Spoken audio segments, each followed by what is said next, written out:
Right, Judge Espinosa, you've been on the stand for a little while here, and we're testifying yesterday. So at this point, when we're watching the video, but we cut it off yesterday, we have now gone from search, correct? Yes, sir.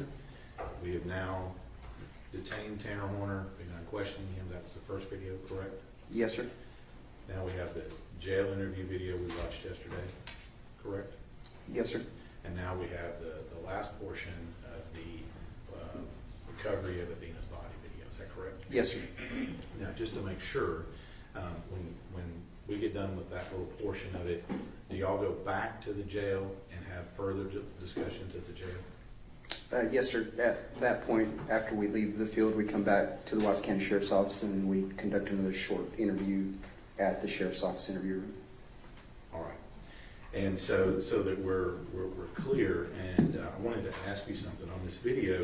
The second time that y'all went out there to the scene when it was dark, and Mr. Horner was walking you around the bamboo and telling you where he had put, or where he had supposedly put her body, what did we hear up above going at that time? That was DPS aircraft, a helicopter that I had initially requested.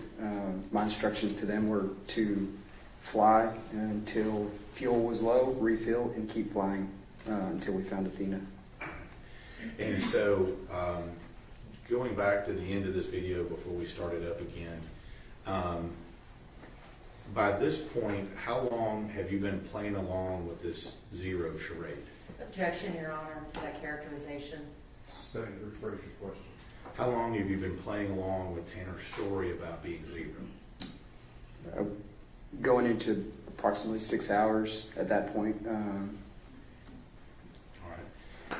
But now we've seen, you've recovered Athena's body, right? And we've seen that happen. Why continue to play into that? It's a matter of playing along with this game if it means getting Athena home. It's also a common practice in interview. As I'm assessing the interview, I know that if I don't play into this game, he could potentially shut down on me, and then the odds of recovering Athena, the window gets smaller. So I have to play into this game. I have to just take the lies he's given me. I have to continue that interview and maintain that rapport, because ultimately at the end of the day, it's about finding Athena. So once you've found her, and we'll see that in this video here, is there an additional video after you go back to the jail and have that short conversation? Yes, sir. And when does that occur? That occurs on that same night. Are you talking about the additional video that's occurring there? Let me clarify. You have the short video you talked about when you get back from the jail on the 2nd, correct? Yes, sir. Was there any additional interview of Tanner Horner after that final interview on the 2nd? Yes, sir. There was an additional interview with Mr. Horner where he asked to speak to me on December 7th. And I was going to ask you that, who requested this interview? The defendant, Mr. Horner, requested it. Now, at this point, other than telling you where Athena was located now, is there anything else truthful that Tanner Horner has told you? No, sir. Okay. Now, let me just ask you, up until this point, how many different versions has Tanner Horner told you of how things went down at Athena's residence? He's given me numerous different versions of how the events of that day transpired. And up to this point, before we start this video again, how many different versions has Tanner Horner told you up to this point about whether he did or did not remove Athena's clothes? He's also given me numerous versions of what happened to the clothes, if she was clothed or wasn't clothed. And then also, how many different versions has Tanner Horner told you up to this point as to where her body's located? He gave me 2 versions. One was at that bamboo, and obviously when he finally decided to take me to her.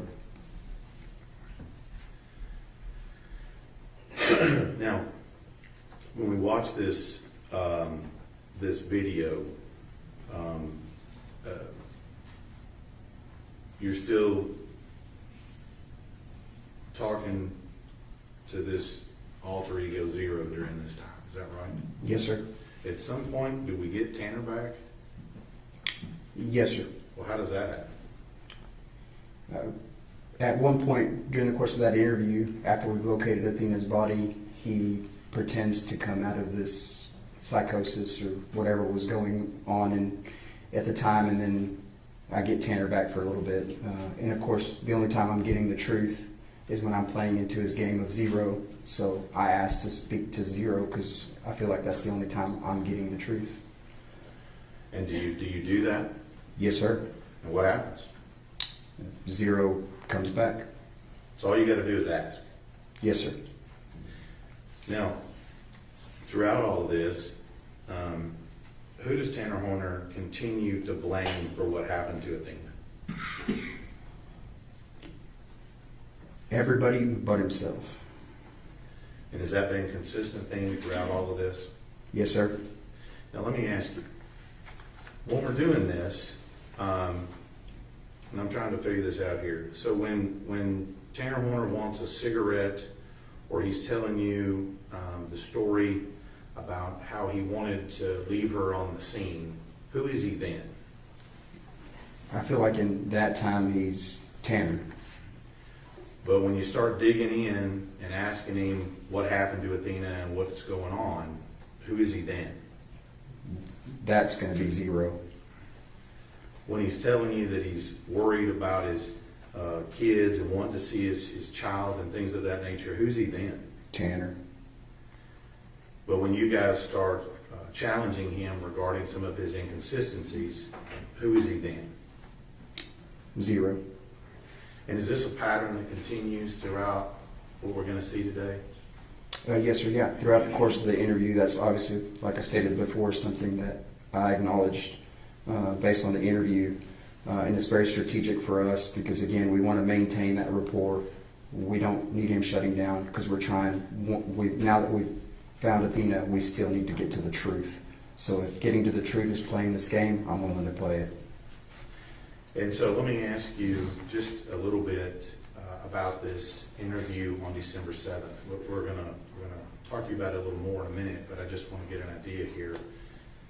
You said that Tanner Horner asked for this interview, is that correct? Yes, sir.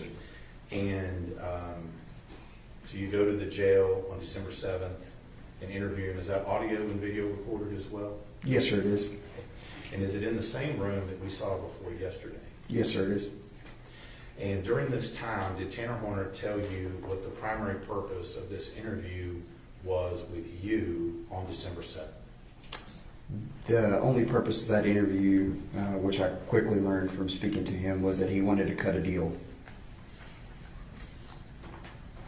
Judge, can you go ahead and finish the video here? Yes, go ahead.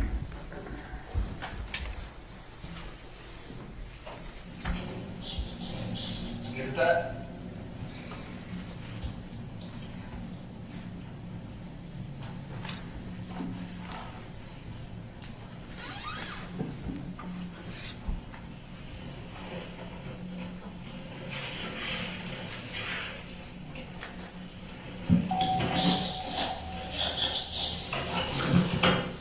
Oh. Yeah, okay. You good, you good. You go on my sorry.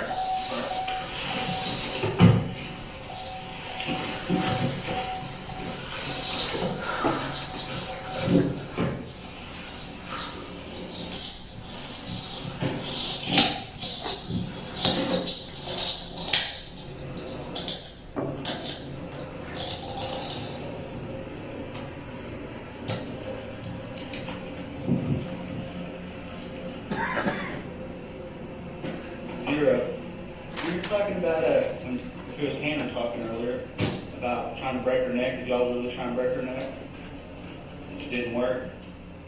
Was it you trying to break her neck? Or was it Tanner?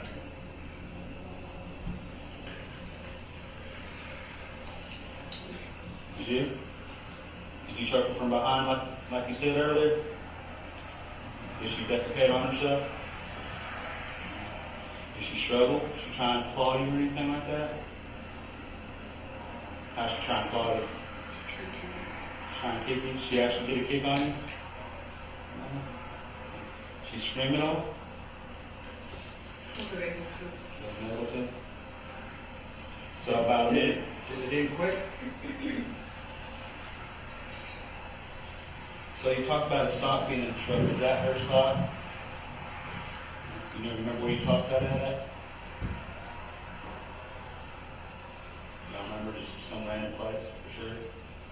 Tanner tossed the sock. Tanner tossed it. So it was him that tossed it when he threw up.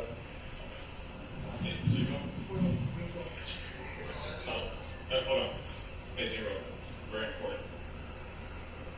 What items of her did you take to Tanner's house?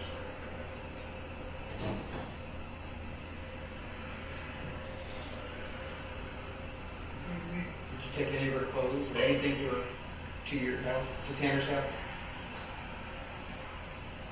You didn't take anything over there?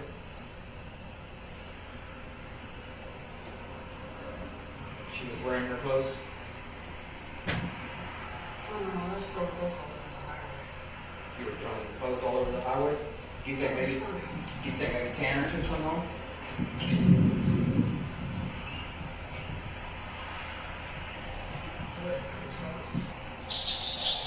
Are you saying you stripped her naked and throw her clothes out the window on the highway? Is that what you're saying? That was funny. You thought it was funny? Did you take all her clothes off of her? Shirt, pants, panties, everything? I left the panties on. Left the panties on? So did Tanner take any of the clothes home, you think? You don't think so? You think Tanner He's not stupid. You think Tanner took anything home? He's not stupid. I think He Tanner might be a made, little bitch, but he's not stupid. I think Tanner made a statement to me earlier that he doesn't shit where he eats. Is that why? That was me. That was you? You don't shit where you eat? So you didn't take anything back to Tanner's house? Okay. So the only thing she was wearing when she went in the water was her panties? How long have we been talking to you, Zero? The whole time? When did you take over? When he addressed me as such. So when we were in the building earlier, it was Tanner talking to us? So if I'd addressed you as Zero from the get-go, you would have talked to me? Probably. It's only respectful. I apologize for not referring to you as Zero sooner. But it clicked to me. Tanner, you've been talking. I need to talk to Zero. Thank you for talking to me. You asked to talk to me. You wrote on the board. You know, I remember acknowledging that. You were trying to get me to talk to you the entire time. I just wasn't seeing it until I was there on the side of the road. I saw it. I heard you calling my name. I just wasn't listening. Zero. Who's got one more question for you? So her black pants, little pants, you threw at the house. Okay? Yeah.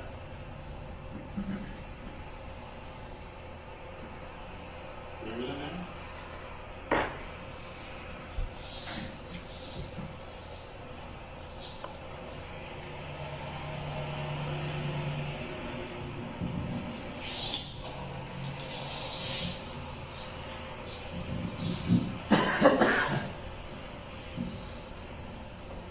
I don't want to give everything away.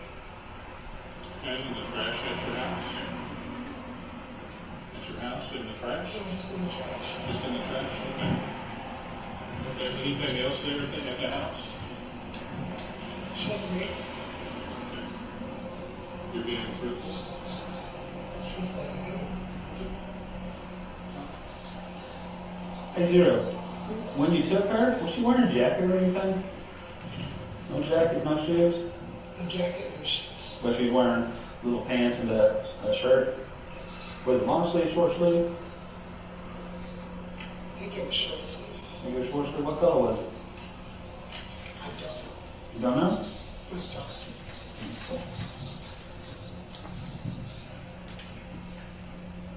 Did she tell you she didn't want to go with you?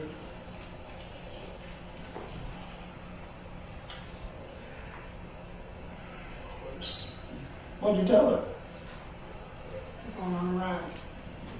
She was trying to fight you when you told her you're going on the ride? No. She did keep asking questions. What'd you tell her? Told her no. We're just going on a ride. She's going on a ride? So did you hit her before you dropped the package? I'm sorry, did Tanner hit her before the package was dropped off or after? I want to talk to him. No, I want to talk to Zero. I want to talk to you. Because you're being more honest, you're being more helpful. I want to talk to you. Because I went back to him. I understand? All I took was a quick motion and I'd be able to send me all night. I don't want to do that. I mean, I don't want you to die. He wants to die. I want him to die, but I want to live. So if he dies, you die. That's not helpful for you. You know what I mean? And you're being helpful for us right now. I really appreciate that. You said it was funny throwing her clothes out on the highway. Which highway did you throw them out on? 114. 114, so before you even got out of Wise County?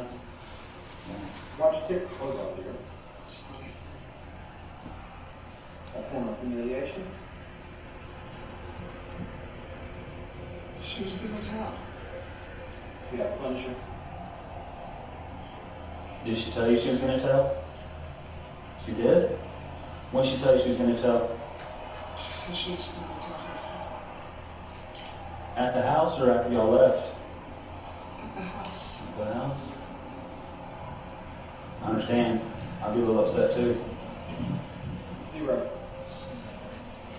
Got a question? Her boots and jacket, where they at? They're not boots and jacket. Okay. Where did you show her? In the back of the truck. Okay. And where were you parked at that time? Private road. The private road? Okay. And then when were her clothes removed? Garage. Okay. And then what? I drove off. Okay. And what was done with her, the clothes at that point? Indeed. So her clothes were taken off and you're driving down the road and she's not wearing clothing, correct? Am I correct? Okay. And then what? What did you do next? Found a place to go. And where was that? By the creek. Okay. And then what direction did you go? And I started heading back to the station. And I let him take back road. Tanner doesn't remember times. Do you remember about what time it was? About 6:30. And I started heading back, I believe. When did you put her in the creek? You remember about what time that was? A little bit before 7. When did you turn his phone back on? And I let him take back road. Do you remember what time that was?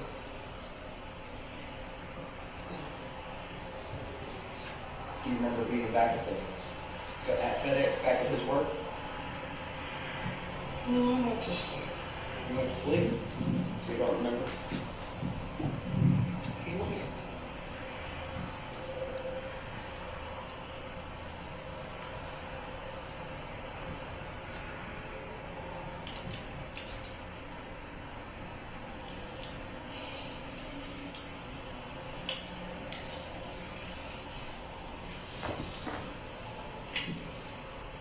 You got any questions for me? Is that it? No. It's not. I want to get to know Zero for a little bit. Why? No one wants to know. I do. I'm a kid, so. You intrigue me, Zero. Does that make sense? I'll give you any perspective, I guess it does.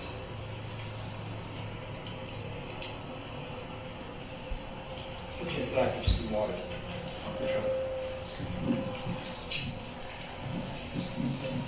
What happened? Yes.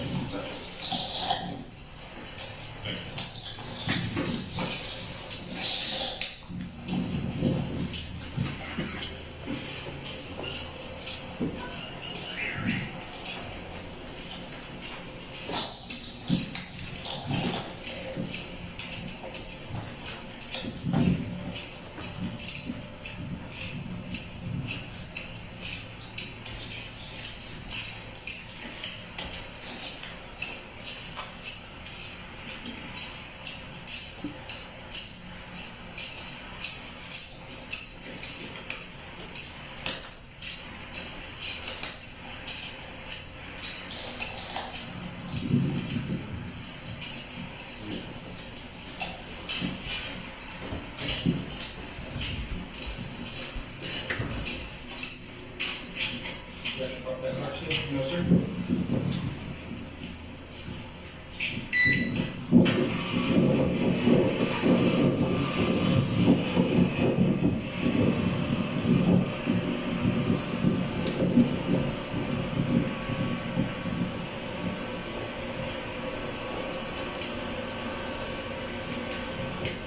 And it's all the sheriff's one that is in.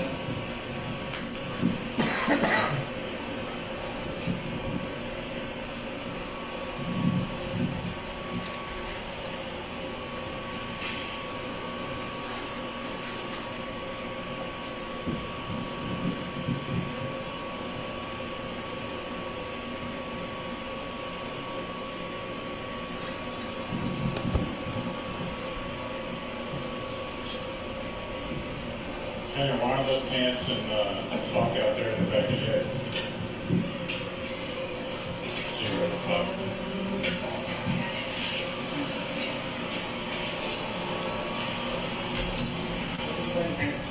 Is Tanner found him in the backpack? Tanner found him in his backpack? So Zero put him in Tanner's backpack. You put him in Tanner's backpack. And that's how they got to the house?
Zero. We'll be back, okay?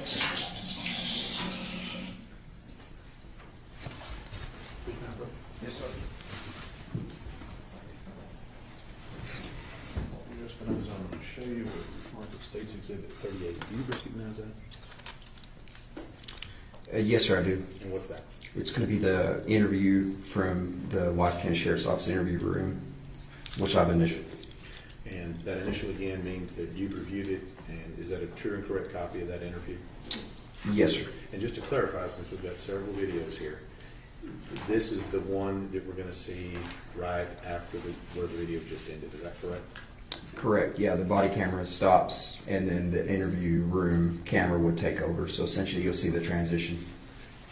Judge Weedoff states 38. Any additional objections other than those previously mentioned? No further objections. Okay, those objections remain overruled and State's Exhibit 38 is admitted. So this one's fairly short. Can we publish this one? Absolutely.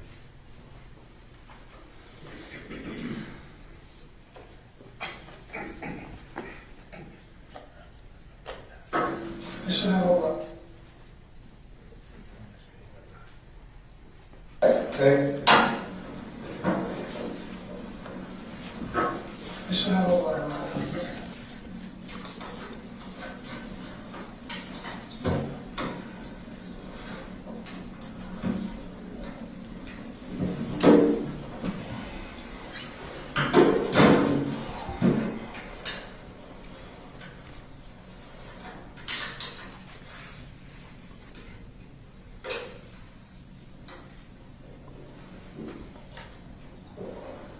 Where do you shower and go to the bathroom at in your house?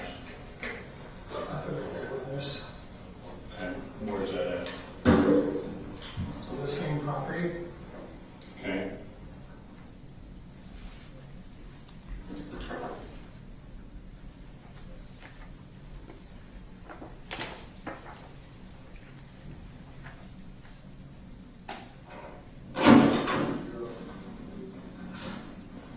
What about the bathroom? What about a bathroom? Yeah, where do you go to the bathroom at? My grandmother's. Okay.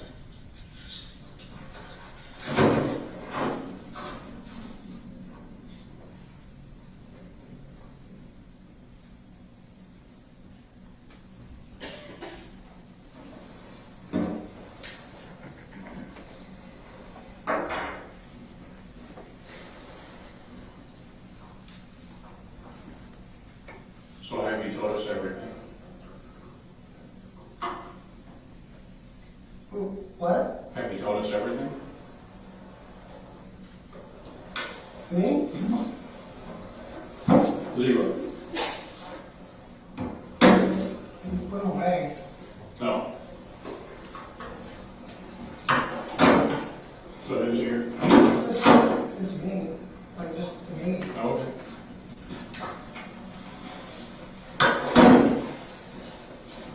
Did you have a little zero? It's not zero. Tanner, Yeah. welcome back. You okay? I'm a little flabbergasted, I guess. Why is that? Why is that? Because I was in the back seat watching everything happen, and I'm kind of freaking out. Alright. Is there anything Zero didn't tell us that you can remember? Or were you in and out? I mean, I've been in and out the entire time. He hasn't really let me come out at all. Okay. Since I brought him He out? has like a weird, he has this like weird type of respect because you actually, how should I put it? You address him, which I think is, he's, okay. Yeah. He,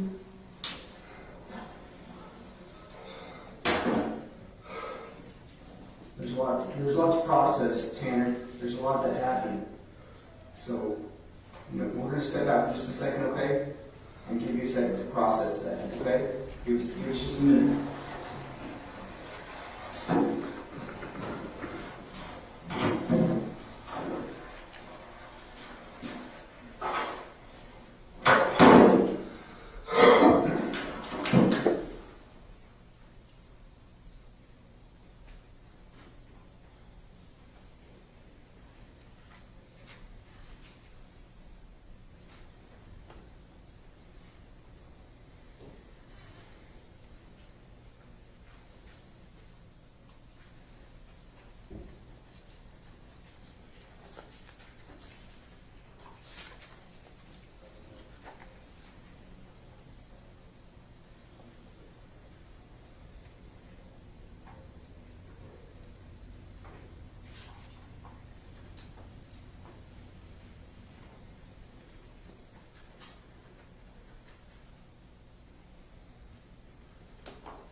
passcode of your phone? What's the passcode of your phone? My finger. There's no numbers? Yeah, give me a second. 1561. 1561? Mm-hmm. Fine. 1561? Mm-hmm. Yeah. Well, we'll eventually need it to, look at your phone. Alright, hey, we're gonna let you get some rest, okay? I want to talk to Cassie. You're gonna talk to Cassie? We'll let you make a phone call to Cassie in a minute, okay? I want a video chatter. Okay. I want to be able to see my phone. We'll do that for you, okay? But right now you need some rest. Alright? Is she still waiting on me to call her? You got something handy? Just write down Cassie's number real quick. Yeah. It's on the phone. Is that the phone, you know it? No. You don't, What's her number? You don't know that? Oh, you don't know it? Okay, we'll get it. We'll get it. It'll be under my recent calls. It'll be under my name because I've never sent your number. Okay.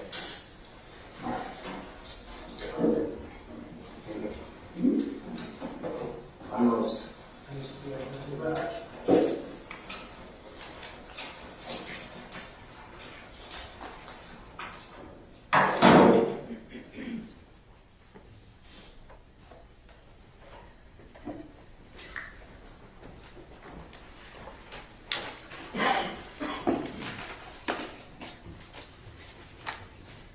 Mr. Mills, before we get to this next video, and I'll talk to you a little bit about that, in the very beginning of this, there was a question asked to Tanner Horner about did he take any items from the house? What was his initial answer? No. And then when, I believe it was, Danny Briley was asking about her panties, what did he say that he did with those? He stated they were still on her. Okay. What do you know about that statement? That was a lie. And why do you know it's a lie? I visually could see her body, and I was privy to information of evidence. Objection, Your Honor, that is hearsay. Overruled. Just don't testify what the information was. The clothing was located at Tanner's house. Objection, Your Honor, that's based on Sustained. hearsay. That's sustained. Now, let's talk about that. As part of this interview, one of the officers mentions to Tanner Horner that there were some pants located at his house. Did you hear that? Yes, sir. And does then Tanner Horner now remember that there might be some pants at the house? Yes, sir. I believe he stated they were placed into a backpack. And did he state what he had done with the pants at the house? They were thrown in the trash. I want to clarify this here. When asked why he took her clothes off, what did he say? It was about humiliation. Objection, that is mischaracterization. Overruled. You say it was funny? Yes, sir.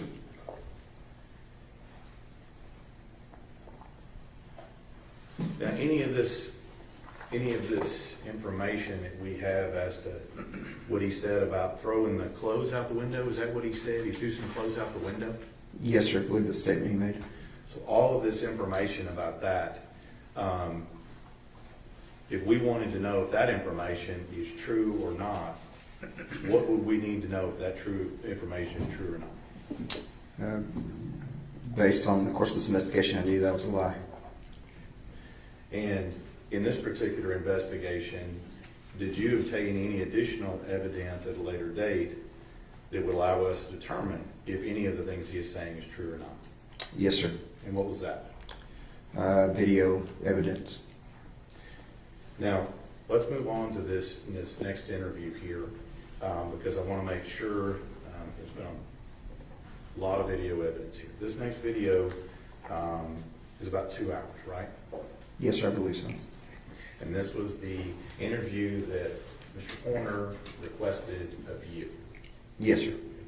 Let's talk a little bit about, in the beginning of that, and how did you come to find out that he wanted an interview with you? On that particular day, I was contacted by the Wise County Sheriff's Office and advised that Mr. Horner had sent up a kite, which is basically a letter that says, I'd like to speak to the investigator. And do you remember about what time that you arrived to conduct that interview? I can't remember the approximate time. Secondarily, you said that's on December 7th. So how many days is that after you locate Athena's body? Approximately 5 days. And how many days after he had murdered her was that? It was going to be approximately 7 days. So a week after he's kidnapped and murdered Athena, he's wanting to talk to you again. Yes, sir. Now, you said earlier that he had indicated to you the purpose of his interview. Let me get a little bit of feedback there. Purpose of his interview was he wanted to cut a deal. Is that what you said? Yes, sir, I did. And let me ask you a couple of questions about that. When people say that they want to cut a deal, what does that mean? Objection, Your Honor, that calls for speculation. I'll let him answer. Overruled. Basically, obviously, in my time in law enforcement, with my experience, we always have people that want to essentially have us be a conduit to the district attorney's office as far as, if I'm truthful, will the district attorney's office show us some type of consideration or maybe lessen our charge or do something if we're more helpful, which is a common practice that people do in order to reduce their time. And in this case, is that the case here? Yes, sir. And so, as part of this, who arrives to conduct this interview? Myself and Investigator Oliver. Again, same interview room we saw before. Yes, sir. And so on the first part of that video, is that where we see you guys discussing what this proposed deal he has? Is that right? Yes, sir. And then later on, is there also a discussion about Tanner Horner telling you about things, for example, his work history? Yes, sir. That's common in interviews. What we do is, especially on this one, it's more controlled. Kind of things are settled down now. What we'll do is we'll obviously get through the constitutional rights, and then we'll go through some historical questions. Obviously, what you want, and then we wanted to learn a little bit more about him, work history, family history, things like that. And in this case, did you go through that with him, his work history and his family history? Yes, sir. And did you go through his dating history and, for example, his having a baby with Cassie, his girlfriend? Yes, sir. Yeah, that would encompass some of that family history. And were you able to discuss with him, as far as work, the locations and places is where he works? Yes, sir. Yeah, previous employment, things of that nature. And then also scattered through this interview, is there also still references to this whole zero thing? Yes, sir. Let's talk a little bit about the deal he wanted to cut, okay?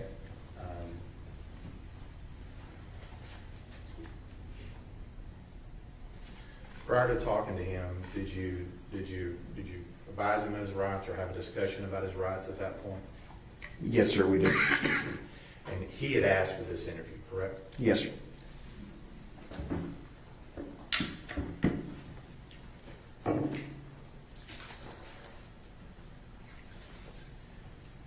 Initially, what is his basic proposal that he makes to you as far as this deal he wants? Basically, just a brief synopsis of it is I want to be freed with an ankle monitor. I want to spend Christmas with my family. You guys can monitor me, keep track of me, and I'll fully cooperate in this investigation. So that's his proposal. If you'll let him out, then he'll tell you the truth. Yes, sir.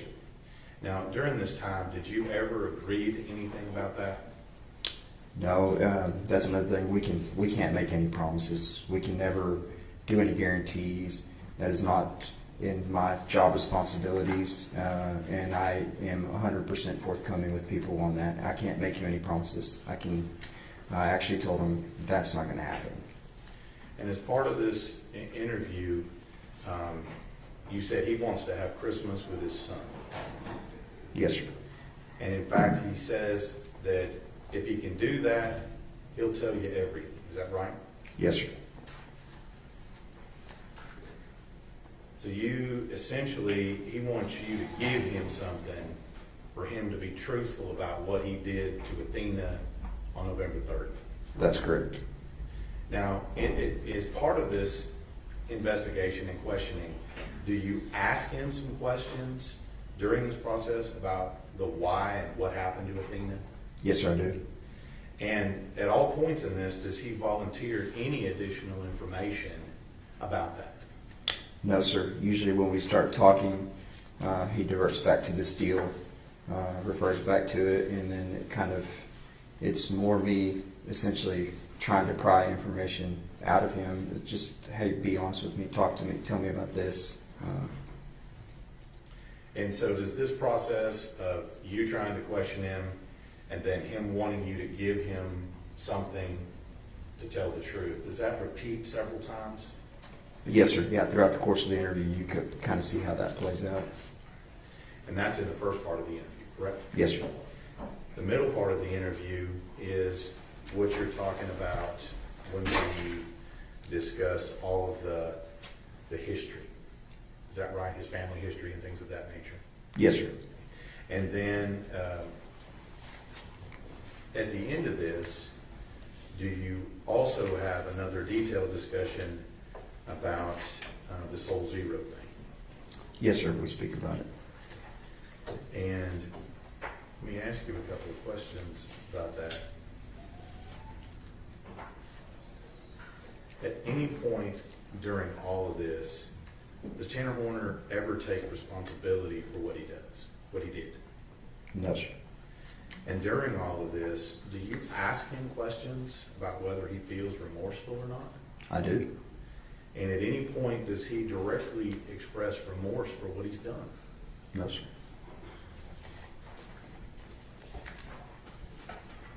Does he ever say that he's sorry for what he did?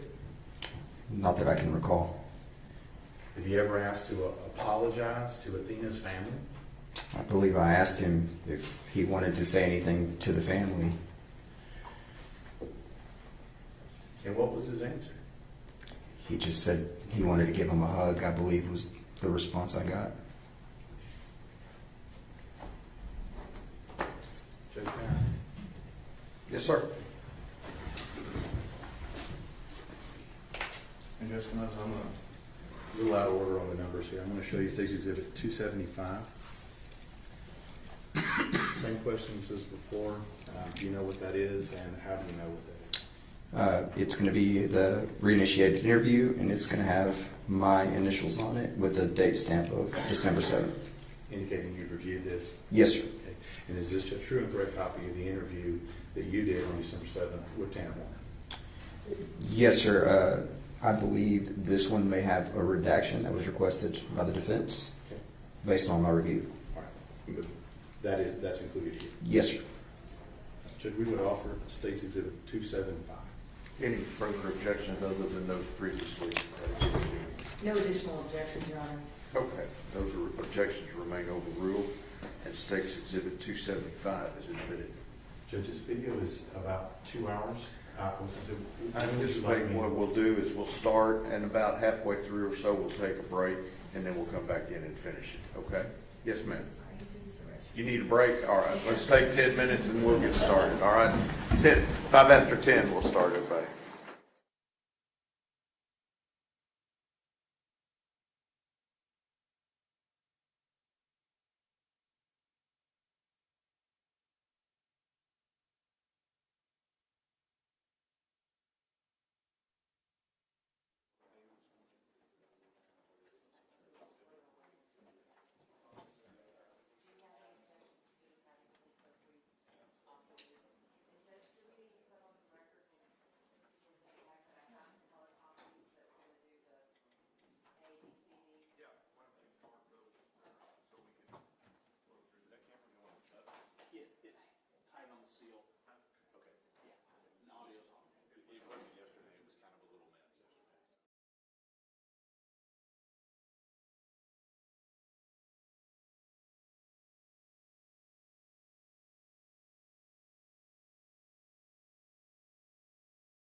Because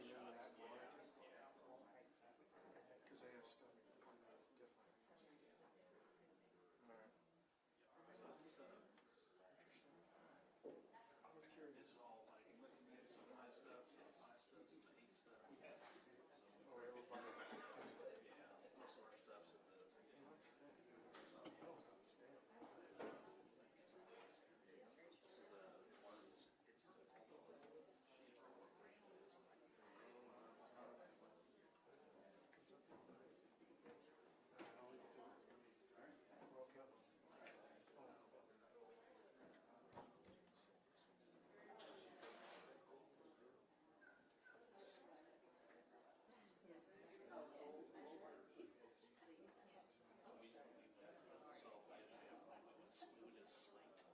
We did a slate and audio underneath.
Try and get through the video, but I'll be watching you periodically, and if somebody needs to take a break, just raise your hand and we'll stop, okay?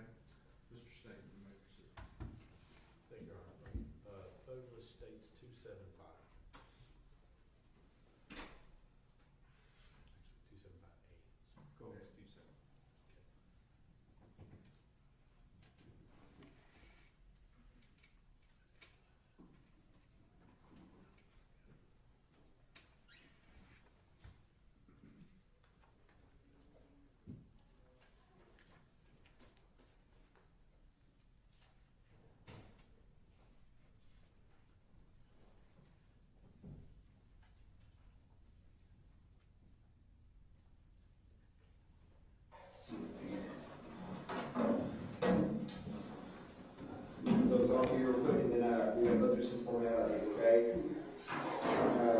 So did you get the lady's name yesterday or what?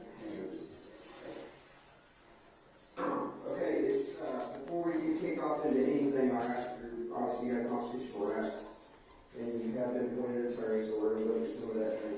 First and foremost, the reason we're here is because you requested to speak to us, is that correct? Yes. Okay, who did you ask to speak to us? The guard. The guard, do you remember the guard's name? I can tell who it was. Okay. Was it male or female? Female. Female? Okay, so female jailer on, do you remember what time that was? I don't have a clock to look at. Okay, that's understandable. So it says 9/11, around 9 o'clock p.m. last night, you requested to speak to an investigator in reference to your case. And let me make it aware of your rights again, okay? Because you have constitutional rights regardless of the fact that you have to speak to us. Yeah, absolutely, that's really. So you have the right to raise life and make a mistake. Any statement you make is against you in trial. Any oral written statement you make is against you in court.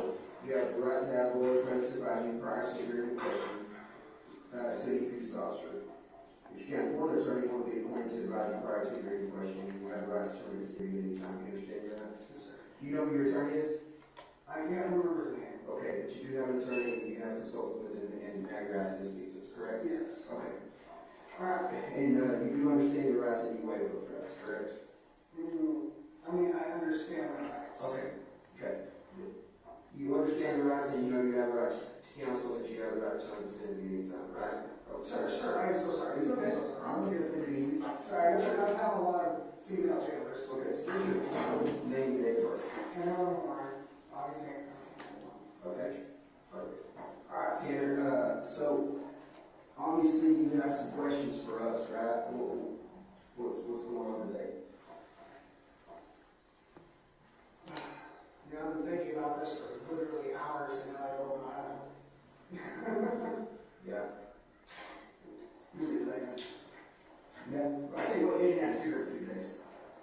Are you sure? Yeah, I'm absolutely sure. Is here? Yeah. It's gonna help you relax. I mean, maybe, I guess. It just feels weird being inside. It's okay. I've done it numerous times. Is that my home, so. Is that gonna help you relax? Okay. So what are you saying about 4 hours? Use that water bottle as an extract and use this to drink. No, you want to chug it. So leave a little bit in there. What have you been thinking about 4 hours? So I imagine you have basically a list of bullet points that you want to know from me, correct? Yep, absolutely. There's only one thing in this world that I want. What's that? I don't want a month. If you can't do that, I understand. You don't want what? I want a month. A month of what? Even if you want to put ankle monitors on me, GPS monitors, check off with you. Like, if you give me a month with my family so I can have Christmas with my son, Yeah. I'll tell you everything. I'll be completely honest with you, Tanner. If that's beyond your power, I understand. Yeah, no, it's something that I can't even feasibly think that's possible, but I don't know that for sure because I'm not the prosecutor. I'm not, the courts. I don't know that. So it's above my head. It's a question I'd have to ask. Like, I'd be willing, like, even if y'all set up cameras outside the house, like, you know what, Tanner? Give me some good faith. We talked a bunch that night. And you were completely honest with me. Completely honest with me. I mean, and I think that goes in trust because there's a two-way road. I think you trusted me and I trusted you to do the right thing and tell me the truth. And you did. Literally, I'll tell you right now that it's okay. Don't worry about it. That's my tip. Don't worry about it. Still, We'll have somebody clean up that. Listen to me. Small potatoes, right? Remember I kept telling you that night it's a small piece of a bigger picture, right? So you told me the truth, and you walked in. And obviously, in today's modern world and with our capabilities, we can make a lot of things. We can corroborate a lot of things, right? We can put all the pieces together and see if you're telling us the truth, and you are telling us the truth. We've literally, we've got everything nailed down. You go into the store and we get the cleaning materials, all that. We know all those things, right? So a lot of the what has been answered. I think I told you that from the beginning, right? What happened has been answered. What path you took has been answered.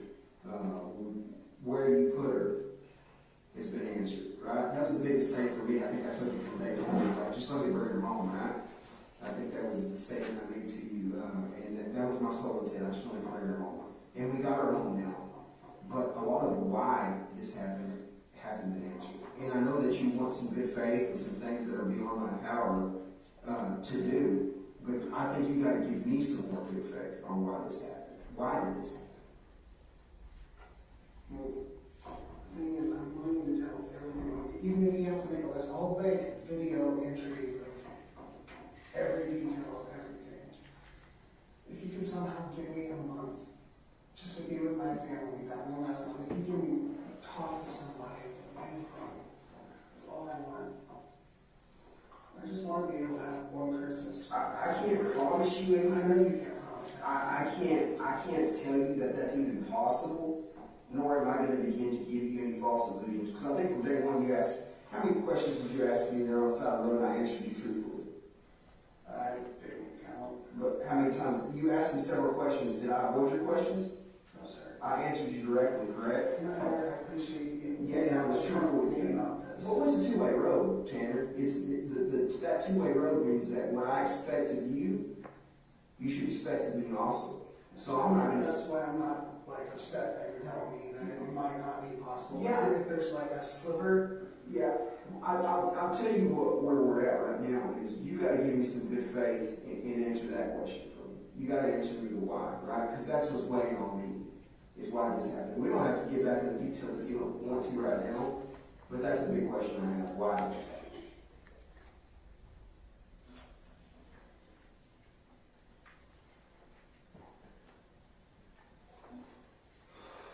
Sir, I want to answer everything you have to say. But the main motivation behind me wanting to talk to you is I literally just want to see my son.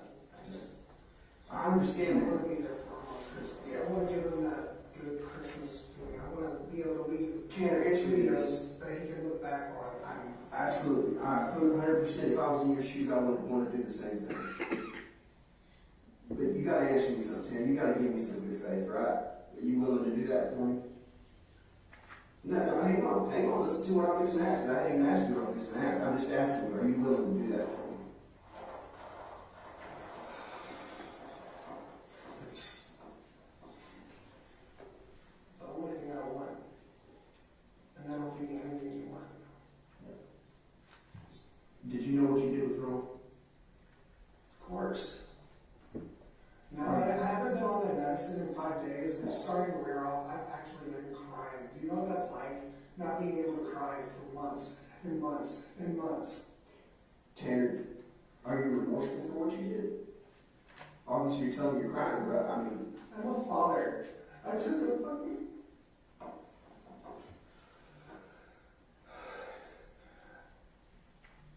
I took away something from someone. I already have something here. Oh, that was gel, I guess. All I want is just to spend one last Christmas with my son, and I'll tell you everything. Like, while I'm... Tanner, you got distracted and you didn't answer my question. I said, are you remorseful for what you did? I'm a father. Tell me about that. Are you hurting inside for Athena?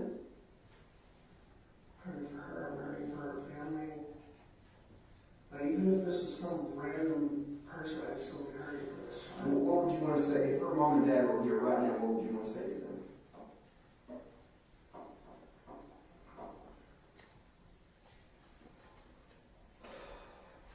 I thought they labeled this video 0 questions, by the way. What's that? Is there a sliver of a chance? Hang on, Tanner. And I told you that. I told you that. One, I'm not going to promise you anything. That's way above my head. And I'm going to shoot you straight just like I want you to shoot me straight. I don't think there's that possibility. Now, is there a possibility for you to receive equipment and things to make videos for your son and things like that? I believe so. I believe that may be a possibility. Obviously, you're going to get to talk to your family. There'll be a time and place for that. I mean, I have a lot of rights I need to along with my own family. Like, you've probably seen what that backyard looks like. My grandmother's been telling me she needs that cleaned up for over a decade, and that just... If I'm on like house arrest, something like that, I'd be able to right those wrongs. outsource, I'd be able to actually, give my son a Christmas. I'd be able to, you know what I mean? Tanner, where'd you come up with this idea? Is this your idea or just something you saw someone else or somebody tell you? I pray about it. Pray about it. God speak to you? And he said this is what you should ask for? So Tanner, let me ask you something. I answered your question just now. You said I'd answer around it, but I didn't answer around it. My question was that I told you that, one, I didn't know if this was possible, and two, it was way above my head. And I'm not going to sit here and give you false hope, right? Because you and I started from day one on shooting each other straight. That was our relationship from the minute we met. And I'm not going to begin to start jacking that up right now and not shoot you straight. So I've answered your question. The only question I have is, and you got to help me out here. You said you were a parent, right? As a parent, my question to you was, if Athena's parents here were here, put yourself in their shoes for a minute, what would you say to them? I don't know what I would say. I mean, would you apologize to them? Would you explain why you did this? Or I don't know what I would say. I would be speechless. What would you want somebody to say to you if somebody took somebody from you?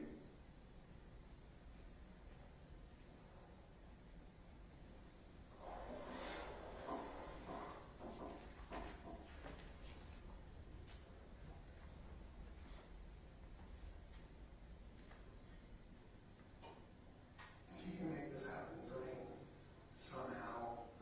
Listen to me. Here's the deal.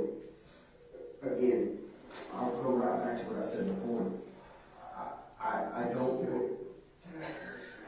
In a minute, yeah. I'm not going to begin to give you false hope, right?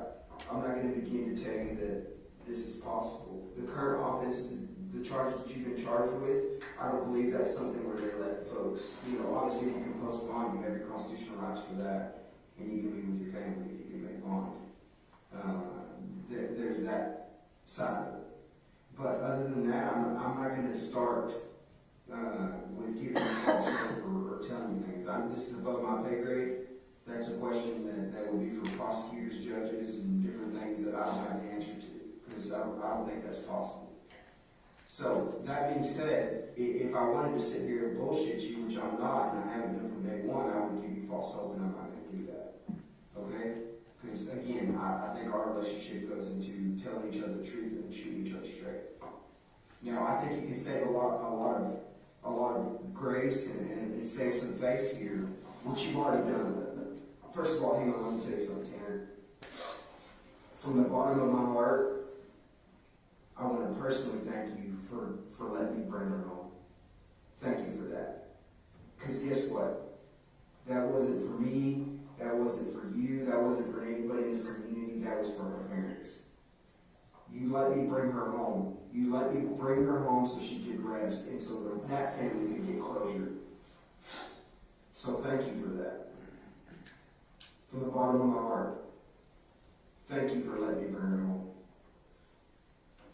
I genuinely appreciate that. I don't think I ever got to really express that to you. Okay? So, again, thank you for cooperating with us. Thank you for being truthful, honest, transparent. I do see a little bit of remorse on you. I do see a little regret in you. And I feel you as a parent, as a person, right? Just because I wear this badge doesn't make me not human. I'm just like you, right? I'm a person, I'm human. I have feelings, I have emotions. Right? Do you understand that? So quit thinking of me as a police officer right now, think of me as a person. And understand the human aspect of this. The human aspect says that we know the what. Now the family needs to understand the why. People need to understand the why. Now we're going to start expanding our casting it a little bit further. Now we need to explain to this community why. Now we need to explain to the people why. Officers. This case has impacted everybody tremendously. I personally, Mr. Bell, Oliver, investigators that were on the front line, me, I didn't sleep, man. Days looking for Athena. Do you know her parents' names? No, sir. Her father's name is Jacob. Her mother's name is Maitland. Her stepmother's name is Elizabeth. They want to know why. They're curious as to why this happened. If I don't go to them next time I see them, because their question when I see them again is, why did this happen? We know what happened. We're always going to know the what. We get hung up in the what too many times, but we never understand the why. And you can go play every person I've talked to in the past. And I'm not going to sit here and tell you I haven't worked cases like this before. I have. And every single person's always helped me understand why, because there's always a why. Let me tell you something, Tanner. Last night, there was a prayer group for this going on, and Jacob specifically asked me, why did this happen to us? I mean, why did he get taken? He wants to know. I mean, he's got 2 other daughters, but he'd like to know why. Why did this happen? And I couldn't tell him. I looked this man dead in the face, and I couldn't tell him. I said, I don't know. He hasn't answered that for me. He doesn't want to talk to you right now.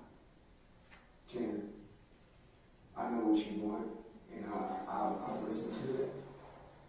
And you know, I've been honest with you, upfront with you, and you have been with us as well. But if that's something that you can help us put that piece of the puzzle in, then that's very important. I know there's a lot of other details you have, what you want to give us, if we can grant this, but the why, it is pretty big for this family. This helps with their closure.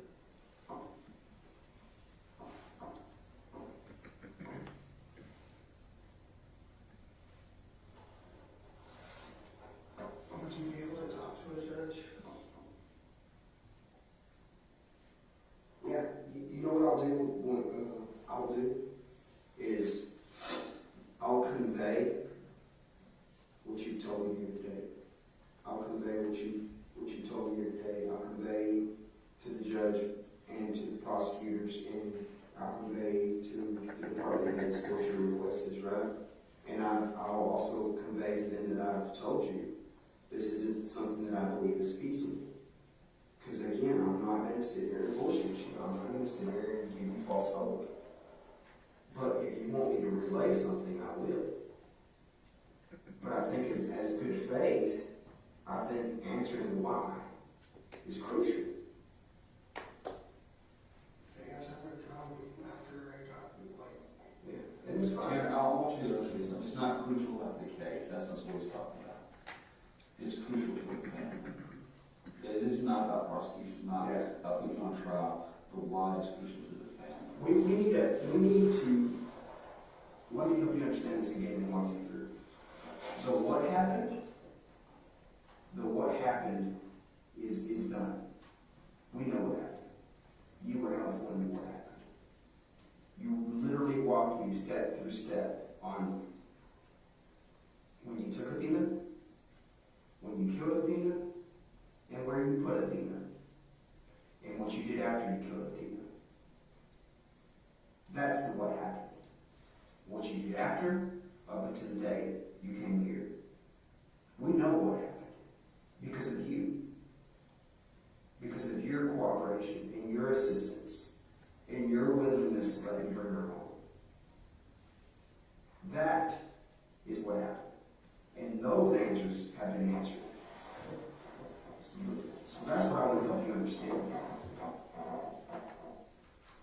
Would you agree with me on that? yeah, I mean, I understand what you're saying. But just, can I speak for a minute? No.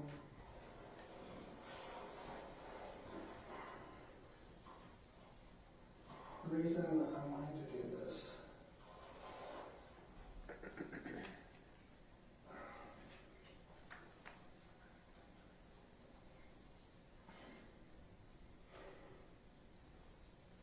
I just want to spend that one last Christmas.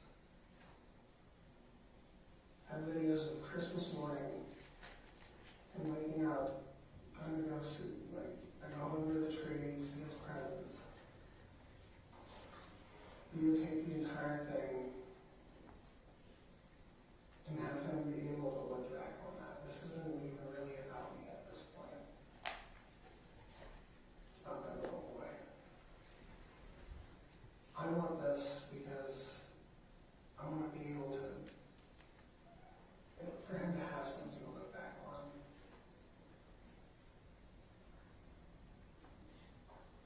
The reason I wanted to trade this is because if somehow by some million-one shot they were able to put me on a monitor, put cameras around the house, everything. If y'all were able to do that, I would go no contest. All I want is that 1 month time. Hell, not even a month, technically, just end of the year, you know what I mean? That 1 month time, that one last crucial time for my son.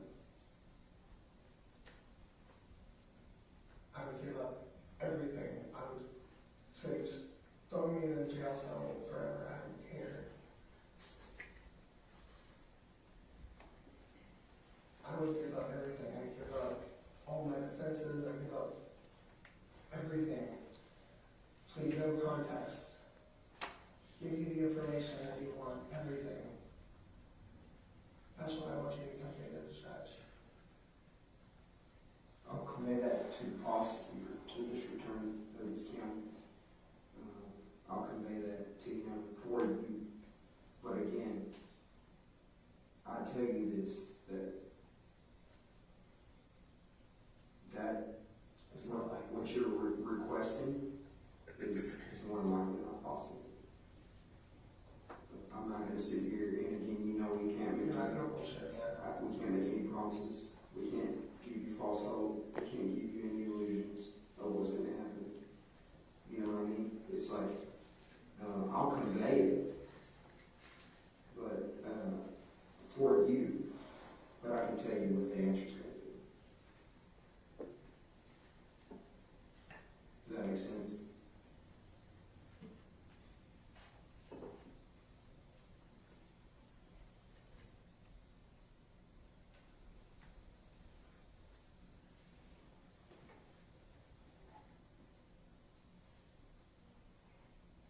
I like your shoes. Thank you. What are your thoughts, Tanner? What are you thinking?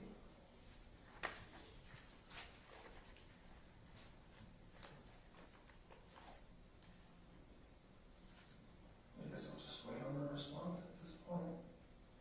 What do you want to say to this community? What do you want to say to the families? Is there anything you want to put out there to them? No one deserved any of this.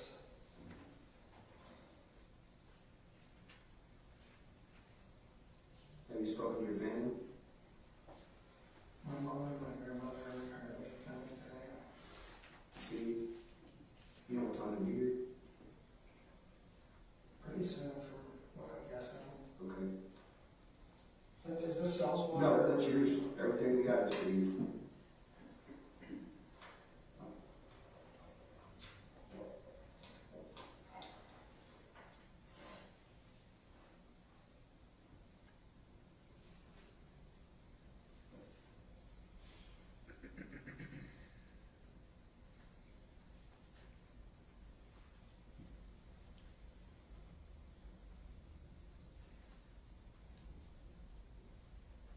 Either way, that's basically my price. And then, Yeah. So let me kind of reiterate some things. For me, right? When you do that, like I said, okay, I'm just going to a couple of things, some of the things that I want to kind of talk to you about. I know we spent a lot of time talking that first night. We covered a lot of things, but one of the things that we need to get to was the human aspect of this, right? Emotions and feelings, and early on from a young age, we're always taught right from wrong, and then as we come up, through life, as adults, we become the persons that right through the course of times. But obviously, one of the main things that I asked you that night, and it's just something that has concern for me, is has anything like this ever happened before? No, sir. Nothing like this has ever happened. Ever. You've never killed anyone else? No, sir. This is the first person you've ever killed? Nothing like this has ever happened before. That's I cry when I run over dogs at work. Like, I've cried over a squirrel before, dude. Then why fucking feed homeless people, man? Then why? Why Athena? If you cry over a squirrel, this is a 7-year-old human being.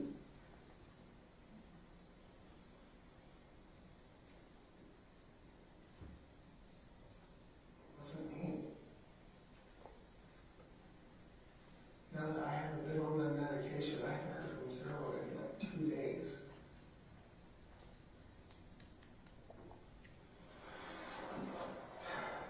Tanner,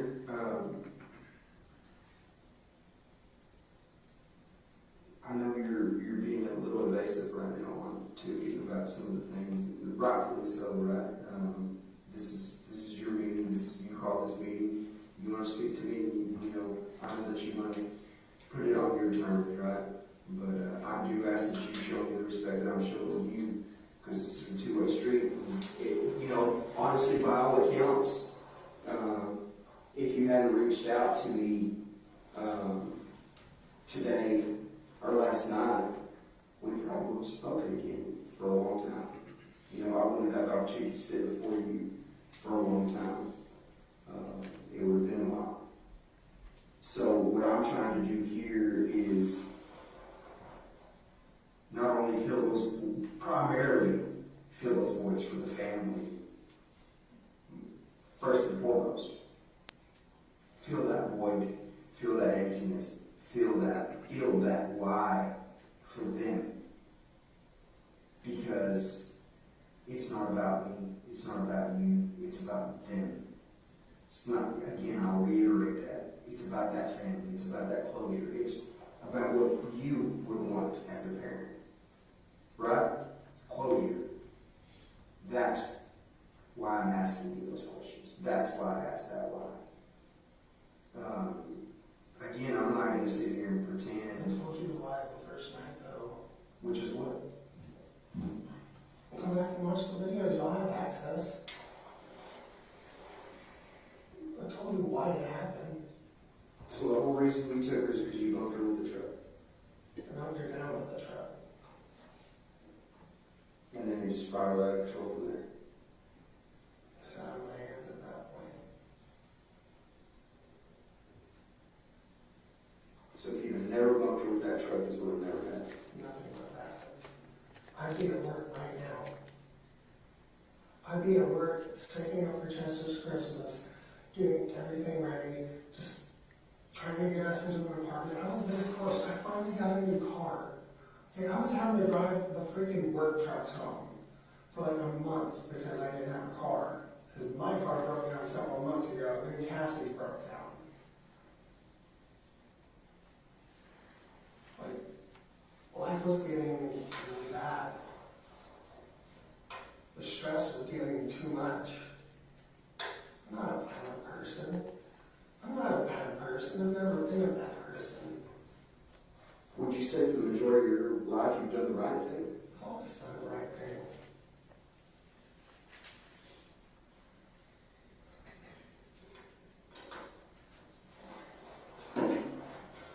I've never been a violent person. I've never been a bad person. The only bad things I've ever done is, like, occasionally I'll smoke marijuana, but that's on, legally that's on its way out the door anyway, eventually. So, like, slowly things are going to get better. I'm not getting into all that. Like, that's literally the worst thing I've probably done in my life. I would say so. I'd say so. I would hope so. So you can look at my history. I'm not some deranged psychopath. I'm not some criminal. I don't think you are either. I'm just I don't think you are either. I'm an autistic, weird dude who likes music that other people tend to shut at.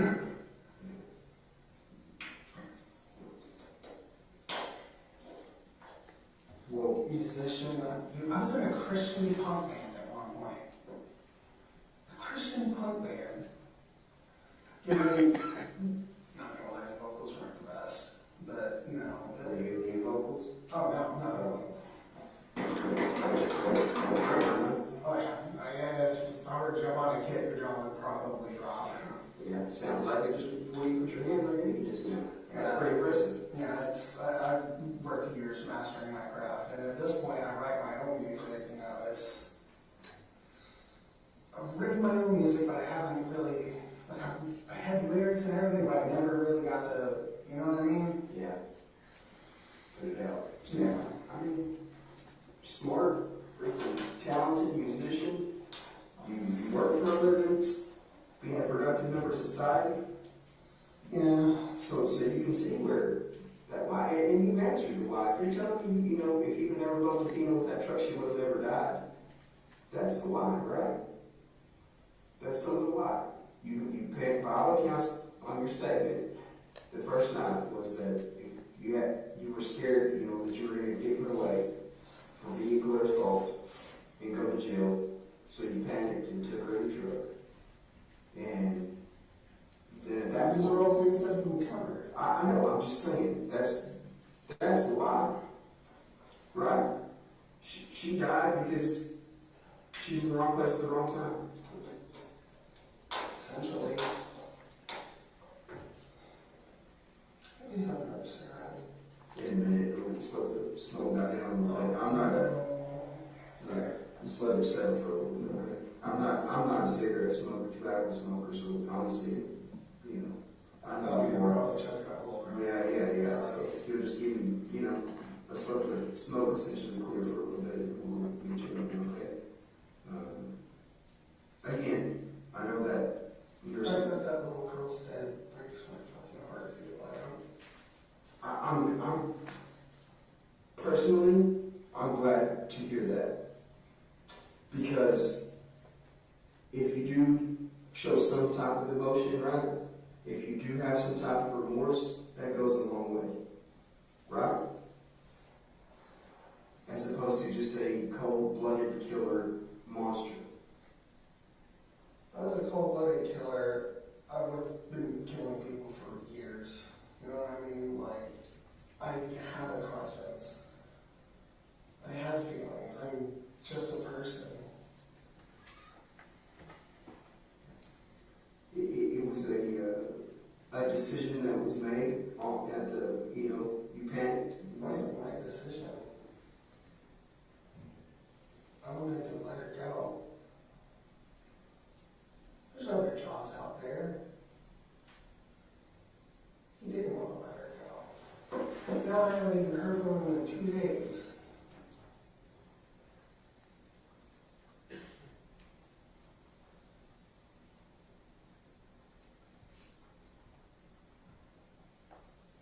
Zero. No. Why were you doing your eyes like that?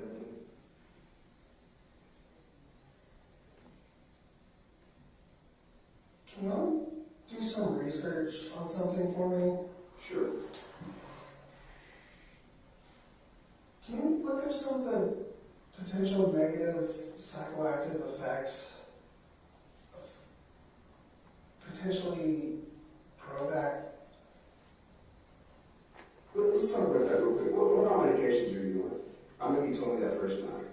Yeah, I'm on Prozac, Strattera, and... Hang on. Strattera? Yeah.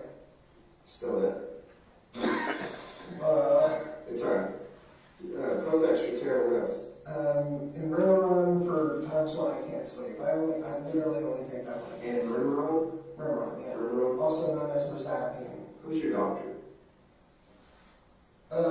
Foreign dude that works at MHMR Penn Square. Do you remember his name? Again, foreign dude, I have no idea how to pronounce Penn it. Square? Yeah, Penn Where's Square. Penn Square? It's a MHMR clinic in Fort Worth. You mentioned my clinic before. Can you write that down?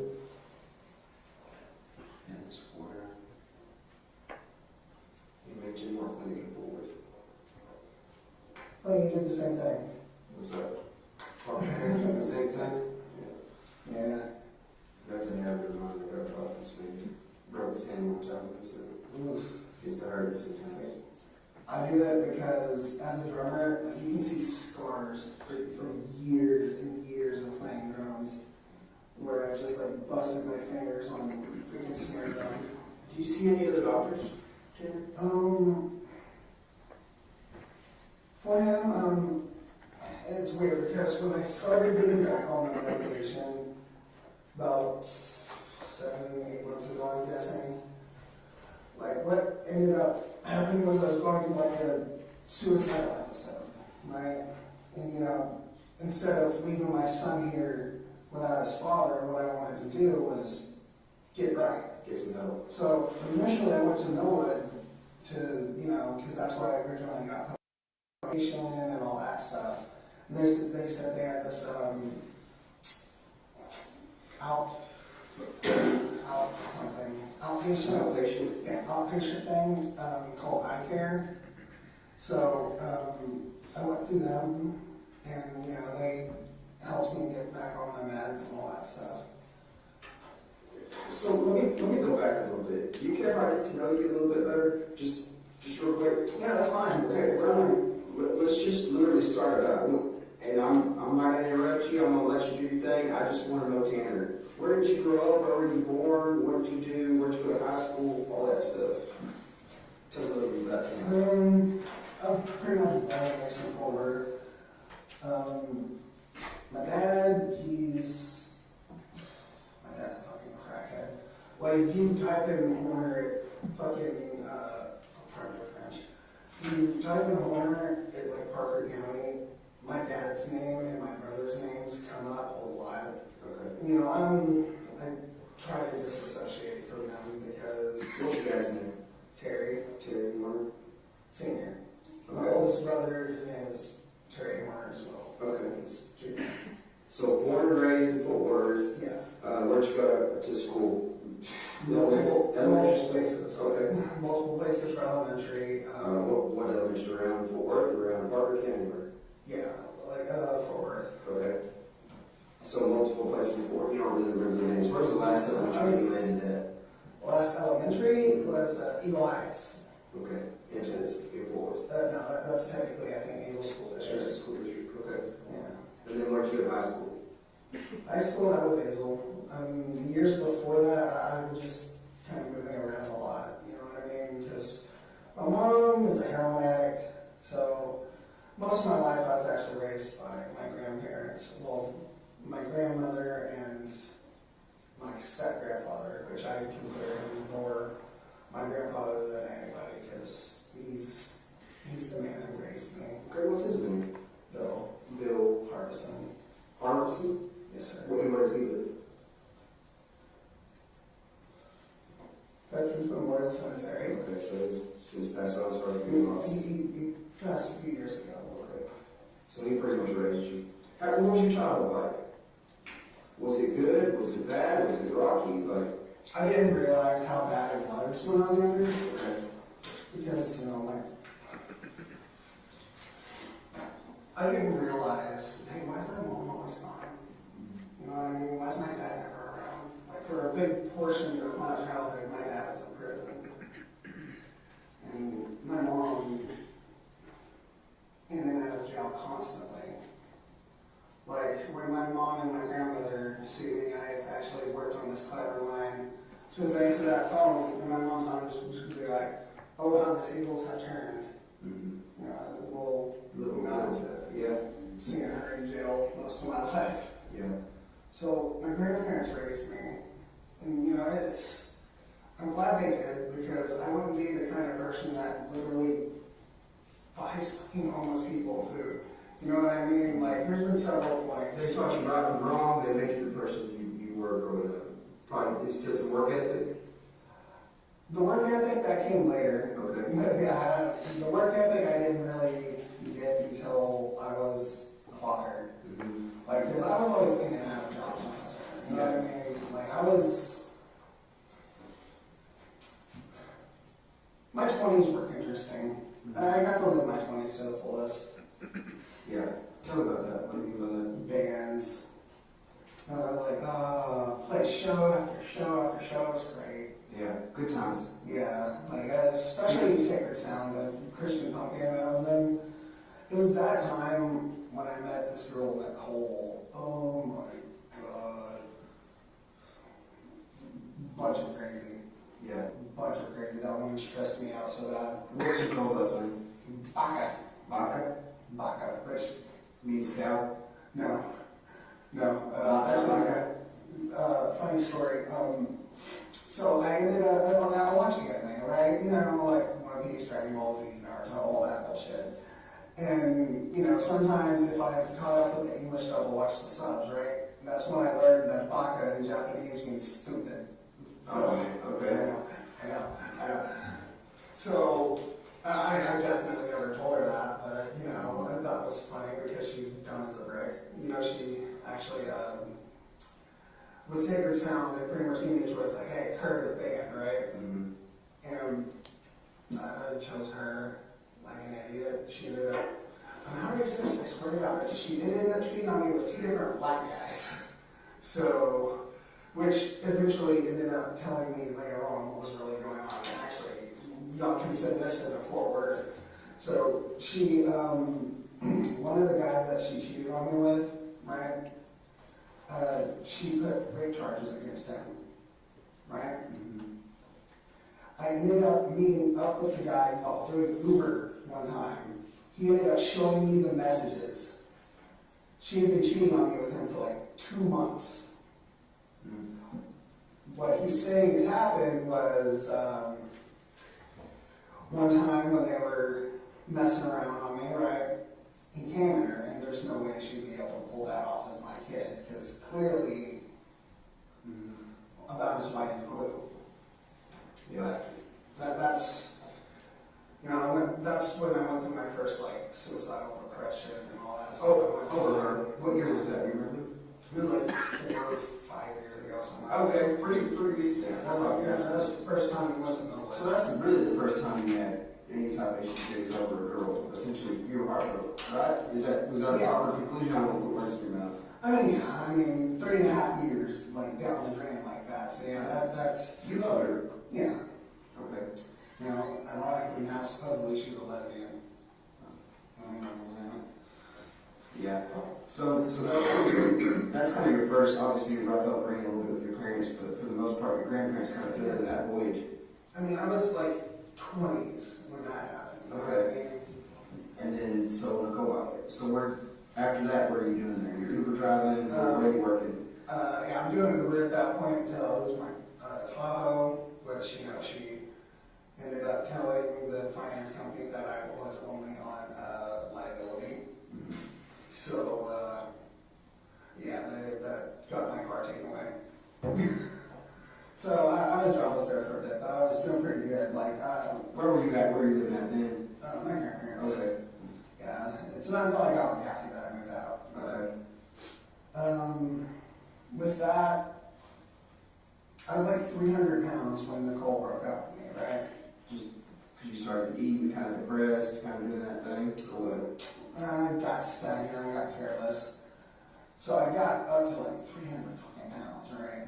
So after the breakup, you know, I get put on medication, all this other stuff, and I'm just like, hey, I'm gonna get myself in a natural routine. So I would wake up every morning, and I put myself on the keto diet, which, holy shit, it works. So I would eat 4 sausage patties, 4 eggs when I wake up in the morning. I wake up at 5 o'clock in the morning, go out in Uber until like about 5, 6 in the afternoon, right? Then I'd go to the gym, run for I would listen to an entire like music album, and I'd run that entire time. That was my routine for like 3 months. I got down to like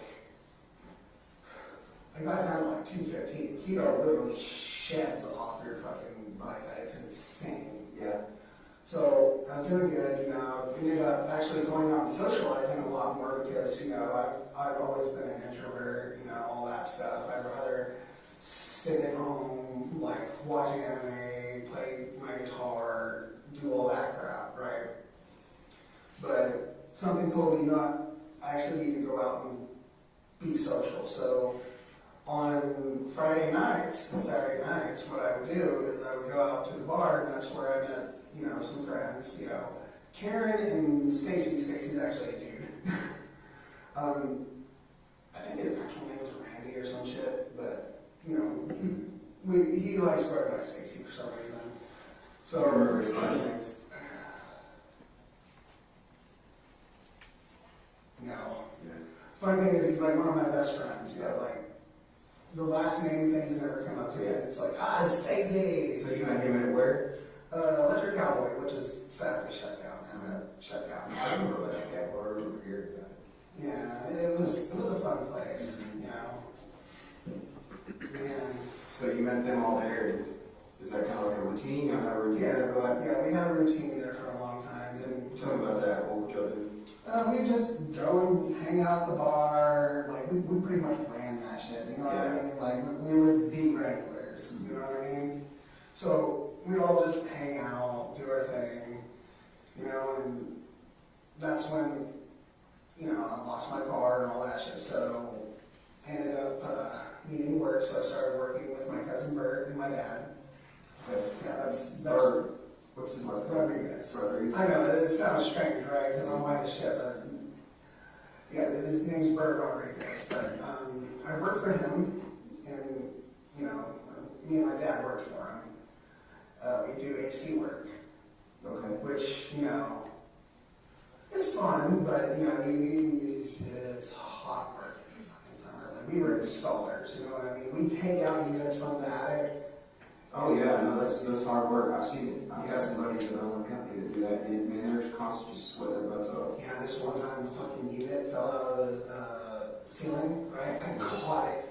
Okay, those things were like 200 pounds. I braced my knees and I caught that shit. I was like, oh god, hurt my knee like a motherfucker more than my back. But that's because I actually braced correctly before doing it. But, so after that, I started going more to guitars and Cadillacs because that's where my cousin wanted to go instead, because it was just like, oh, fuck Electric Cowboy. There's no chicks there, blah, blah, blah, that whole thing, you know. Like, he was just getting over a separation, which, you know, that always sucks, you know. So he starts going through like a midlife crisis, you know. He gets like a freaking not dirt bike, but he gets a motorcycle, like a Yamaha. Yeah.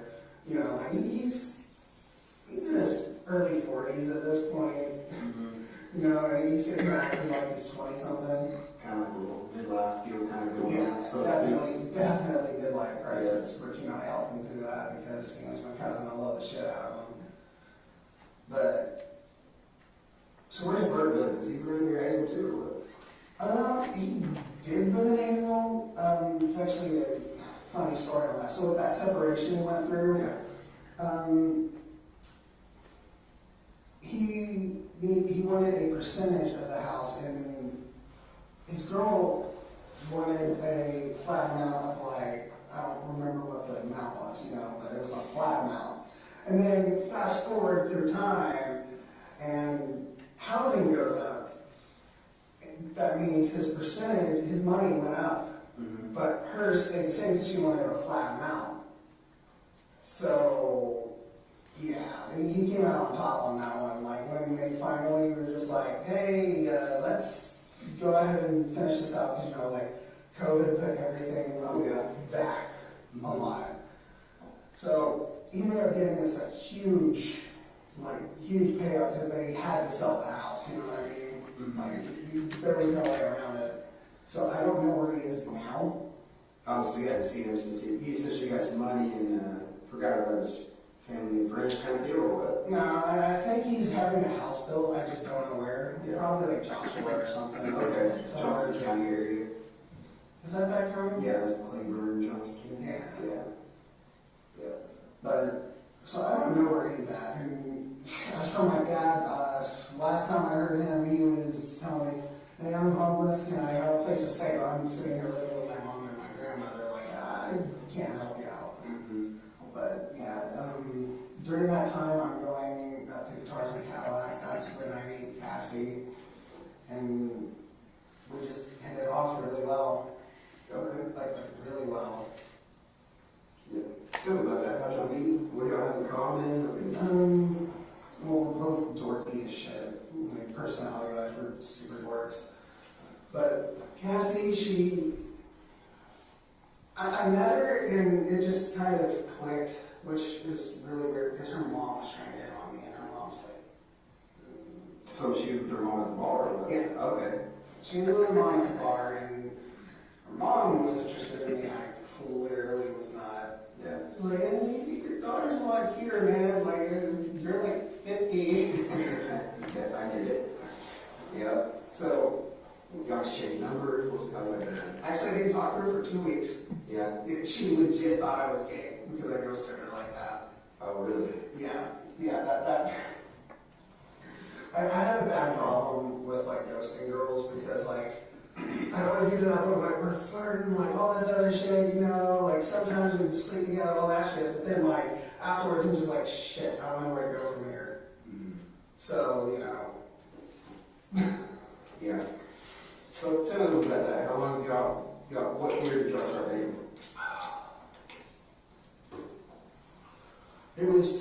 We started, okay, our anniversary is on October 26th. 2000. And our third anniversary was recently. So we're talking 2019 on that. Yeah, like right before the pandemic. Okay. You know, and she had lost her job at one point. Like her mom's always been a bit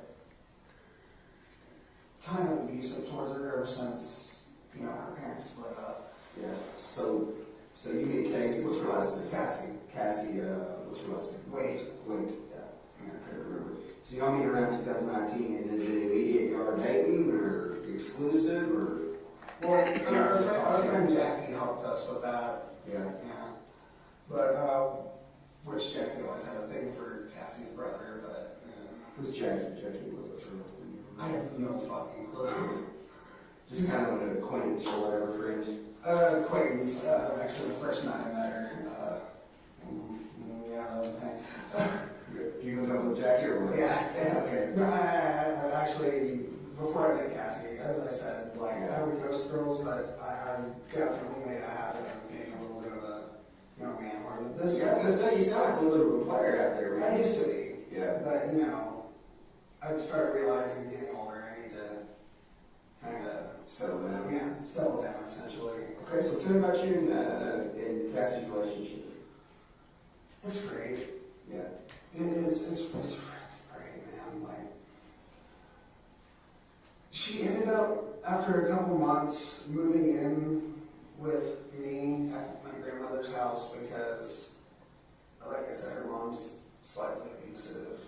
So she ended up moving over with me, and you know, we ended up getting jobs, all that stuff. But then, you know, Cassie lost her job. I don't remember what job it was or what happened, but she ended up getting those, you know. You don't remember where she worked at? No. Okay. She's had several jobs. She ended up getting like with stimulus checks in, right? So after a little bit of getting those stimulus checks in, we're just like, hey, let's go get an apartment. I'm buying a car for my friend Chris, and, you know, we get an apartment out in Arlington. It's the same apartment complex as our friend Jay, so, you know, we at least know some people out there. So we're out there for quite a bit, just living our lives, that whole thing. I get a job at Papa John's, which I actually used to have that job at Papa John's a couple years prior when I was with Nicole. Okay. But it was the Papa John's out in Pantego. Pantego, okay. What did you do for Papa John's? Did you work the front, or did you do everything? Delivery? Okay. I was the #1 delivery boy. Yeah.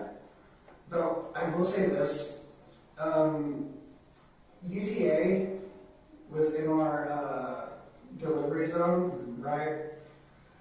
And I hated it when I delivered there because, and I'm not mad because I realize it's a cultural thing, but people from India think tipping is disrespectful.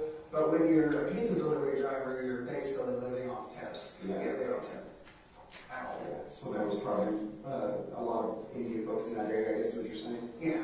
Yeah, so I mean, they're going to like TCU, you know, Yeah. Cookamore and all that.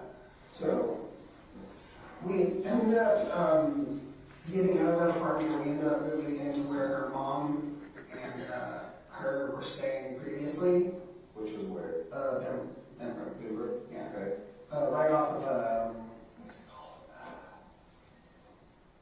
377. Okay. So we ended up living around there, and it's going relatively well. After a few months, JC's boyfriend gets out of jail. That's Cassie's cousin. We were living with JC at the time. What's his name? Levi Henderson. What was he in jail for? He's a piece of shit. He's an absolute drug addict piece of shit. But I'm not someone to call someone a piece of shit, but this dude was. If I would have known what he was in trouble for, we would have been able to get him gone sooner. But JC wanted him around, me and Cassie did not, because at this time, we're finding out, oh shit, Cassie's 3 months pregnant. So we're just What was he like, in trouble for? Which found out he was in trouble for? I don't know the exact details, but we lived pretty close to a school, and he was not supposed to be that close to a school, supposedly. So are you alluding to the fact that there's maybe some type of sexual assault on a child or something? that's what I'm asking. But I did not like the guy. I did not like the guy being around. So after a couple days, I'm just like, hey JC, like, why is he still around? And it was this entire deal. Like, I tried getting him out. Like, I tried forcibly removing him from the property because I didn't want him there. So you were having physical altercations with each other? Or? I wouldn't say physical altercations. Like, there's one point where he straight up called JC a cunt, and I lost my shit on him. Because, JC is Cassie's cousin, so that means she's basically family to me. You're sitting there calling her a stupid cunt bitch. Like, no, like, you respect what you fuck. So, that's the only time I ever, went off on him. But that's, anyways, I digress. I tried removing him from the house, and then JC called police, and it's just like, well, you can't do anything because she lives here, and she's letting him come here. So, we really can't do anything to remove him. If we would have known that he can't be that close to a school, we would have been able to get rid of him. God, I wish we would have known that, because this friend of his came around and busted out my windshield. There's police reports about this and everything. Yeah, through paperwork. Yeah. Okay. He busted out my windshield, busted my right window, busted JC's windshield. It was. He came and really tore y'all stuff up. Yeah. I wonder what was the reason? Because he was mad at Levi? Or? Yeah, he's mad at Levi. Okay. You know why? That's when we started to figure out, hey, something's not right about this dude other than the fact that he's on drugs. He started sitting there calling him a pedophile, and me, I'm just sitting here what? So I'm not liking it. Yeah. So after this all happens, a police report was filed again, and they actually caught the dude busting on windshields and all that stuff on ring camera. So they get him out finally, but then the landlord sees everything that's happened and tired of the drama on his place. yeah, exactly. So me and Cassie have to find an apartment. So we find an apartment out on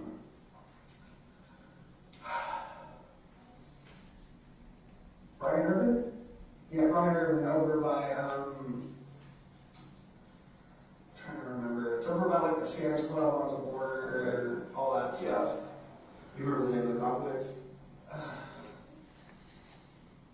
Just trying to get an idea where it's at.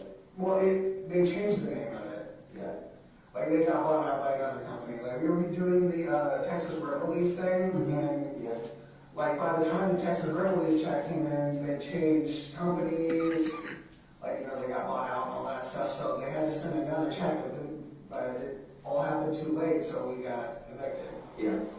So when we got evicted from there, our son was born. He was already born at this point. He's a couple months old. What year was that? It was 2021? Yeah. You're still one, right? Yeah. So when was your son exactly born?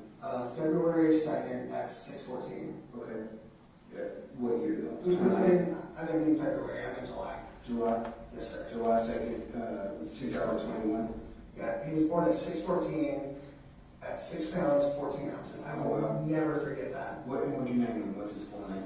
Chester Thomas Lynn Horner. The Chester comes from Chester Bennington, the deceased singer of Linkin Park. Okay. And then what about his middle name? The Thomas comes from her brother. The Lynn comes from both her grandfather and you. Yeah. And me. Okay. But so he's got some meaning behind his, yeah. got some soul behind his names, huh? Yeah. Yeah. His sorry. Yeah. So Cassie, bless her heart, like the months leading up to Chester being born, we were both working at what's it called? Australian themed Outback Steakhouse. Okay. Yeah. In which that's off of 377. Okay. What were you doing for them? I was a dishwasher. She was a server, and she was pregnant and a server, so she was making more money than me, and I was making like $15 an hour. She's probably making a lot of money because she's pregnant. But, Exactly. I see somebody who's pregnant, I'm always going to tip extra. Yeah, I know, that's such a guilt trip, but at the same time, it's just like, shit, she needs the help. Yeah, absolutely. But bless her heart, man, up until the week she was giving birth, she was working doubles. Man, I don't know how the hell she was doing it, man. That's grit and character. I know it. Yeah. I fucking love that girl. Like, yeah. That just shows her, her character. So. But after her son was born, postpartum hit really bad. And, Where was she? What hospital? Hewley. I think it's Burleson or Crowley, but it's like right off of 35. Yeah. Right there in that little corridor. Yeah. Yeah. So then you said postpartum hit? Yeah, postpartum hit, she got really, depressed, all that, which, What were y'all doing that then? That we were still at the apartment at that time. Okay. For a few months, and then, after a while, we moved over to her grandparents' house when we got evicted from there, which... Her grandparents' house? Yeah. Remind me of her grandparents. You mentioned their names earlier. I didn't mention her grandparents. So you mentioned your grandparents. I'm sorry, what was her grandparents' names? Lynn and Patsy. Lynn and Patsy. Yeah. And where do they live? Burleson. And it's Wade also? Yeah. No? What's their last name? Wade is on her dad's side. Okay. This is her mom's side. You remember their last name? It's alright, you got something in your head. Bolanger? I don't know, it's French, it's pronounced Bolanger, but like... Yeah. So y'all moved in with her grandparents at that point, I guess, to give Chester somewhere to be, or... Yeah, like we needed a good environment for him. Originally we were staying out in this little shed. We kept it nice, and it was kept up for a bit until Cassie's postpartum came back a bit, and we ended up moving into the house itself. But at the time I was working for Amazon as a pretty much the same thing I was doing for FedEx. You know what I mean? Just delivering all that stuff.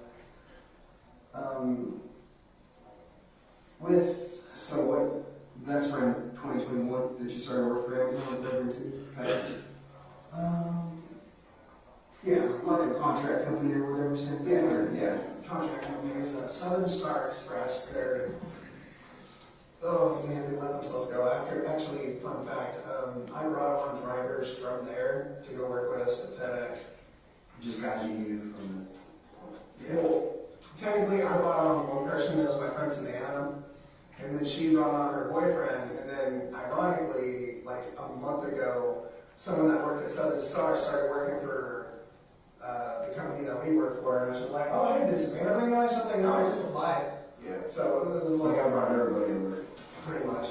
Yeah, where they went wrong is they kept getting step vans, but in their minds, all right, step vans, we're making more money now, right? But that's like, they have the same work area, but they're getting bigger routes. So they're kind of screwing themselves over because they have all these people that are step van certified, all these step vans, but not enough routes. Mm-hmm. So I was showing up driving 40 minutes to work every day, just for the chance to be able to go on a route that day. Yeah. And I have a 1-year-old. So you're trying to make some money. Yeah, exactly. So you only get paid if you run a route? Yeah. That's the only way you're going to get paid? Yeah. Do you get paid by the hour or do you get paid by the route? That one I get paid by the hour. Okay. Which, you know, that's no way to live if you're trying to sit here and make a freaking home for your family. Mm-hmm. So at the time I was back on keto because when COVID hit, I stopped keto and all that, you know, I gained weight. Then I ended up losing weight really fast, a little bit too fast.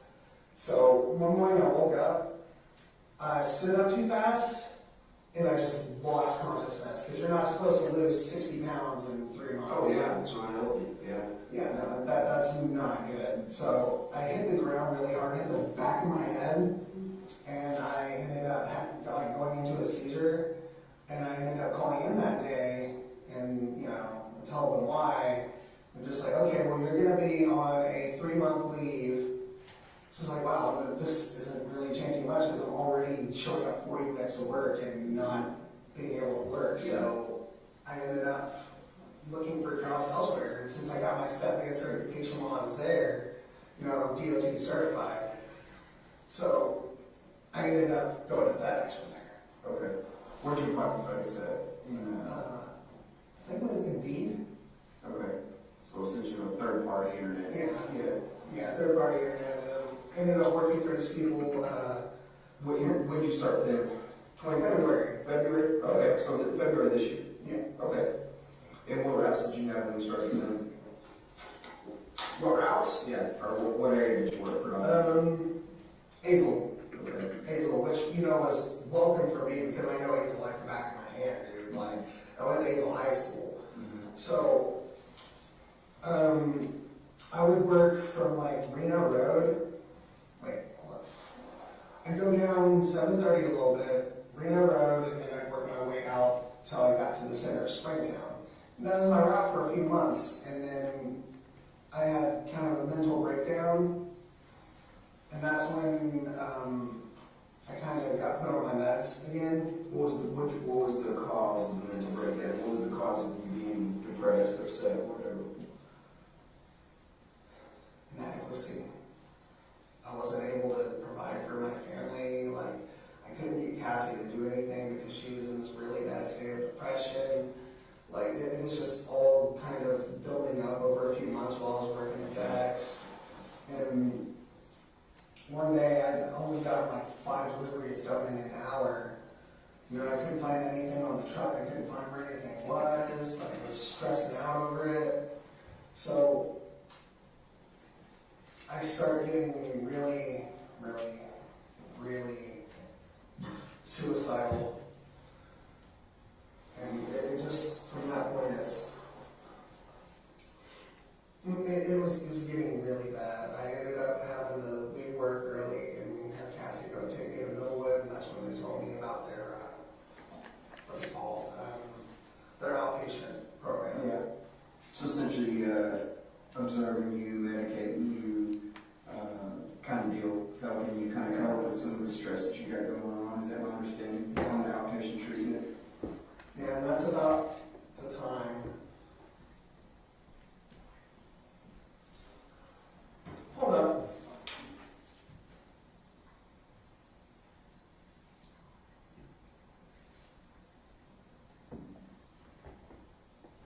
Are y'all okay? It's about the time they started popping up.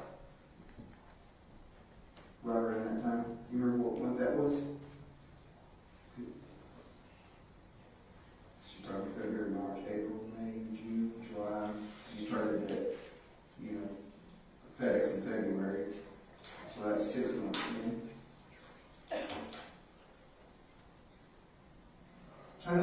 Give me a second, I'm trying to think of timelines.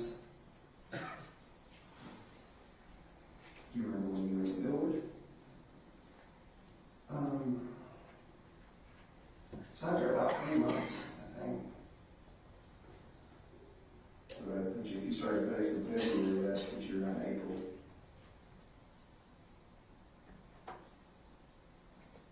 Yeah, about that. It's around that time. Okay. So April timeframe is kind of when you first, tell me about that one. How did that happen? It just kind of, what do you mean? Like, you said that's when you first started coming in? Or you first started seeing zero? Is that what you're referring to? Well, not seeing. Or like hearing? Or It started off as like, almost like a little devil on my shoulder kind of thing, you know what I mean? But then after a while, it just kind of turned into, I was switching back and forth sometimes. Like in times where I was stressed out, I would essentially switch, if that makes sense. Do you think that was maybe more of a coping mechanism? Maybe some way to, you know, overcome your stress and be more assertive and... I mean, it's possible. Yeah. Because, and again, I'm not going to put words in your mouth, but, you know, I know some folks that essentially, you know, put up with so much bullshit and have so much stress going on in order to cope or kind of do things different and not be, you know, regular, nice, easygoing, laid back Tanner. They kick it up a notch so they can overcome and get through some of the hard times, you know? Because it sounds like you were having a lot of coping to do. You were dealing with a lot. You got a 1-year-old at home. You got such a fiance. Is that proper fiance or girlfriend? Or that's a fiance. A fiance at home that's not working and she's dealing with some postpartum stuff. And you're the sole provider. You by all accounts don't have your own home. And she keeps spending all my money. So every time you get a paycheck in, it's going right down the drain. Is it going to good stuff? Is it going to Chester? Some of it does, yes, and then other parts of it, not so much. Okay. So then here we are sitting in April. You go to Millwood. You do the outpatient treatment. Tell me about where do you go from there? You keep working, obviously. Yeah, I keep working. They end up putting me as a floater, which I absolutely hate. Yeah. Like me having Asperger's syndrome, I like being routine. Mm-hmm. You know what I mean? Like I have a routine. I used to have a way I used to do my own route. I used to go down 7:30, hit the businesses first, and then I'd move west from that point. Yeah. You know what I mean? And I always do it the same way every day. But now they're putting me on like different routes every day. Like since while I was away for like a week, right? So they put someone else on my route, and then they became the main on that route. I would only get that route like once a day. Yeah. And Polaris at this time had, let me see, they had Paradise, Bridgeport, let me see what else. All of Springtown, Poolville, which, fun fact, I got chased down by a peacock in Poolville. Yeah. Yeah, I've seen those peacocks in Poolville. What are you talking about? Yeah. I also delivered to that nudist colony that's apparently out there. That's I've heard but I've never seen it. Yeah, no, don't even go there. No, like the dude that answers the front is like 400 pounds and like nude as hell, and I almost called the police right there. And first thing I did was just say, hey, Jason, this dude just answered this door, dude as fuck, and he's like trying to shake my hand, and she's just like, oh wait, you're on that route, okay, yeah, no, that's a nudist colony, you're fine. Please don't put me on this route again. Yeah. Like people being naked freaks me out, but but essentially, it messed up your routine. Yeah. It took you away from your comfort zone. It took you away from, you like that control that I have. I'm the same way, right? I like things organized. I like my routine. I like to do things. When you mess up my routine, it kind of throws me into a little bit of a funk. Yeah, exactly. Yeah. So, yeah, we're dealing with that. I tried getting them to put me on an Hazel route because, let's face it, I know Hazel like the back of my hand. Like the main city Hazel route, it has high volume, but it's mostly residential. Mm-hmm. The only place that was kind of a bitch to deliver to was Walmart. And that's because they wanted their stuff early in the morning, and then they give you twice the amount of stuff, so now you're going to have to work around all that stuff. But that wasn't a big deal for me because I still know how I'm running this route, you know. I get like 50 stops done in like 2 hours by doing all the residential shit. You need the fastest routes to everything. Yeah. Yeah. But I know how to get it done so I can hurry up and get home. Because since I wasn't getting paid by the hour, my goal is hurry up and get done. So if you weren't, you were getting paid by the route on that one? Yeah. Okay. FedEx I get paid by the route. Okay. But they just keep putting me on these like stupid okay, now you're on this route today. Now you're on this route today. I never knew what to expect. And then that's when they ended up having to sell some of their routes to this new guy, Richard Davis. Y'all probably talked to him already. Yeah, I haven't personally talked to him, but yeah, I think they have. The guy that owns these trucks, right? The guy that owns the routes you're correct. Yeah. Yeah, okay. Supervisor for that. Well, he's the business owner. Business owner, yeah. But the reason they sold me over to him was because they were trying to push me out towards those routes. Mm-hmm. Which, you know, that irritates the piss out of me because I, coming from Amazon, like condensed routes, you know what I mean? Because, let's face it, like I gained weight because they keep putting me on routes that I'm sitting most of the time versus running shit to the door. Mm-hmm. But it was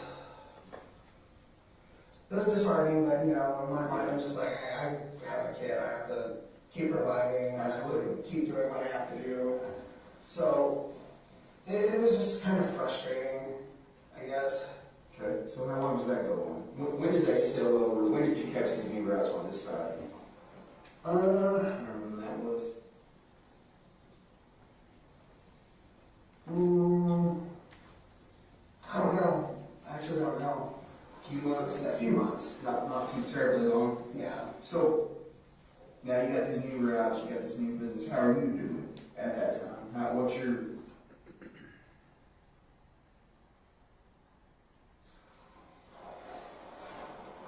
I have no clue. No clue.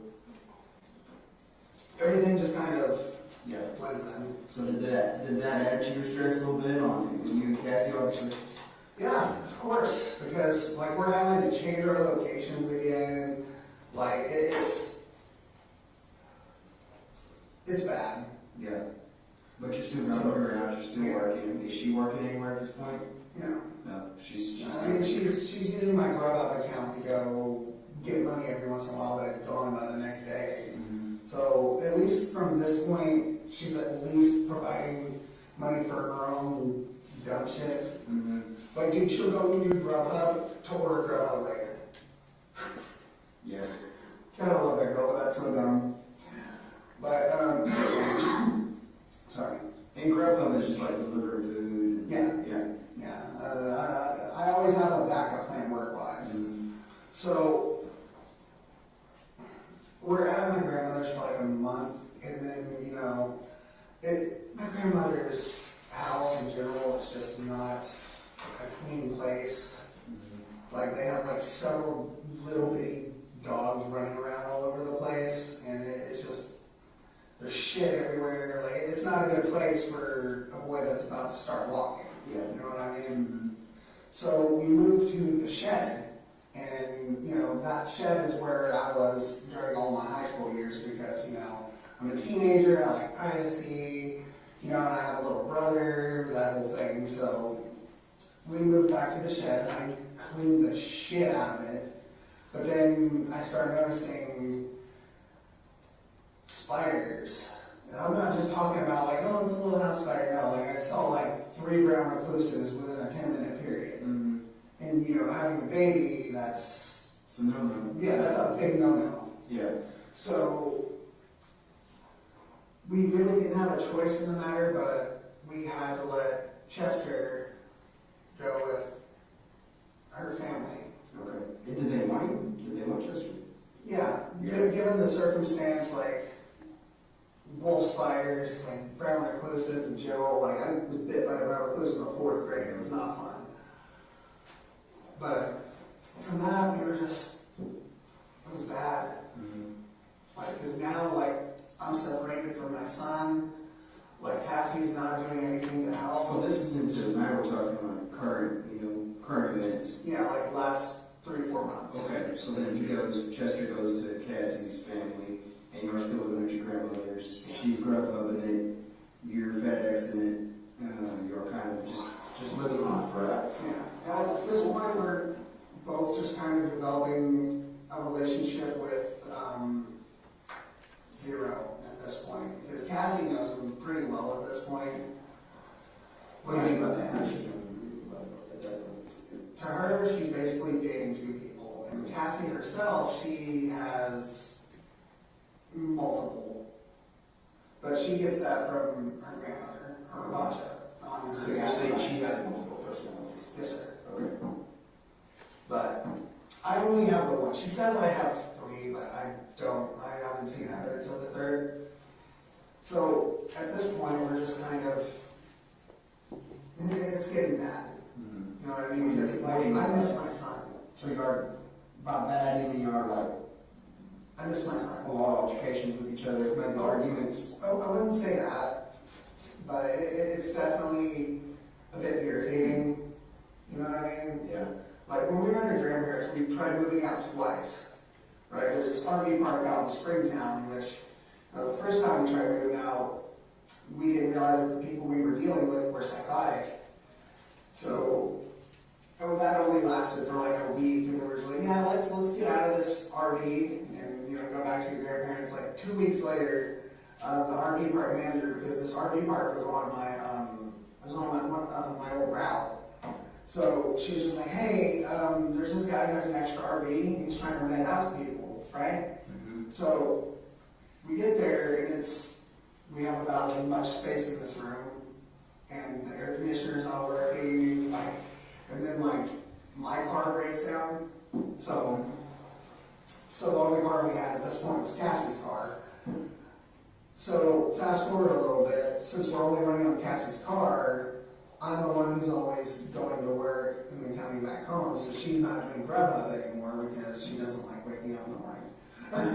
Yeah. So you are sharing that account just to kind of make money. yeah, I let her use it, but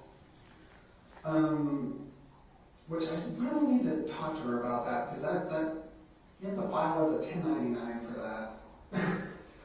But so I'm the only one working there for a bit, and then her car breaks down. Right, and her family's all blaming it on me, but honestly, she could have been working in general. But for like a month, I'm sitting here, driving, like the freaking work truck's home. Yeah, and they allow you to do that, obviously. Well, Richard's allowing us to do that because the dude's got a heart goal. He really does. Yeah. But he, after a while, I started noticing they were putting up signs, right? And it was for $18.50 an hour for package handlers. Cassie, I'm just like, hey, look at that. She's like, you know what? That's a lot of money. Yeah, I'll do that. So for the last month, she was, she's actually worked. She was driving with me up to the Yeah, so it makes sense, right? Y'all both go to the same place. Yeah. She does the packages, you do the delivery. Yeah, pretty much. So after a few weeks of that, we go to a car dealership because, Richard's just like, all right, so what's the status on the car? So we get a car over at MCMC, which, it only took like $1,000 down, and we got ourselves a car, a little 2015 Chevy, something, I don't know. Sonic? Yeah. Is that right? Yeah. Yeah. Which is not a bad little car. Not a bad little car, just a little tiny. Yeah. But at the same time, Like 4 wheels and it gets you from point A to point B, right? Exactly. Yeah. So you all get your car, so essentially, hey, it is what it is. A car is just a means to get to where you need to go, right? It doesn't matter what it is. And the entire time, all this is going on, it just starts. Well, it sounds like things are getting better, though. Yeah. Essentially, she's working now, you got a car. Sounds like you're kind of coping with each other's shortcomings on these, personality issues, and then everything's great, right? I mean, it sounds like it. Yeah, it's starting to get a lot better. Yeah. And then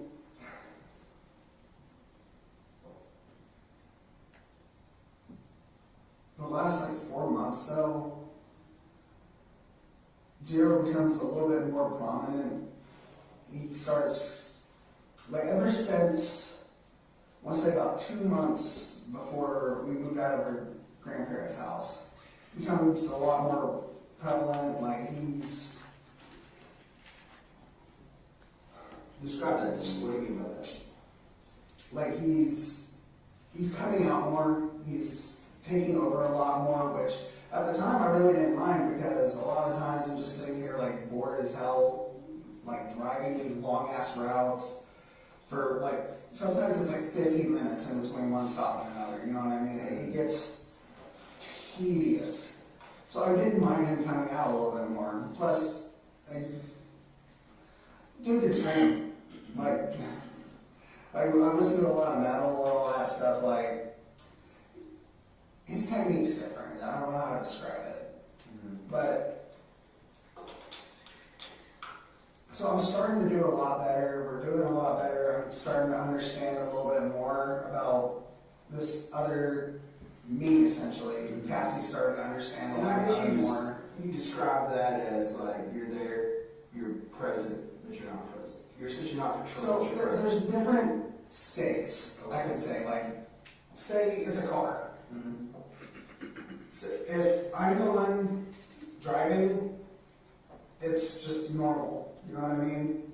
Sometimes I'm in the back seat, and that's when Zero's driving, and I'm just kind of Along for the ride. essentially, yeah. And then there's other times where I call it being in the trunk, where I have no idea what's going on. Because there's been times where I wake up and I have no idea how I got there. Like this, for example, like this right here, I woke up like going through my grandmother's backyard, and I don't even know how the hell that got there. I don't know what happened. It just kind of, it's like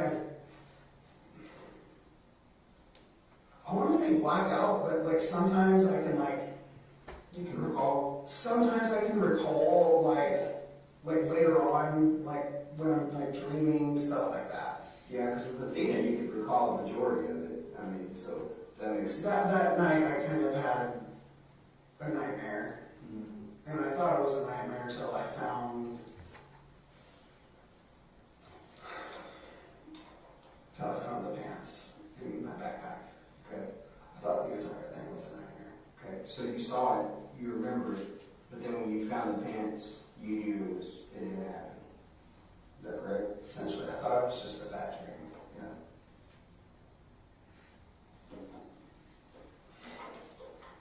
Yeah. Sorry, I haven't been able to wash my hands in days. I haven't even taken a shower in 4 days. I'm like, Well, when you stop doing silly stuff like that, it's you know. I don't remember doing that. Well, I mean, looking at That's what I'm talking about. Like, stuff will happen, I don't even remember how it happened. I woke up in a padded cell with that right there. I don't even know how he got anything to do that with. Tell me a little bit about that, about remembering, where did you find the pants? My backpack. Okay. Well, I don't even know what the hell happened. Yeah. Like, I just found them in my backpack and I'm just like, are you fucking kidding me? Like, I thought I just had a really fucked up nightmare. What was in your mind before that when you, because I mean, obviously now we've gone through kind of that. Was the nightmare pretty similar to what we discussed, or was there any? I was describing my nightmare. Yeah. Like I said, sometimes I recall it in like weird ways. I'll recall stuff in dreams. I'll recall stuff like just random flashbacks through the next day. It's almost like a PTSD kind of thing. So have you recalled anything came back that you think maybe we missed that first night that we spoke? Not that I can think of. Yeah. Nothing that just sticks out to you. It's like, oh crap, I remember this or telling this, nothing like that. I've been trying to think of something. Yeah. But I can't think of anything. Yeah. Like I'm at a loss. I'm in trouble for something I don't even remember doing half the time. Half the time. Yeah. Yeah. Because I remember, like I said, like nightmares and Yeah. dreams. Yeah, no, you recall a lot of it in great detail, and I understand some of it you don't, and obviously, ultimately talking to Zero, he filled in a bunch of the holes that Tanner wasn't able to fill in, right? But we kind of talked about that, and I'm not discounting anything, right? I 100% believe you, what you told me that night, and the statements you made to me, because of digital evidence, physical evidence, timelines, everything we're able to corroborate. Right? That's my job. Now we're talking about the guy that's responsible for doing that. So then I'm responsible for essentially corroborate and fill in those holes that you told me to make sure that we're not missing something. And I'll be honest with you, I was able to fill in every single one of those holes for the most part. And some of the holes, like that's that what that we keep talking about, that what that we keep bringing up, right? But then there's just some of that why that comes into it, you know. And I know we touched a little bit about it, but you know, obviously if the child was sexually assaulted and you said no, you were pretty adamant about that. That no, I don't have any visions, memory of any of that. any type of sexual assault. No, sir. Nothing like that. No, sir. Yeah. You know, and obviously, yeah, medical examiners and folks that'll determine that. Yeah. I'm not a doctor. By Yeah, I'm not too worried. I'm pretty sure you didn't. Yeah. Like, I'm 98% sure. For sure. 98%. Thank you. I'm Yeah. sorry. I'm like halfway thinking about a cigarette right now. That's why I'm just like, so I'm just 98% sure that. Yeah, because I haven't seen anything. Yeah. I haven't seen anything in my dreams. I haven't seen anything like at all. Yeah. Yeah, no, and I trust you on that. I believe you because I'm going to revert back to whoever I was talking to, whether it was you or Tanner, that both of you guys were completely honest with you. Both, 100%. And I think that goes, I'm going to go ahead and credit that with that throughout your life, throughout the series of events in your life, there's a two-way road with you. You're going to give what's given to you. Am I wrong about that? If somebody disrespects you, you're more likely, it sounds like, to disrespect them. If somebody... Not even to that point. Yeah. Like, I have a lot of patience with it. Yeah. But there's certain lines that when it's crossed, it's crossed. Like, for instance, my mother-in-law putting Cassie and my fucking son in danger. Yeah. And like, that's a line you don't cross. Yeah. So I tend to believe, you know, if you're telling me you didn't sexually assault her, she wasn't sexually assaulted, I believe you. But I'm not the doctor, right? So if the doctor comes and tells me that she's been sexually assaulted, then obviously I have to go with what the doctor's saying. But you're 98% sure that's not going to happen. That's not going to be. I'm sure that's not going to happen. Okay. Okay. I believe you.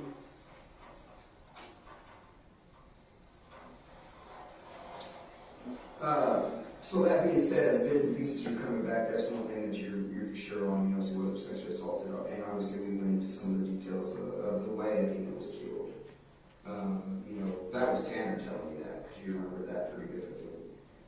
You know, obviously... I had nightmares about it for like 2 nights, man. Here, you've had nightmares? No. Oh, before that, after that. Yeah, so obviously that was pretty descriptive, you know, she faced away from you, you tried to break her neck first. That wasn't saving. That was zero tried to break her neck, which is, I mean, and when I say you, obviously, it's not another person, it's you, your body. You physically tried to break her neck, that didn't happen. Facing away, obviously it's not like the movies. You know, I think that's obviously conception, impressionism. Obviously, maybe there are some people that can do that, but yeah, maybe like my python. yeah. Sorry, I'm sorry. Every time I say Black Tyson's Day, I do that. It's just a joke that me and my cousin have. Yeah. So ultimately, you ended up strangling her, or your body ended up strangling her. Zero strangler. So zero strangler. Do you have any recollection? Because I'm gonna shoot you straight. She's got some marks and things on her. Are you aware of any how those marks could have potentially got on her? Like what? Like some patterns, scratches, or anything like that. I don't know, it depends. Like, what do you know? I might be able to. I don't. Again, this is something I don't physically know. I haven't physically seen them or visually seen them, but I've been asked that, so maybe you can feel it. It's like maybe like a pattern on her body. Maybe, and I think it maybe just from the process of transporting her from the truck to essentially the Trinity River. Maybe she got scratched on her somewhere. Trinity River or the creek. I'm going to say Trinity River. That's way far off. Yeah. So we're the creek there where we found her. So any ideas on that? Where she might have gotten any scratches or scarring or anything like that? I mean, we drug her across the road. Yeah. And I threw her in the bamboo. Okay. So you did. That's one thing I wanted to clarify a little bit. So she was in the bamboo at first. She was in the bamboo. At first. Yes, sir. And then what made you move her from the bamboo? That's when I was in the back backseat, not in the backseat. But that was same day, right? That wasn't a different day, you came and got her at the Trip Creek? Essentially. Yeah, same day, same time frame. When I came to, I was getting on 114, Mm-hmm. coming off of a little county road. Okay. So essentially you went back, you had to go back, get her, put her back in the truck, and then take her to the creek. As far as time goes, I don't think that happened. What do you mean? I think it all happened in one go. Okay, so I creek got is in the the next one. driver's seat, and that's when he took back over. Okay. So essentially it was like, this is probably not a good spot, somebody's gonna find her pretty quick if she's I left. wanted somebody to find her. I wanted somebody to be able to find this poor little thing. You went to the zero, didn't you? That's my guess. Okay, so then that's how she ends up in the creek. That's how you, and I can say she, I think we should give her the respect by calling her by her name, Athena. That's when Athena gets Such a it pretty name. in the creek. So, Goddess of beauty and mythology. yeah, that's, and I thank you for filling in that blank because I was a little confused on it. I guess I got confused on, because we went to the bamboo and she wasn't there. Sorry, trying to blow out here. It's okay. And then essentially, you know, once Athena's not there by the bamboo, I'm a little perplexed because you and I were being pretty honest. But then that's when I had to talk to Zero. And then Zero essentially took me to the creek where she was at. So zigzag, or any type of pattern, any type of scratch, anything like that on her would more than likely be from you dragging her on the road or something in the truck. Right? Sir. Okay. Keep in mind, the truck floor does have kind of a rugged Texture? Yeah. Okay. And in the FedEx truck? Okay. So you don't think Zero tried to, in your dreams or in your mind when you're recollecting some of this stuff, you don't think I haven't seen anything. Nothing as far as like trying to smother her or anything like that, just strangling her? Sir. Okay, that was it? Sir. Okay. And strangling Athena, I'm sorry. Again, I just want to show her the respect, you know, by calling her by her name and not minimizing who she is. It's a person. Yeah, it's a person. That's a child. Yeah. So, and it is a child. So, and at that point, explain to me a little bit about the clothes. What do you think is the rationale behind taking the clothes? I know it was essentially it was a humiliation factor for Zero. Is what I understood, to humiliate her. Is that It might have been like throw off trails, some kind of thing. I don't know. okay? Essentially, put the clothes somewhere else, and then it's kind of like the story about the green man, right? So to throw us off. So if we find clothes somewhere, then it kind of throws us off. Is that your train of thought? Maybe is that what the thought was? That's my theory on it. Yeah. I don't know 100%. I haven't talked to Zero in a couple days. So. Okay. It makes sense, right? I mean, to me, it makes sense. Obviously, you did tell us that the green man was to throw us off, right? So essentially, seeing somebody. So now the clothes, it only makes sense that if you take the clothes. When the first time that I talked to the people from the FBI, when they saw me when I was dropping off some packages at someone's house, I was in the back seat for that. Mm-hmm. When we realized who that was, Zero took over on that. Okay. So threw them off. Yeah. I think he had access, like, we share the same mind. Mm-hmm. And he has access to our memories. Mm-hmm. And my dad used to have an old Astro van, and I think that's where he got that from. Okay. Just a repressed memory, essentially, so to speak. And he had the missing panel off the. Yeah. And that was very descriptive, so that's what. Obviously, that's something that was, stuck out to me. It was very descriptive of the way the man is described. But it only makes sense. So do you remember what article? Obviously, you found the pants in your backpack at the house, at your house, right? Do you remember where any of the other articles of clothing went? I know we talked about a sock that maybe was thrown out on the side of the road. Can't think of anything else as far as that I can't goes. think of anything. No, sir. Was she completely nude when she was thrown into the creek? I believe so. Okay. So she had no more clothing on her person? No, sir. Okay.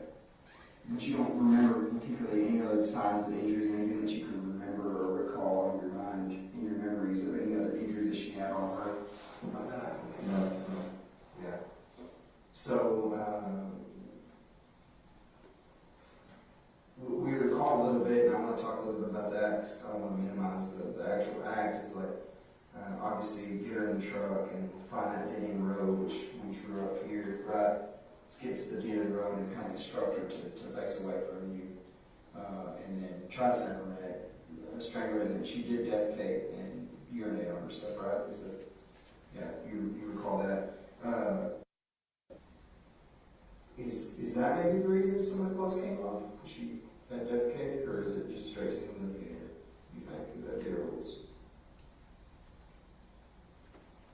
Reword that? So you think maybe the clothes came off because she defecated on herself, or because it was just to humiliate her?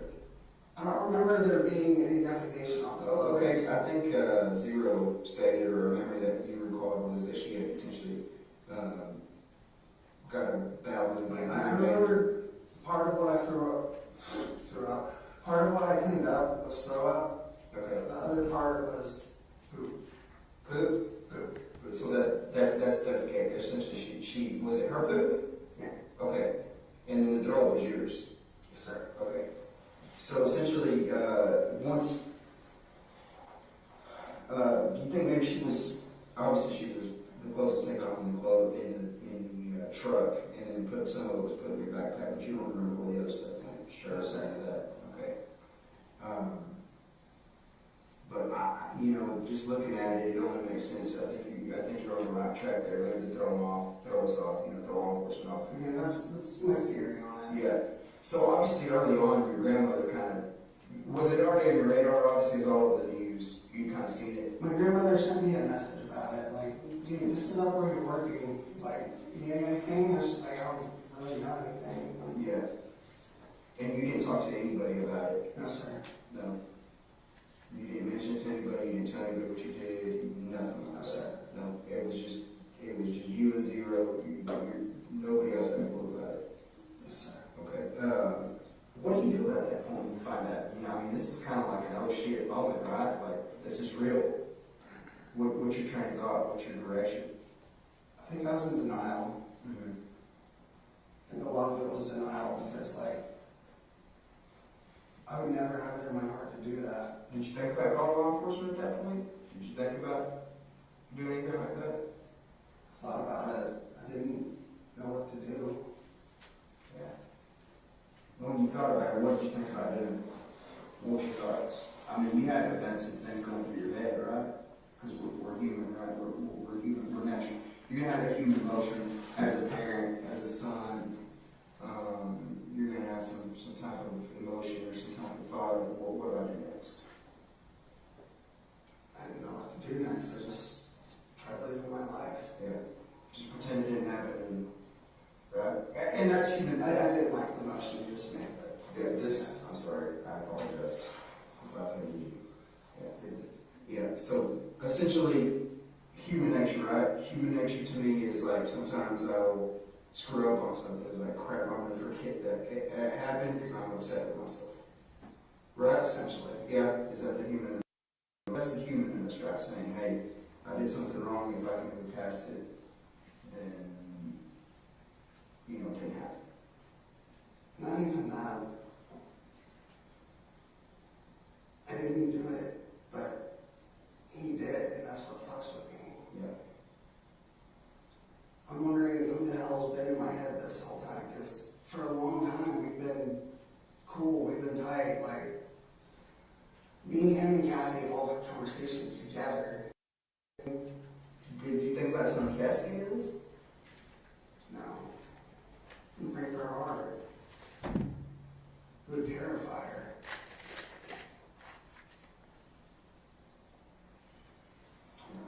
So essentially, you're more or less in denial at that point, I would say. Still, part of me is in denial because I didn't pull the trigger. What do you mean by that? I didn't pull the trigger. As far as letting somebody know what happened, or Doing it. you feel like Zero pulled the trigger? I feel like, yeah. Okay. I tried to disarm the gun. Okay. I tried to stop all of this from happening.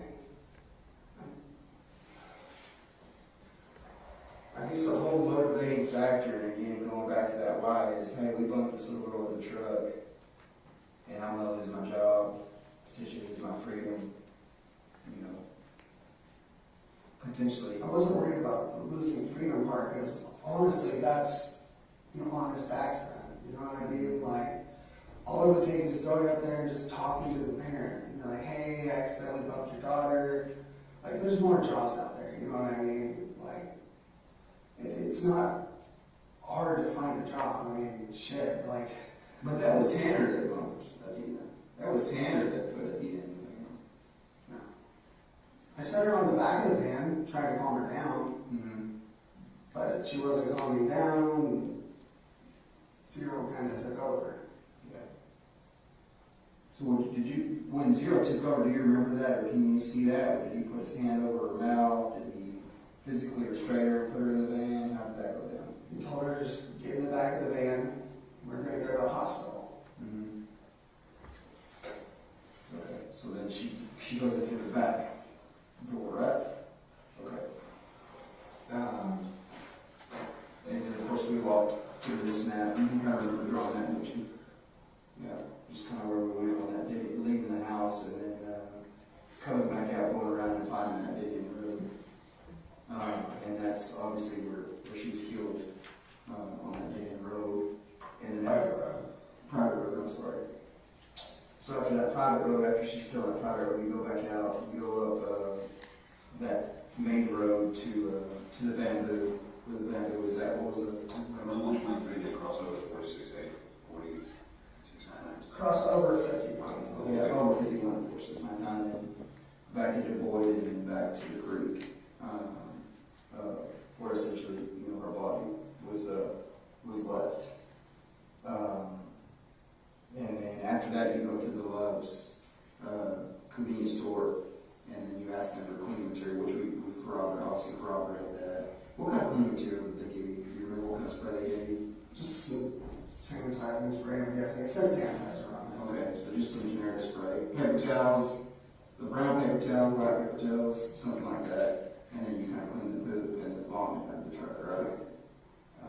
And that was approximately, according to my time. Do you remember what time it was? I think our time, we have a time stat there, was around 7.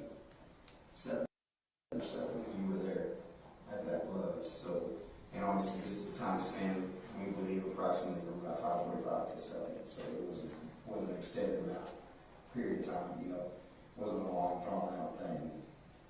It happened pretty quick.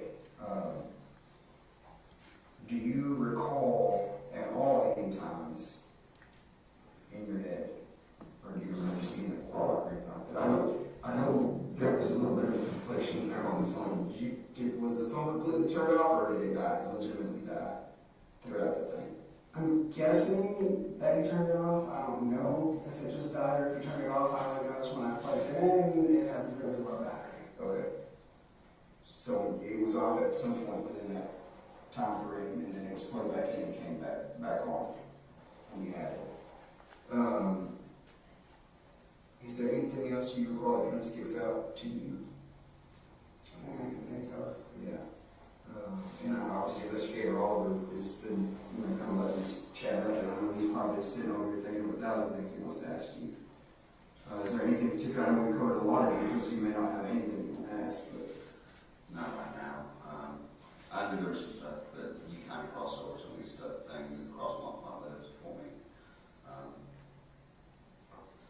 You said that one of the things that got me is that sleeping in the backseat sometimes, you're in the trunk sometimes, talk about Zero and everything like that. And Cassie said you have 3 personalities. And she says I have 3, but I've never personally seen any evidence of the third one. She given a name to the third personality? Not that I know of. Did she give any particulars on the third personality? Nice, mean, any description? Not really. There's been times where she'll just say, hey, you have a third person up there, right? And I'm just like, no, I don't. Because I figured of all people I would know. You know what I mean? Like, it's my brain. I figured if I knew there was someone else in there, I would know. You mentioned earlier too, I guess you're aware of the FedEx cameras, that there's FedEx in that FedEx, cameras in that FedEx truck. Yeah. Okay, and you know how they operate. Yeah, they operate on, if you make any, they record if it's like you're speeding or if like you it may take a turn too tight, something like that. Mm-hmm. That's what I'm guessing. Yeah. And because you made the comment earlier that we'd be able to see all the cameras anyways. Yeah. I guess you're aware that, the cameras can be accessed without any type of, impact or anything like that. That I didn't know. Okay. Tanner, do you think Zero told anybody about this? Because you said you did. Do you think Zero told anybody? I don't believe he did. You don't believe it? Is that tattoo on your forearm? No, tell me about that. That's actually how we came up with the name for him. So this is a Christian metal band named Under Oath, and the O in Under Oath is, the O with the line through it. Mm-hmm. So that's a Christian rock band? Yeah, Christian metal band. Christian metal band. Yeah. Excuse me. So like, when we were trying to think of a name for that, other personality of mine, I just kind of looked at my arm and was just like, Zero. And that's how I just came up with it. Okay. So essentially that was something you and Cassie came up with. Yeah. Okay. That makes sense. That's the first thing I saw. Are they a pretty new band? Is it? Oh, no. Technically, okay, so the first EP came out in like 99. Okay. Their second EP came out in like 2002, and then their first full-length album was 2003, and then 2004. Between 2003 and 2004, they switched vocalists because he was going through a lot of like mental problems at the time. He fell asleep at the wheel, and his girlfriend died. It was a big thing, but yeah, they've been around for a long time. I'm gonna have to look them up. I'm gonna have to listen to some of it. Well, so some of their earlier stuff, it's more like death metal kind of sounding stuff, but they're trying to bring that whole positive spin to an otherwise really negative scene, which I love the crap out of. And then after their first 3 EPs, they went more towards the like emo direction, where there's a lot of singing and screaming like mixed together pretty well. You know what I mean? Then they went more towards metalcore, which is still singing and screaming together, but less on the emotional side. Even though he does talk a lot about like mental health problems and all that stuff. And then they got experimental for 2 albums. On the second of those 2 albums, the drummer left, who was also the clean vocalist, the singer. Mm-hmm. Then they made one more album with the drummer from this other Christian band called Omagene. Then they split up for a long time, and they got back together a few years ago as more of like a heavy rock group. Mm-hmm. Like, almost like, I don't know how to describe it, but it's definitely a lot more singing. But when they got back together, they weren't Christian anymore, sadly, but it's their band, their choice. They can do what they want. Yeah, so that kind of explains the name a little bit. It clarifies something for me as far as the name goes. Sorry, I went on a tangent about that. I like info dumping. I'm not Tanner. I want to know Tanner, right? I want to know that's important to me. So the tangent, I'm good with. I don't need to go on a tangent and explain things to me that way I can fully understand you, right? Like all-time 3 favorites are like Under Oath, Linkin Park, and recently Dance Gavin Dance, which weird name for a band, I know, but the singer, his voice is just phenomenal. Yeah. Is it Dance Gavin Dance? I know, right? Like, that is a weird ass name, I know. What I got this on the tip of my tongue before I forget. We talked the other day a little bit about, you spoke to Athena. You kind of remember that, you recall that when I was talking. Bits and pieces. Like when we were talking to Athena, me and Zero were also arguing. Mm-hmm. Over what to do next. Yeah, like I was trying to be like, you just put her back and forget the whole fucking thing. Yeah. Like, you know what I mean? But he seemed adamant. So you obviously asked her her name. Yeah, he seemed a little bit different than normal too. Like, cause normally, like, he's the cool guy. You know what I mean? Like, he's almost like everything I wanted to be. He's like super suave, super like, you know what I mean? Confident, yes. Yeah. But he was a little bit more manic than normal, I guess. It was It's a panic mode situation, right? Yeah. Are we gonna get in trouble kind of deal? Do you remember, and this is more for do you remember any of the conversation with Athena? I know you asked her name and she told you her name is Athena. I know that you told her you were going to go to essentially give her help, hospital or whatever. And I know she asked for her dad several times. Do you remember any other conversation with her? Anything else she might have said or anything like that? I remember there was a point where me and Zero were getting verbal, like outward verbal versus inside the head verbal. And she was kind of like freaking out over it. Well, how was she freaking out? Like, she was just kind of looking at us like, why is this dude talking to himself? Mm-hmm. Like, you know what I mean? Yeah. I don't know how to describe it. Do you remember Athena saying anything during that timeline? No, she just kind of looked like, what the hell? She rightfully so, she was terrified, right? Yeah, if I saw someone talking, like having a conversation, arguing with themselves, like, I'd be freaking out too. Yeah. So, again, there's some things that are, you know, obviously she asked for her dad, and she was scared. She did ask you to stop, right? I mean, ask Zero to stop, not to do it. Did she say anything like that? I don't think she knew. Yeah. I think she was just more like not knowing what was going on. Mm-hmm.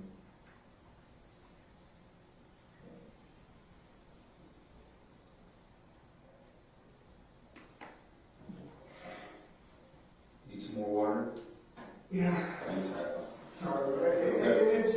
I think it's more stress than anything. That, and I have to, like, when I ask people for water while I'm in that fucking padded cell, I'm sitting there waiting for, like, I've got a case of water, so if you want to I'll get it.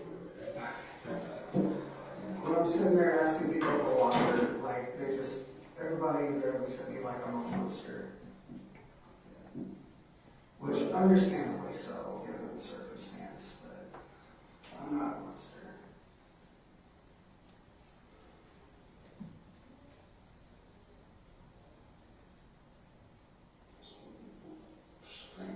Give me just a second, okay? Make sure you have no smoking. You need anything else? You happy right there? You okay? Yeah, that's it. Hey, it's not my house. I'm gonna respect the rules, alright? That's fair. So, you never told me what this means. Hang on a second. Let me switch it. Throw it in the middle of the line. She goes back in. Okay.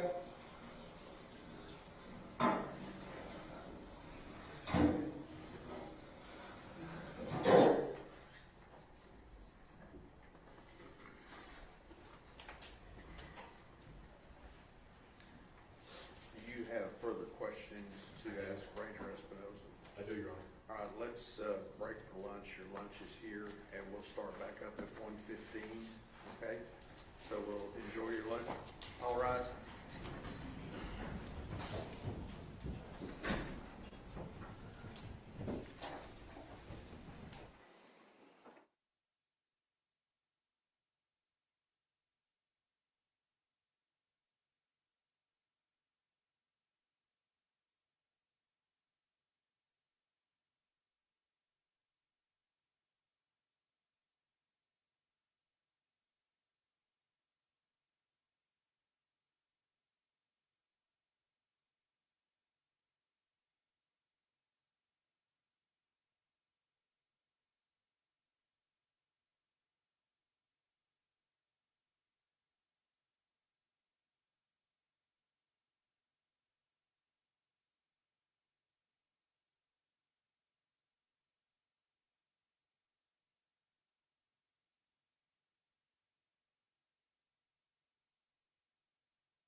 times do you estimate during your questioning of him did he come back around and ask you to either present this to a judge or talk to somebody again? Approximately 5 or 6 times during the first course of that initial interview, he would always redirect to asking that question. And I noticed in here when we were talking about this, he presented what his terms were, his price, I think is what he said, for this, and conditioned it. If he was able to get this, he would tell you the truth. Is that what your understanding was? Yes, sir. That's what I understood. And absent meeting that price, he wasn't going to tell you the truth, right? Correct, sir. Objection, that's a mischaracterization. Overruled. So, once you get done talking about that, you said he redirected you. What types of questions were you asking him when he continued to redirect you to want this deal? I was mainly wanting to ask why this happened, as you heard in the interview, because we were able to corroborate a lot of the what with physical and digital evidence, so we already knew what transpired. It was more of a why for closure. Push that microphone back just a little bit. There you go. So at any point, was he willing to tell you why? No, sir. Now, I noticed in here there was a point at which we were talking about, you were asking questions about Athena. And you made a statement that basically she was in the wrong place at the wrong time. Do you remember that? Yes, sir. I recall that statement. And you made that statement to Tanner Horner, and what was his response to that? I can't exactly recall what his exact statement was to that, but I believe it was something to the extent of, I guess so. So let's talk about a couple of things that have now come up in this.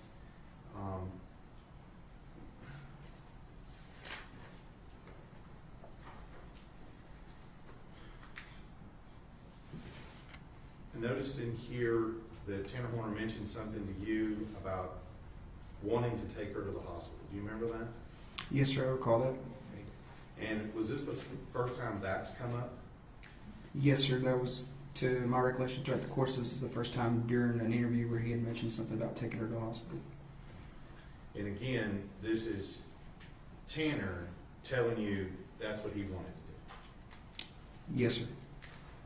Now, when we go through this and we start looking at this, we start talking about the pants. And at some point, does he admit that he found he found Athena's pants in his backpack? Yes, sir. I believe that was a statement that he located Athena's pants in his backpack at his grandmother's residence. Now, prior to this, if you'll remember, did he deny taking any items of clothing from Athena with him? Yes, sir.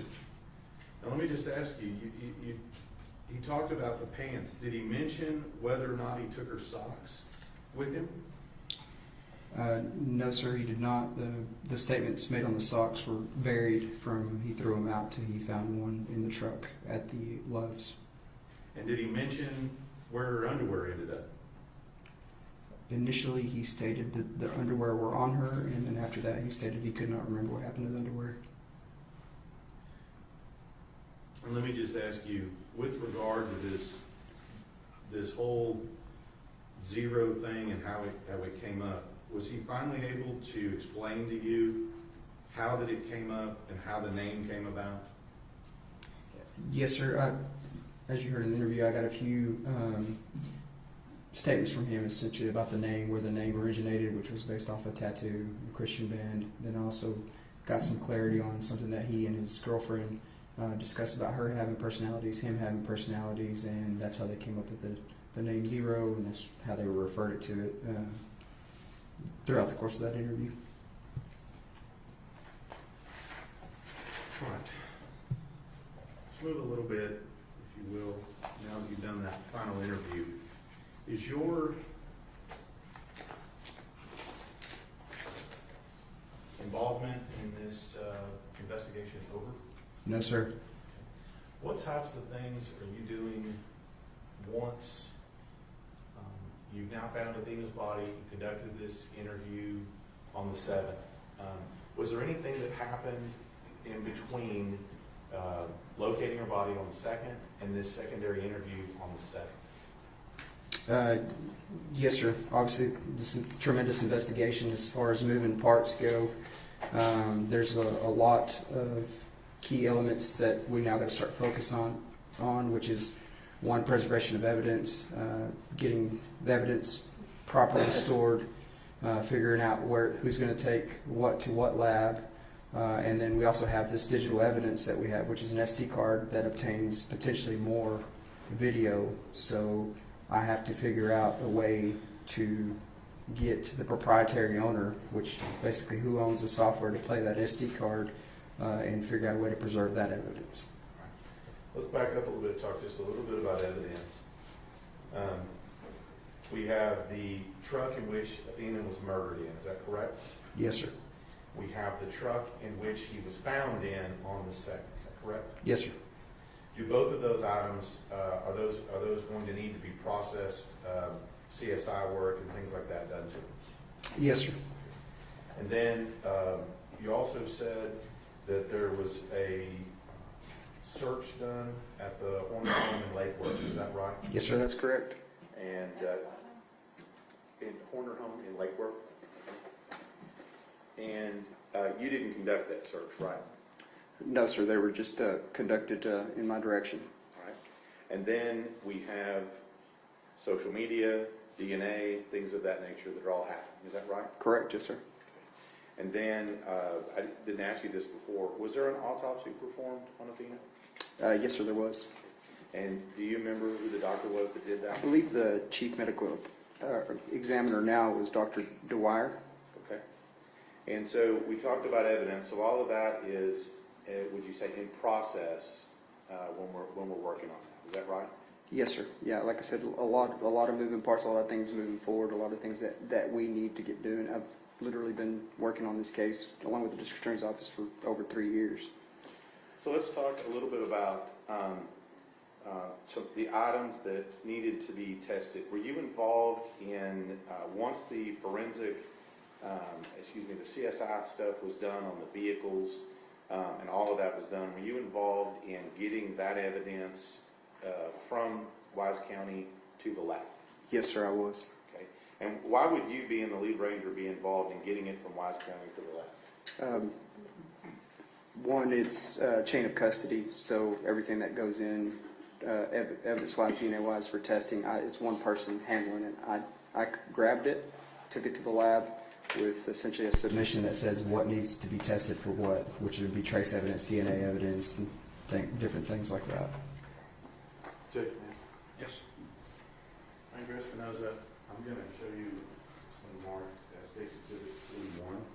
Is that what you were talking about with the evidence? Yes, sir. This is a chain of custody transfer receipt from the Wise County Sheriff's Office to me. And is that a true and correct copy of that chain of custody receipt when you took the evidence to DPS? Yes, sir. And when did you take that to DPS? February 21st of 2023, and I can verify that with my signature at the bottom of the page. Judge Woodoffer State's 41.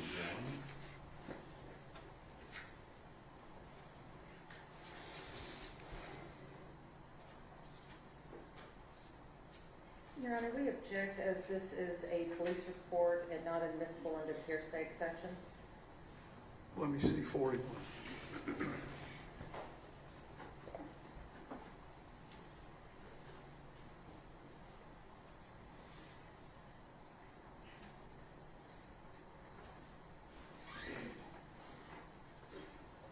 Mr. Staten, what's the relevance of this documentation?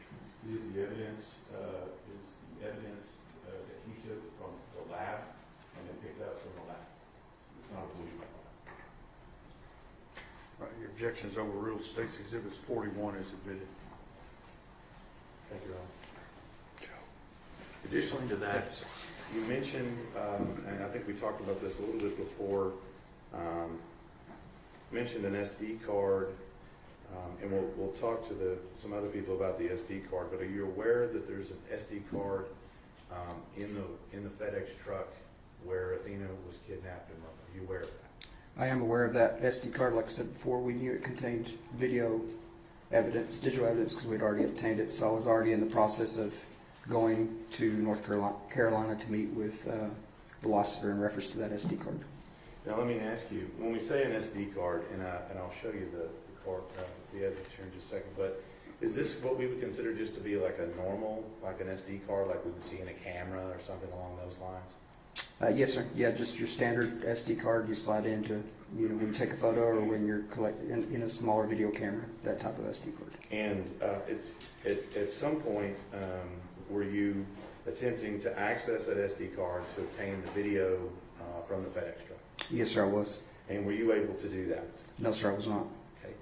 And what steps did you take to be able to view what was on that SD card?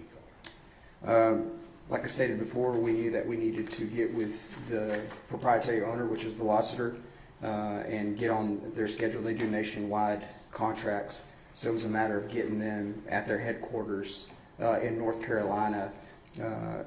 Numerous times we were working out a schedule, and we finally nailed a date down of January 23rd, and I was able to request a plane through DPS headquarters in the governor's office, and it picked me up in Decatur and flew me to North Carolina, where I met with Jim Becker to preserve and obtain the digital evidence from the FedEx truck. All right. And I'm not going to ask you specifically questions about what's on it, but let me ask you, so you said something about something being proprietary. Well, what does that mean? So, yes, sir, I did. So the software that they use for that SD card is basically only for them. If you want to play their videos, you have to have... Jack, this is all based on hearsay. Over. You basically have to have their software in order to play that SD card. So we just can't play it. They own it. So in order for us to play that, we have to go and use their software. Okay. And that's what you mean by proprietary. It's not just a reader that we have on a common laptop. Is that Correct, yes, sir. Okay. And does that particular reader have a name? I believe it's TrueView, if my memory recalls. Okay. But we could get Jim Becker to talk about that. Is that right? Yes, sir. Yeah, he's the brains. He provided me the software, provided me the video, and then that allowed us to play it. And so, and again, I'm not going to ask you directly about it, but once you had the proprietary software, okay, once you had that, did you get that when you were in North Carolina? Yes, sir. I flew there, obtained it, stayed until we had the evidence, secured it, made sure it played, and then I flew back to Wise County from North Carolina. So at that point, you got the software, and now you can see the entirety of the video on the date in question. Is that correct? Yes, sir. Judge? Approach. Yes. I'm show you State's Exhibit 116. Do you recognize it? Can you tell us why? Yes, sir, I do recognize it, and it does have my initials and a date stamp. So let me ask you, is this State 116, is the SD card contained within that? Yes, sir, and also contained within is jump drives, which the video evidence was actually transferred to by Velociter. And so all of this, this is what you picked up from Wise County? Yes, sir. And then this is what you took to Velociter, and this is what you brought back? Yes, sir, that's correct. And that's your initial and signature on it? Yes, sir.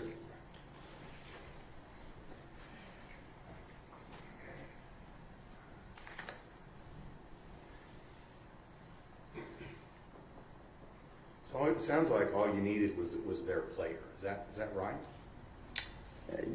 Essentially, yes, sir. Okay. All right. So we've made that happen. You've gone to the crime lab. You're taking the jet to North Carolina, right? Yes, sir. So why go to all these links just for that? is very important. One, it's to preserve the evidence of what happened. It's all there. And two, it's important for us not to essentially tamper with any type of evidence. Like, I don't know the software. I don't know what it is. It's better to have the people that run it, operate it, and own it do that for us so we can get it back, and the video has everything on it.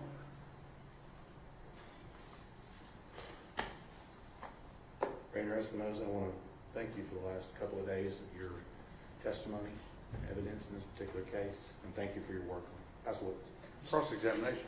Yes, Your Honor. Ranger Espinoza, while we're talking about the SD card, who removed and recovered the SD card from the van?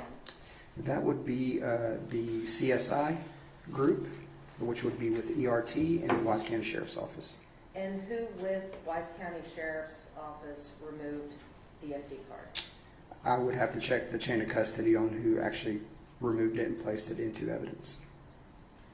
So you don't know how many hands that went through before it was placed in evidence? No, ma'am. Because I did personally not do it. You had said that you had to go out to North Carolina in order to have this card reviewed by the software engineers.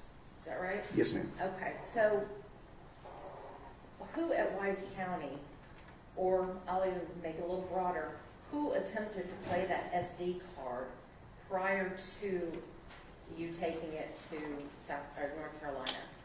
Only to my knowledge, when it was checked out of evidence, it was only Patrick McGuire with the FBI and myself while speaking to Velociter.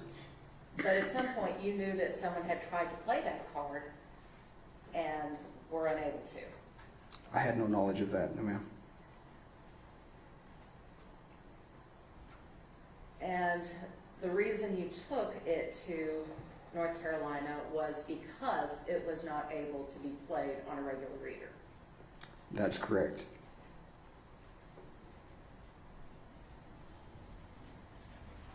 I want to talk just a little bit about these interrogations. When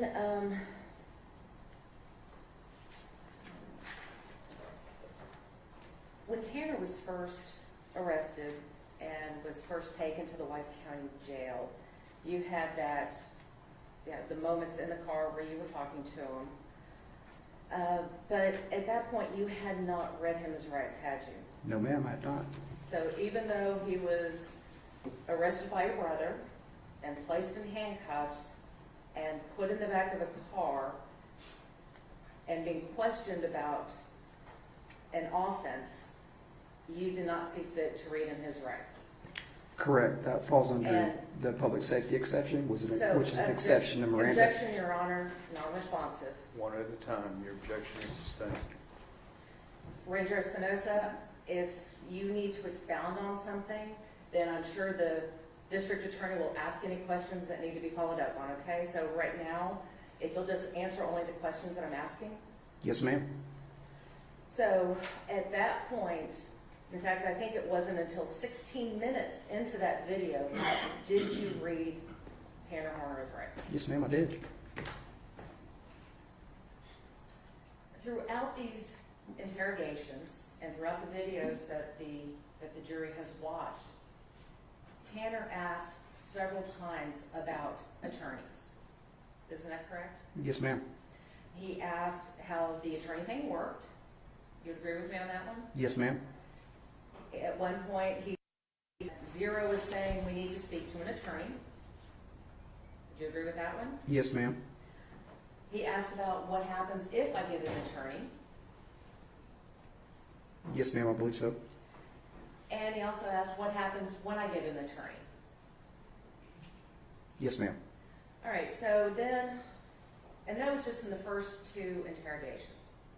So now we get to December the 7th, and we have that fourth interrogation, the fourth video. And when you Mirandized Tanner, he told you that he has an attorney. Is that correct? Correct. But you didn't reach out and try to find out who that attorney was, did you? No, ma'am. And you didn't try to make any contact with that attorney? No, ma'am. You didn't even bother to find out who that attorney was? I actually did find out who the attorney was after. Afterwards, you found out who it was? Yes, ma'am. And did you make any attempt to contact that attorney and tell him, hey, guess what? I just spent 2 hours with your client talking to him about his case? No, ma'am, I did not.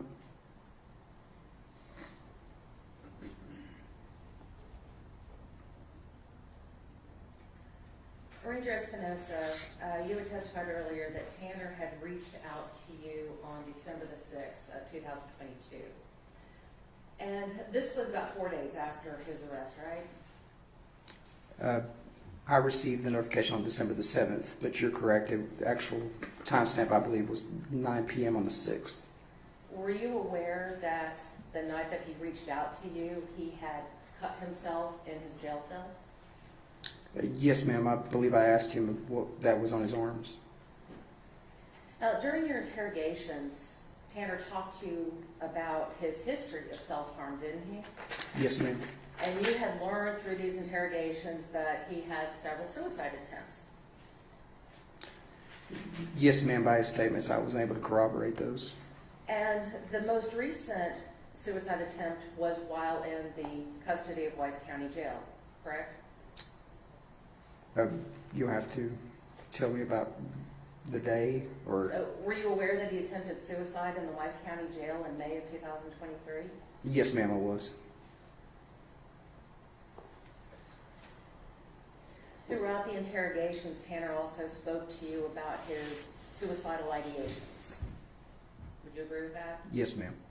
So, you learned that he had previously tried to hang himself. Yes, ma'am. And you also learned that he had also suicidal ideations before his arrest. Did you not? Yes, ma'am. And you learned that he had current suicidal ideations. In other words, he was still feeling suicidal at the time that you were speaking with him. To tell Jeff, that's cause for speculation about what Tanner Horner was feeling. Suspect.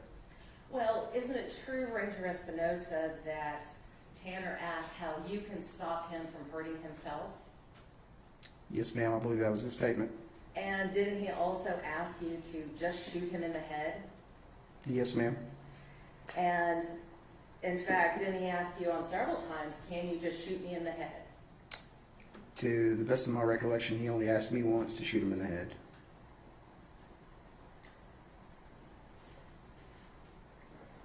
During your interrogations, Tanner also talked about his history of mental health issues. Is that correct? I don't know about the mental health issues, but yes, he talked about some of his issues. Well, he talked about being hospitalized in a mental health facility, did he not? I believe that was an outpatient visit, is what I believe, which means it was not hospitalized. And you were aware that he was hospitalized after his suicide attempt where he attempted to hang himself? I don't recall that one. I believe in May of 23 he was, but I don't know about the other one. And you did know that he was, had received medications? Yes, ma'am, I believe we discussed some medications during the course of that interview. You also learned during your interrogation that Tanner has Asperger's. I believe Asperger's was mentioned by him, but I had no knowledge that he was diagnosed with Asperger's. So you knew by report from Tanner that he had Asperger's? I don't know if he has Asperger's. He just said he had Asperger's. You learned about the hospitalizations. You had mentioned that he had talked to you about medications that he was taking. In fact, you even asked him about the medications he was taking. Correct. And he told you that he was taking Prozac and Strattera. Is that right? I believe so. So are you aware that Strattera is used to treat ADHD? Judge, I'll object. He's not an expert on that. I'll let him answer it if he knows it. Were you aware that Strattera is used to treat ADHD? I'm not aware of that, no, ma'am. And are you aware that Prozac is used to treat major depressive disorder. I'm also not aware of that.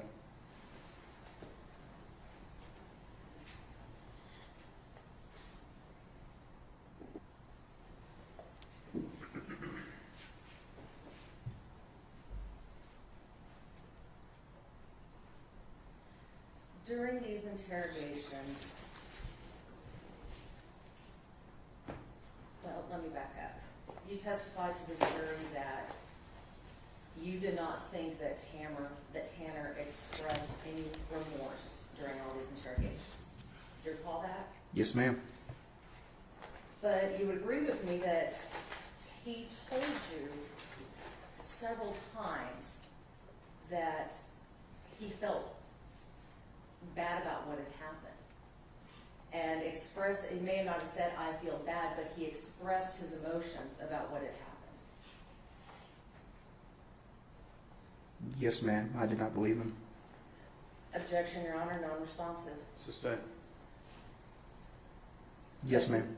He expressed that when you had said, he had been talking about what had happened, and you go, that's all right. And he says, no, it's not all right. Do you remember that? Yes, ma'am. I recall that.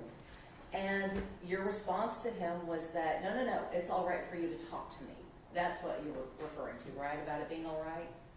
Yes, ma'am. I believe so. And then based on Tanner's response, he was telling you that it was not all right to hurt a child. Yes, ma'am. I believe that's what he was implying.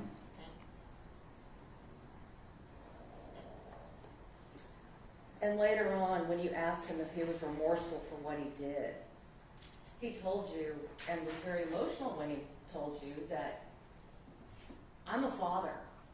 I took something away from someone. Do you remember that? Yes, ma'am. I do. And when you asked him about what he wanted to say to the community, do you remember his response to that? No, ma'am. I do not recall.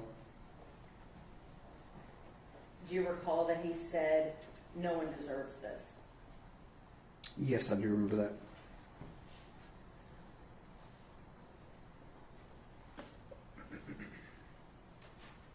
He also told you that the fact that Athena was dead broke his heart.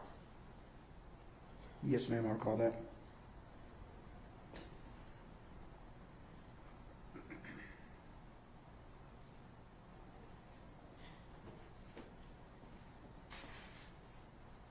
Ranger Espinosa,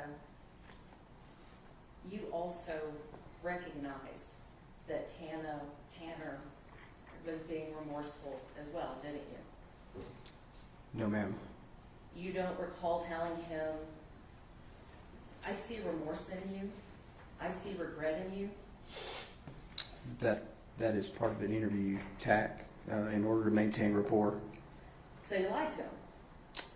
No, ma'am. Again, that's a rapport. It's a common strategy. If you want to call it a lie, you can, but it's strategy. But you did tell him that you saw remorse in him? Correct, I did. And you did tell him that you saw regret in him? Yes, ma'am.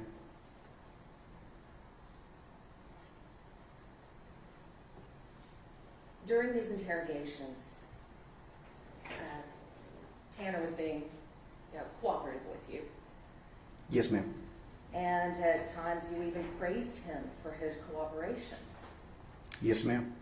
And you even told him that you would be sure to tell everybody how cooperative he had been during the process. Correct.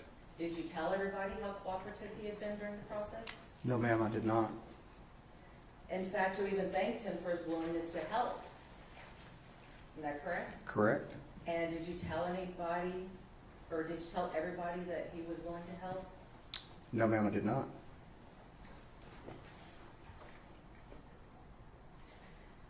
You testified on direct that Tanner was not being truthful throughout the interrogations.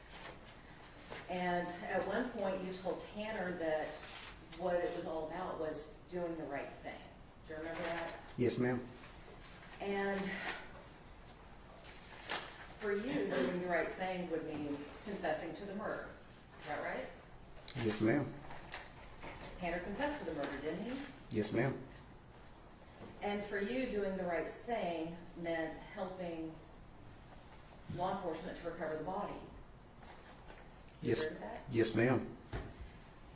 Tanner eventually helped you recover the body, did he not? Yes, ma'am, he did.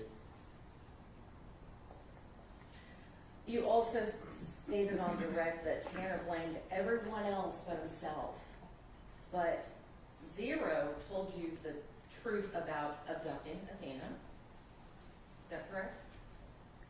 Tanner told me the truth about abducting Athena. And he also told the truth about killing her. Again, that's Tanner. It's Tanner Horner, not Zero. So the persona of Zero brought you to Bobo's Crossing. Yes, ma'am.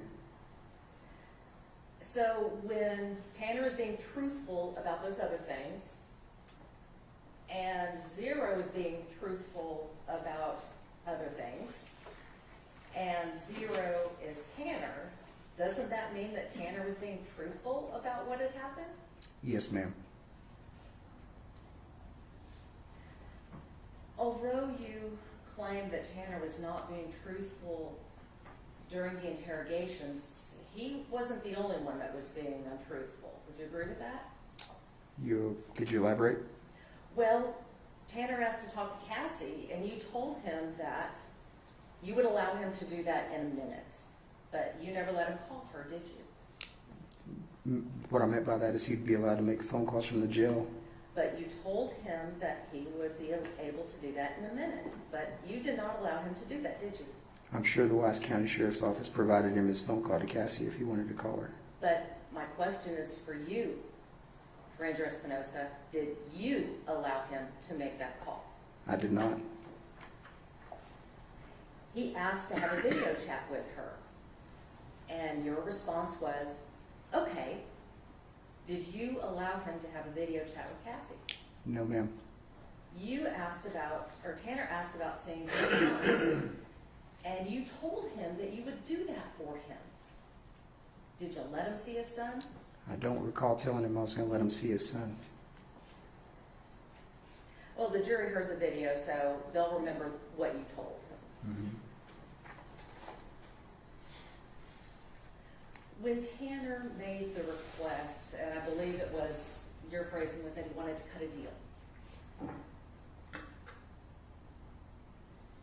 You said that you felt that, well, actually what you told the jury was that the deal would be that if he received the deal requested, he would tell you the truth. That's what you told the jury, right?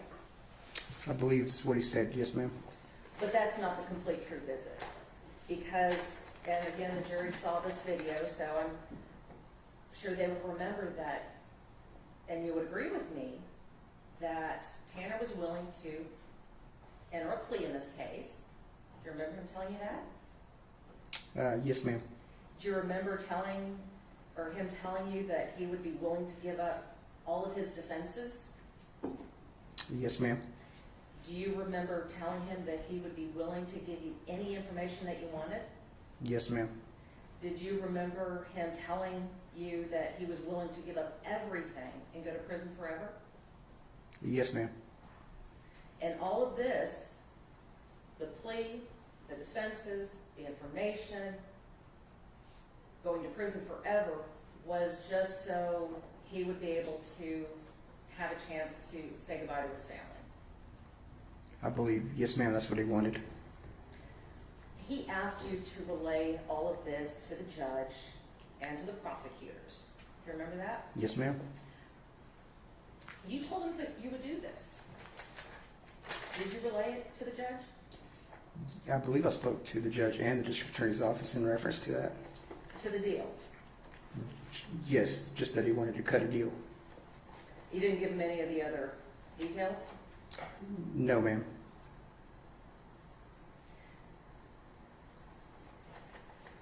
When did you speak to the judge about this? And which judge, well, let me back up. Which judge did you speak to?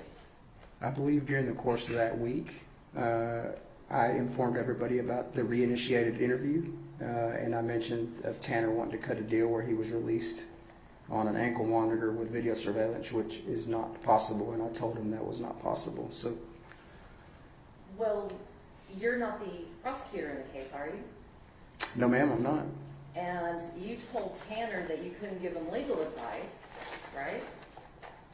Correct, I'm not going But to... now you're making a legal conclusion about what is and isn't possible. Do you agree with that? Yes ma'am. Again, I told him it is above my pay grade. That is a decision for the district attorney's office. And you said it's a question that you'd have to ask. Correct. So the question I have is, and you just said that you talked to the judge about it, which judge did you talk to? It was mentioned to Brock Smith When? during that time frame sometime. When did you speak to the prosecutors about it? I believe actually district attorney's office we had a meeting with the district attorney's office that day at the Wise County Sheriff's Office, and I informed them about it. The question I have is, why wasn't that included in your police report that you prepared for this case? It was included in the police report. The fact that he was willing to give up all of his defenses? Yes ma'am, there's video evidence of that. What I'm saying is that in your written police report, you did not update your written police report to include all this information, did you? My police report says for all the details reference the videos in this report. So yes ma'am, I did include it in this case. Now, you have, how long is your police report? I believe this one is 75 pages. And you have other details in that police report. Do you agree with me? Correct. And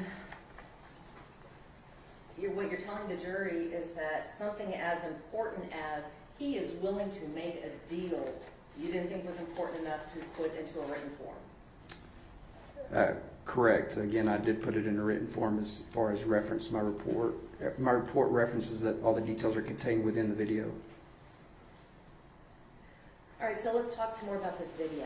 Mm-hmm. And I wanted to talk to you a little bit about Tanner's demeanor during his interrogations. I'm sorry.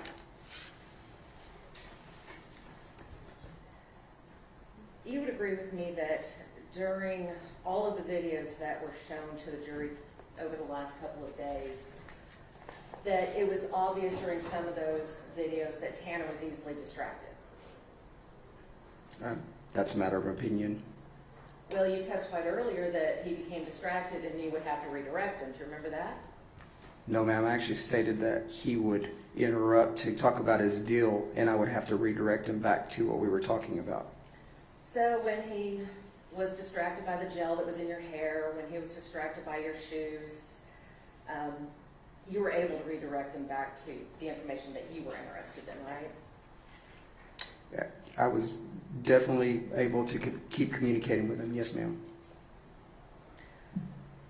You would agree with me that Tanner was polite to all the officers. To the best of my recollection, yes, ma'am.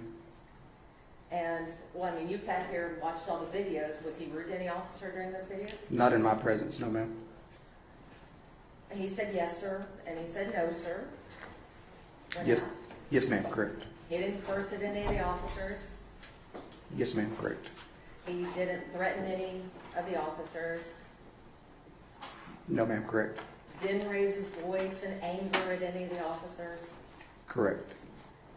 The only time his voice raised a little bit was when he got excited about talking about something that interested him, right? Yes, ma'am. When he was arrested, he didn't put up any resistance. Correct.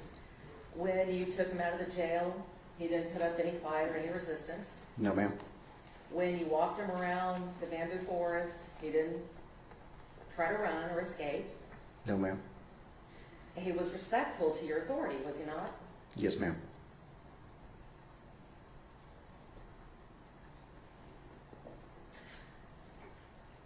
Ranger Espinosa, you have a Bible verse on your handcuffs, is that correct? Yes, ma'am, I do. That's Romans 13:4. Yes, ma'am. And you would agree with me that Romans 13:4 says, "For he is the servant of God, an avenger who carries out God's wrath on the wrongdoer." Is that what 13:4? It depends which version of the Bible you read, but yes, ma'am, that's correct. One moment, Your Honor. Yes, ma'am.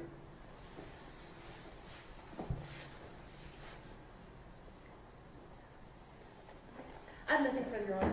Redirect. Thank you, Your Honor. I'm going to try to get through this here. This fourth interview that you conducted, who requested it? Tanner Horner. In this fourth interview, when you go in there, you said before that he wanted to cut a deal. And that was essentially, he wanted you to cut him loose on some kind of monitor, and then he would tell you the truth. Yes, sir. Now, all of this stuff that Ms. Anderson went over with you about his suicide attempts, mental health, all of the things that are in there, that all came from Tanner Horner, correct? Yes, sir. Now, this is the same Tanner Horner who told you that Athena's body was in the bamboo Yes, sir. and took you on that 3 or 4 hour boondoggle out there trying to Objection, find Your Honor, to the characterization. Overruled. He took you out there and lied to you twice and drug you out there where she wasn't, correct? Correct. And let's just go through this. If we're going to talk about a little bit about the things he's telling you, you don't have any knowledge whether anything he's telling you is true, do you?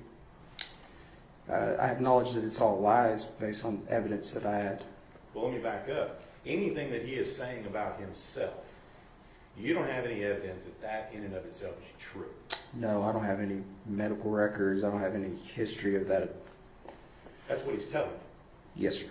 But he also told you that that he backed into her with the truck. Is that true? No, sir. He also told you that at one point that she was deceased when he put her in the truck. Was that true? No, sir. He also told you, additionally, that he didn't take off her clothes when he dumped her body. Was that true? No, sir. He also told you that her body was next to the bamboo forest. Correct? Yes, sir. Was that true? No, sir. So essentially, you told him several times when during these interviews that you had faith in him and confidence in him, and he was telling the truth. You remember that, right? Yes, sir. When you told him that, do you really believe he's telling the truth? I know he's not telling the truth because I've already seen the video and I already have physical evidence. I know that he's lying to me the entire time. So when you're telling him that, is that just to keep him talking? Yeah, that's called maintaining rapport, so I don't lose the rapport and then essentially lose finding Athena. So when we're talking about this, and we're going through this bit of information, you asked him if he felt remorseful, did you not? Yes, sir, I did. You had to ask him what it was he would say to the community, did you not? Yes, sir, I did. And at that time, that is when he did not answer and say that he was remorseful. He just said he was a father. Yes, sir.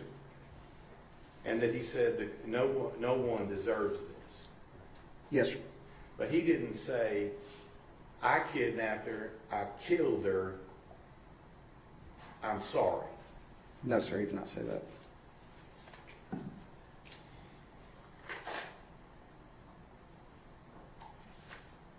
So when we talk about whether or not Tanner Horner was truthful about what happened, you were asked a minute ago if he was truthful in telling you that she was placed in the bamboo. Is that right?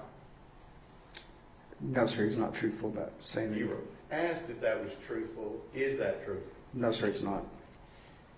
As far as whether or not there were any clothes taken from the scene, was he truthful about that? No, sir, he was not. So how are you to believe anything about him as a person if literally the entirety of his statements to you have been lies? I couldn't believe anything that he was saying. And in fact, when he's lying to you throughout this, you said you knew he was lying. Yes, sir. But you kept him talking. Yes, sir. And throughout the entirety of all of this, yes, he is being cooperative, Yes, sir. except that he's lying. Yes, sir. He is being cooperative, except he's trying to divert you from the truth. Objection, Your Honor. Leading. Sustained. When you sat down with him in that fourth interview,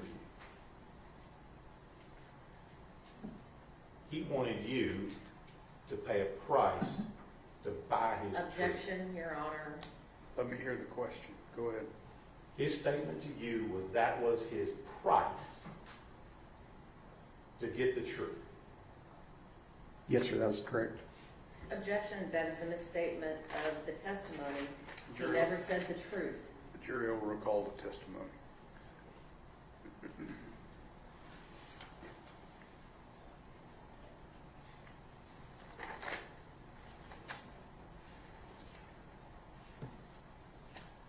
So throughout all of this, the only thing that he told you that was the truth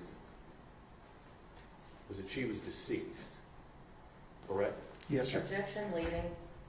Overruled. The rest of that stuff you had to learn on your own. Yes, sir. That's what it's. Ms. Anderson. Just a couple of things. After Tanner told you about being at Millwood and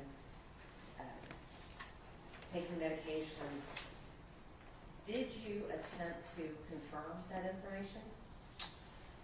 Yes, ma'am. That's information that was passed, and at some point, either Watts County Sheriff's Office or the District Attorney's Office would attempt to make or obtain medical records. And so, knowing that they were able to obtain medical records from Millwood, it wasn't a lie then when he told you that he was at Millwood. I actually don't know what medical records were actually obtained. I wasn't privy to them. I just know that the medical records were requested. And earlier you just said that they obtained medical records. So if they were able to obtain medical records, you wouldn't be able to obtain them if they weren't there. Would you agree with that? There's objective speculation. He said he doesn't know about these records. Sustained. But you don't obtain records for somebody if no records exist, right? Same objection calls for speculation. He can answer that.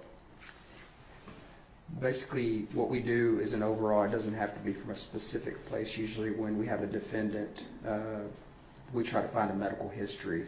So it may not be for that particular, but the District Attorney's Office would obtain all records. It does, maybe not these particular ones we're talking about, but all records would.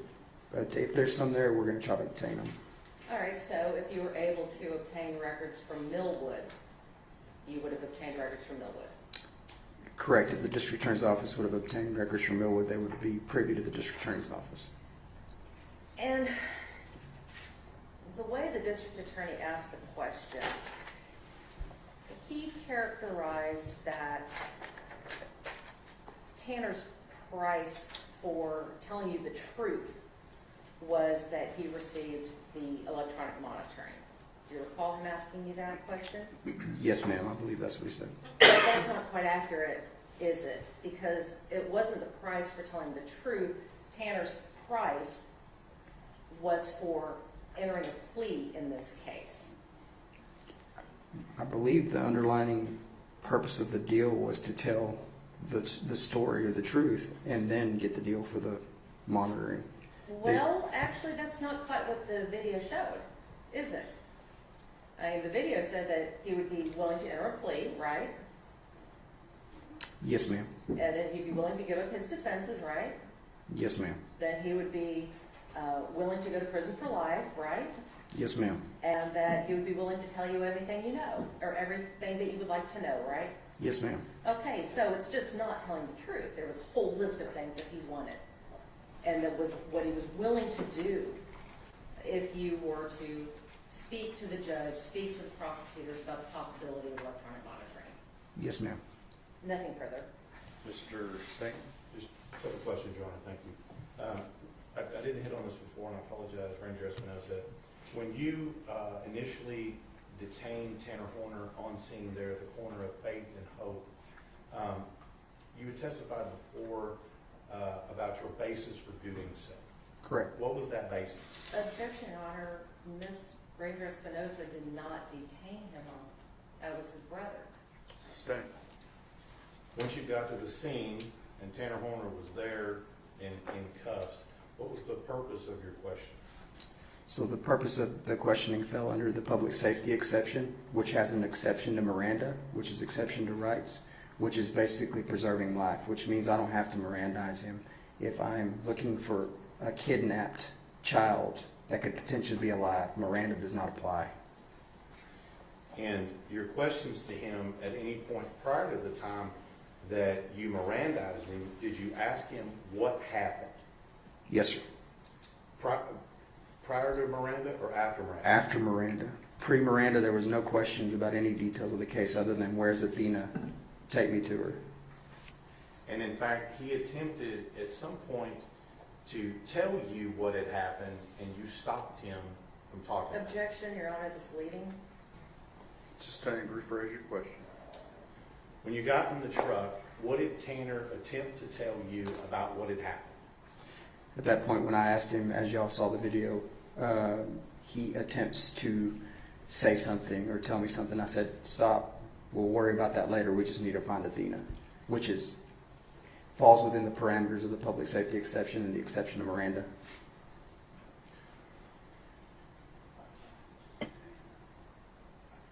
And at that point, was he under arrest or just detained? At that point, he was detained. And then once you read him his Miranda rights, at that point, was he under arrest? He was.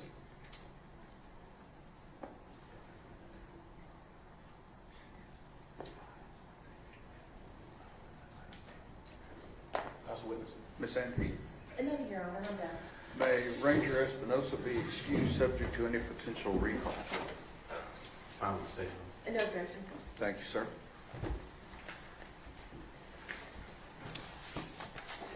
And may we approach?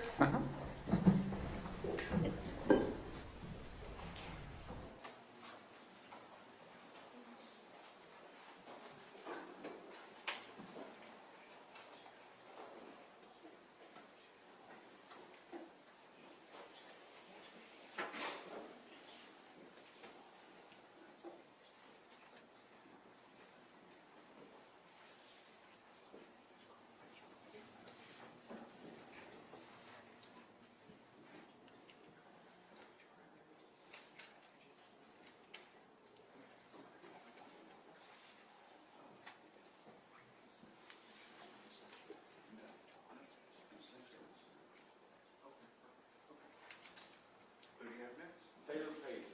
I'm sorry? Taylor Page. Taylor Page. Maybe I'm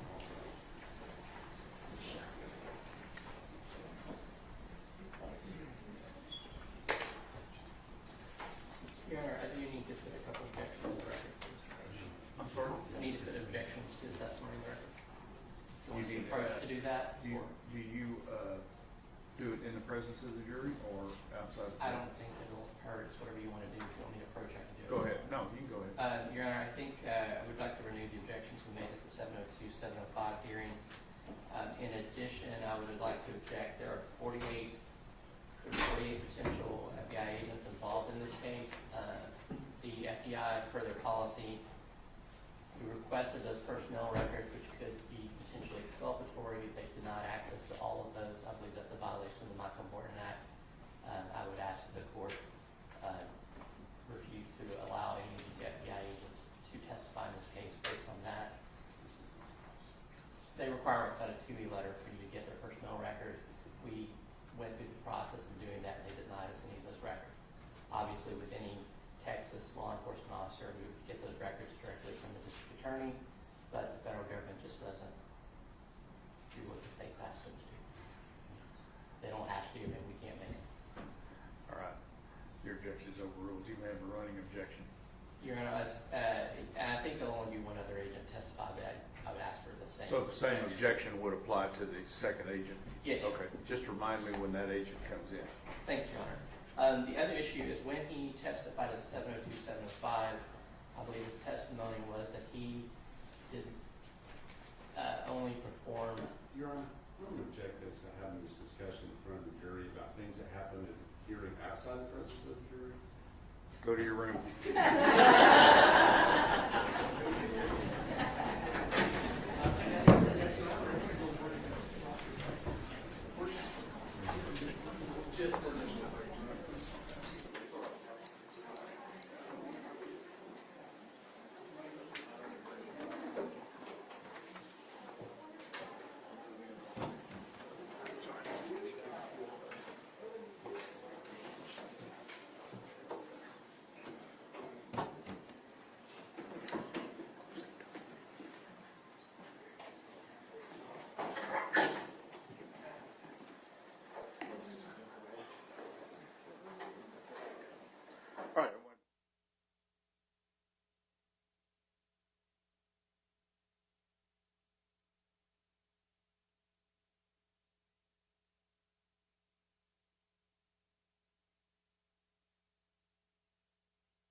Perry.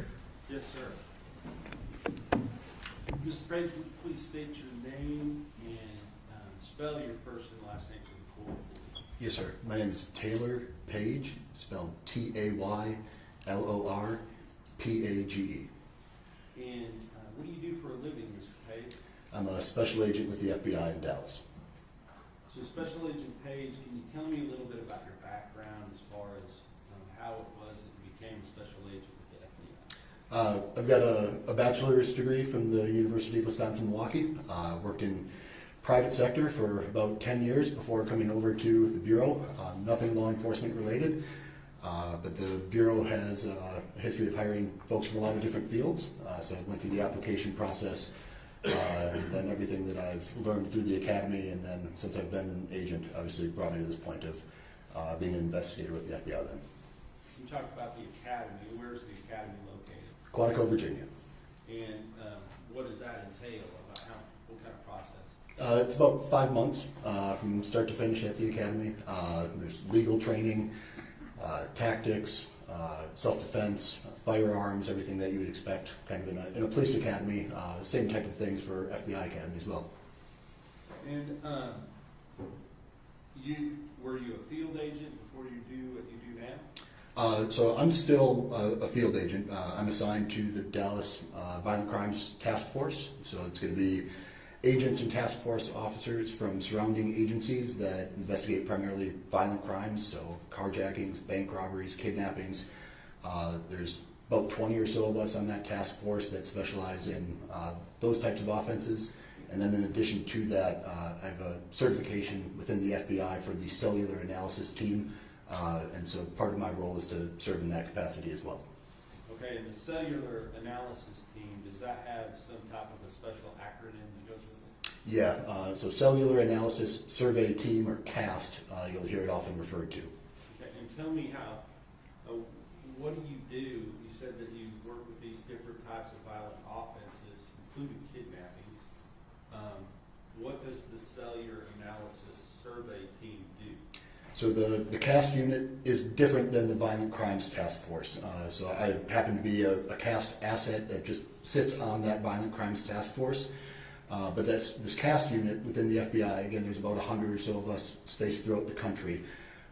We specialize in the analysis of cellular records. And oftentimes, to your question, if there is something like an Amber Alert or a mass casualty event or something that requires a big law enforcement response, if there's something that's going to have a cellular component to it, a lot of the times you're going to see a CAST asset that gets dispatched to that command post or that location. And we're talking about command posts. Explain what you mean by a command post. So a command post is oftentimes set up by law enforcement in response to usually a threat to life type situation that's occurring. It's oftentimes set up in an area very close to where the actual crime may have occurred. So while our office is in Dallas, if there's a situation that occurs in a different part of North Texas, we may send a command post or establish a command post in an area nearer to that so that the law enforcement response can be centralized to that immediate area. And how is it that you do that? Do you pitch a tent out there? How does it happen? So the FBI has a mobile command post. Several agencies I know around North Texas also have mobile command posts. It's a giant semi-trailer that will pull up to the scene, and it allows us access to some of our equipment and technology that we would otherwise have at our headquarters division, and that isn't necessarily always available right there in the field. But again, it's a good centralized spot for the law enforcement response to be concentrated. And when a crime occurs, like a kidnapping, and there's somebody missing that you're trying to locate, what kind of things do you do to try to make that happen? There's a lot of things that can be done from a law enforcement perspective. No two situations are the same. Certain, again, mass casualty type events, things like that where the subject of that may already be deceased. Sometimes the law enforcement response is to uncover what was going on with that person before they committed that mass casualty event. If it's something like an Amber Alert or a missing kid, the number one priority is to find the missing kid. And especially from the CAST perspective, a lot of times there's cellular records that can become relevant, especially in a world where most folks have cell phones. If it's able to be determined what cell phone may be of relevance to that investigation, we're going to try to help identify that device and then locate it with the expectation that maybe that missing kid is near that device. And were you called to come to the scene where a girl by the name of Athena Strand went missing on November 30th of 2022? Yes, I was the second cast agent that went there. One of my colleagues, Mark Sedgwick, was the first cast agent that responded to the scene, and then I arrived, I think, the second day to help him out. And when you arrived that second day, so you say the second day, did you arrive on December 1st or December 2nd? I believe I was there December 1st, if I'm not mistaken. Okay, so the day after, and then if the arrest took place on December the 2nd, would that be correct? I think that sounds correct. All right. So as agents, you and Mr. Sedgwick, or Special Agent Sedgwick, are you collecting certain information that you can then analyze? Yes. Again, it's all dependent on what's happening in that particular situation. If, again, there's cellular records that appear that they're going to be of relevance, we will reach out directly to those cell providers, so Verizon, AT&T, T-Mobile, and try to explain to them, hey, here's what we've got going on, and we'll make what are called exigent requests for information. So things that are not accompanied with a warrant at that time. There's an immediate threat to life that's going on, and we're trying to mitigate that as best we can. So we make the request in good faith to those cell providers that, hey, we believe these records could be helpful in locating or identifying this missing person. Now, in this particular case, was the child still missing when you arrived? Yes, sir.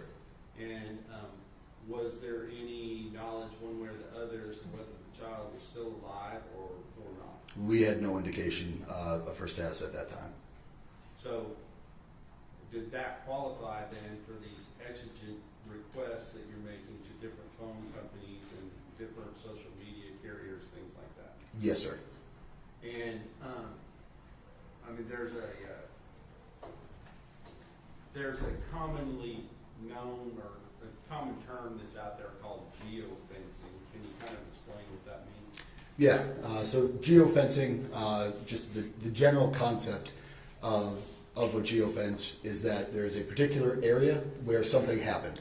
And then if you draw basically a radius around that, say 400 meters, you could potentially identify devices that fall within that radius. It's done in order to identify possibly unidentifiable persons that may have been present in that area by way of cellular connectivity oftentimes. Certain geofences are not only related to cell phone connectivity. There's other types of geospatial geofences that can be done that may be GPS related. But the general concept of it is just that there is a known quantity or a known event and then a radius that you want to establish around that area to identify the devices that were present in that spot. And are you able to limit that to certain times and parameters? Yes, sir. Okay. And did you do that in this particular case? We did. Okay. Now, when you go to the scene out there, or really any scene of a missing child, who are the first people that you are often tasked to look at and look at their mobile devices? Usually it's the parents or close family that may be living with that person. So a lot of times it's not even necessarily that that person is a suspect per se, but you also want to get corroboration for statements that those folks may be making to law enforcement. So if a parent says, I was at work all day, if you get the phone records for that person, you could pretty easily identify, depending on how far away they live from their work, you could potentially identify that, yes, they were at work that day and their statements are consistent, as opposed to someone whose phone was not near their office that day, then maybe the statements that they made that they were at work could be more concerning. And was that done in this particular case with regard to the missing child Athena Strand?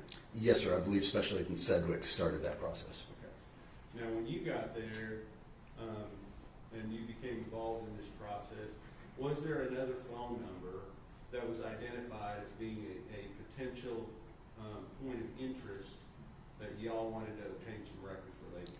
So there were a couple things that took place. We did a geofence to T-Mobile, and there was a device that was identified within that geofence. That device became of interest for us. Second to that, there was a phone number for Mr. Horner that was also identified, and that became more relevant as the command post situation started to unfold.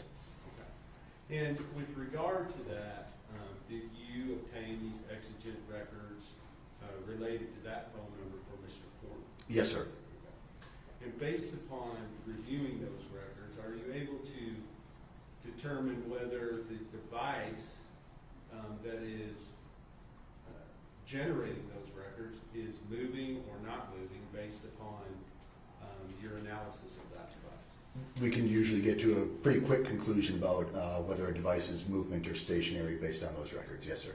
And with regard to this particular device, did you find that this device was at times stationary? We did. And that then it would move some and then be stationary again for certain periods of time? That particular device associated with Mr. Horner, yes, as well as the device, the second device that was within that T-Mobile geofence. We saw consistent movement and stops for both of those devices. And are those two devices moving at the same places and stopping at the same place? Generally, yes. That would be my overarching conclusion, that they were generally moving together. There are subsets of information within there where there would be gaps of information for the phone number associated to Mr. Horner that the other device in that T-Mobile geofence could kind of fill in the gap of what those movement times might have been. But generally, for the time period that we were looking at, both devices appeared to be moving together. Now let me ask you this. If a person turns off their... Your Honor, can we approach? Yes.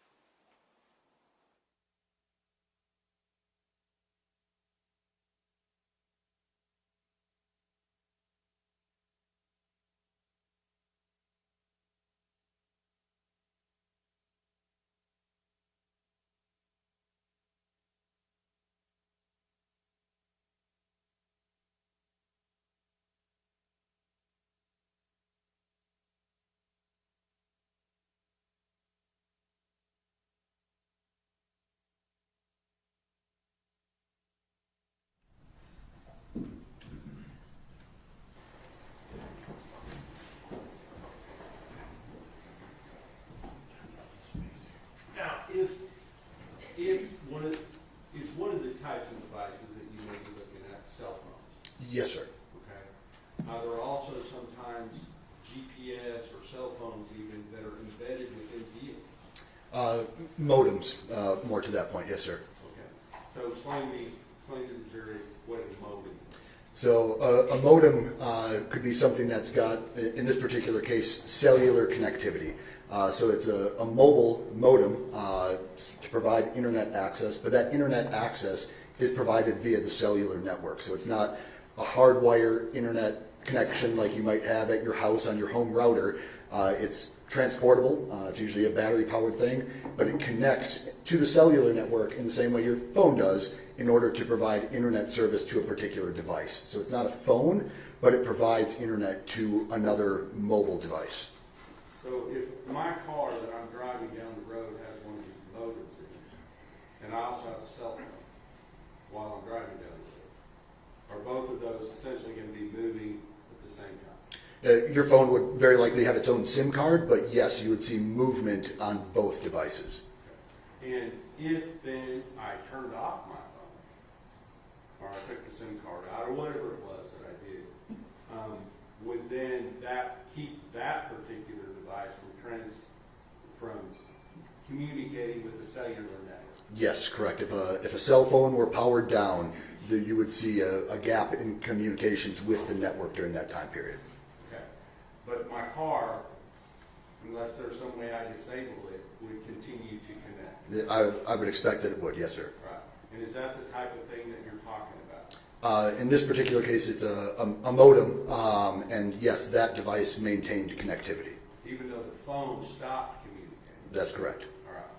And so, based upon the information that you were receiving for these two devices, were you able to determine potential points where maybe searches might need to be done based upon areas where these two devices were stopping and stationary for some period of time? Yes, sir, we did. And were you familiar with the location? I'm not asking you to give an address, I'm asking if you know the location where Athena Strand's body was ultimately located. I don't know the exact address, but I am familiar with it. Yes, sir. And based upon the information that you had from these two devices, did you target that location as a place that needed to be searched? We did. Okay. And was that information communicated through the command post to officers in the field prior to her body ever being located? It was. Now, many officers were all called to look in a particular location during that same period of time, correct? That's my understanding. Yes, sir. And so was there enough bodies to then go out and look at all these different areas where you're saying we need to look here, we need to look here, we need to look here? It can become a big strain on resources when you're trying to dispatch law enforcement to multiple spots. So to answer your question, I don't know exactly what personnel were assigned to which area, but again, we did identify the location where her body was ultimately located as one of the areas to be searched. And that location was actually identified in advance by some period of time of when she was actually located. Is that correct? Yes, sir, that's correct. But because the resources were diverted to a different location, that area was never able to be searched prior to her body being located. Is that right? I don't think it was searched thoroughly. The area that we identified was a body of water, and obviously if the body is not readily viewable on the top of the water, and especially given certain times of day, darkness would be a factor in that as well. So yeah, if you don't have adequate personnel to do a proper search of that spot, you may not find what you're looking for at that initial search. So if officers had been available to thoroughly search that location. Objection, speculation. Let me hear the question. Is it your opinion that if officers had been available to thoroughly search those locations, that her body could have been located earlier in the day? Objection, speculation. Sustained. With regard to your work, you said you were working with Mr. Sedgwick, is that right? Yes, sir. And he is also a member of this CAS team? Yes, sir. And then does the CAS team often, in preparation for a trial like this, or to sort of analyze the data that you have, do they prepare something called a CAS analysis? We do, yes, sir. Okay, and tell me what a CAS analysis is. It's oftentimes going to be centered around cellular records, as you might expect, but then it's going to have information related to activity of the cell phones that are cellular devices that are being analyzed, and then that activity is going to be mapped in concert with known events related to a particular crime. Just because the mapping of a phone or a cellular item itself isn't necessarily meaningful unless you have locations of relevance as it relates to the crime that's being charged. And are there potentially other devices that could be used to corroborate the modem in the vehicle as well as the cell phone? Yes, sir. Okay. Would package scanner potentially be something like that? Yes, sir. Okay. Would geolocation data on a video be something like that? That would also assist in that, yes, sir. And so if those things also corroborated those points of data you already have, that would be something that might go into the CAS analysis. Yes, sir. Objection, Lee. Don't lead your witness. Now, with regard to this particular cast analysis done? It was. And who was the officer that did that cast analysis? Special Agent Sedgwick. And with regard to your part in that, did you act as a technical reviewer of that? A peer review, yes, sir. Okay. And, but it would be Agent Sedgwick that would be the one to actually present that analysis, correct? That's correct. Pass the witness. Cross-examination. Good afternoon. Afternoon, sir. Good to see you again. Yes, sir. Just one question. So, as far as that analysis goes, your contribution was to request the geofence data from T-Mobile. So the initial geofence request was done by me, and then once the phone number was identified as the result of that geofence, as well as the phone number associated with Mr. Horner, both of those exigent requests were also made by me to T-Mobile. Okay. And then you're talking about from this command center, you're comparing data as it comes in with Agent Sedgwick. Yes, sir. That's all I have. Thank you, Your Honor. Redirect. Nothing further to this witness, Your Honor. May Agent Page be excused subject to any potential recall? Yes, Your Honor. Yes, Your Honor. Thank you, sir. Thanks, sir. Okay, I need a break. Okay. Give me 15 minutes and we'll start back up at 5 minutes to 3, okay?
Have a seat.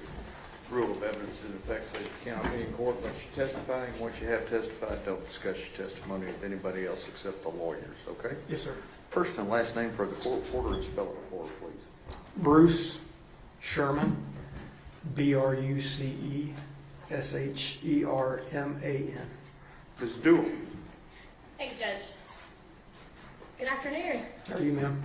Do me a favor, push that mic back just a little towards the way. Yeah, there we go. Okay. Yes, sir. Can you go ahead and tell the jury how you are presently employed? I'm a lieutenant with the Texas Department of Public Safety. And what do you do for that?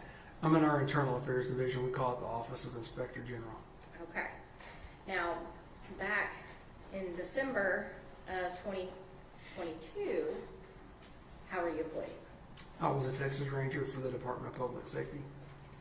So the same overarching thing, but a little bit different. Yes, ma'am. All right. How did you become a ranger?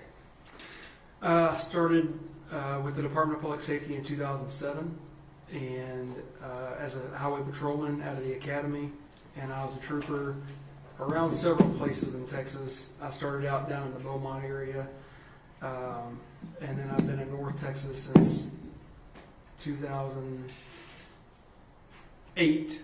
I worked in Denton for a little while, and then I was in Rockwall before I went into the narcotics service and our criminal investigations division. And I conducted investigations into drug trafficking organizations for about 3 years before I went to the Rangers. And how long were you a Texas Ranger? From 2017 to 2023. So not long after this case, you made a move. Yes, ma'am. All right. How did you initially become involved with the investigation and the search for Athena Strand? Yeah, the initial call that I got to be involved was really for a support role. I got called by one of the Ranger lieutenants. It was actually not from my area, but covered the Wise County area. And he just requested for me to come out and offer some sort of support. And so I responded to kind of the command post, if you will. I don't remember the exact location, but I remember there were a lot of people doing a lot of different things. Is that normal for, I guess, a large scene to have multiple Rangers involved? Yes, ma'am. And do you recall about how many other Rangers were out there? You know, when I got there, just a handful. I would say, you know, somewhere between 4 and 6. But I know that there were others out in the field that were tracking down, you know, potential leads, following up on things. Some of them had gone home to take a little break because they'd been out there for countless hours. And so just the ones that I saw, there was a handful of us out there. Was this an all-hands-on-deck situation? Yes, ma'am. And you mentioned a lot of people. Was that a lot of other law enforcement agencies besides the Texas Rangers? Yes, ma'am. Do you recall who all you saw when you arrived? Yeah, I know the Federal Bureau of Investigation was out there. A lot of what appeared to be civilian personnel, people who were out there just waiting for an assignment. They wanted to help, and they were there to just offer any kind of help that they could give. But a lot of civilian support, but also a lot of law enforcement support as well. Athena Strand went missing on November 30th of 22.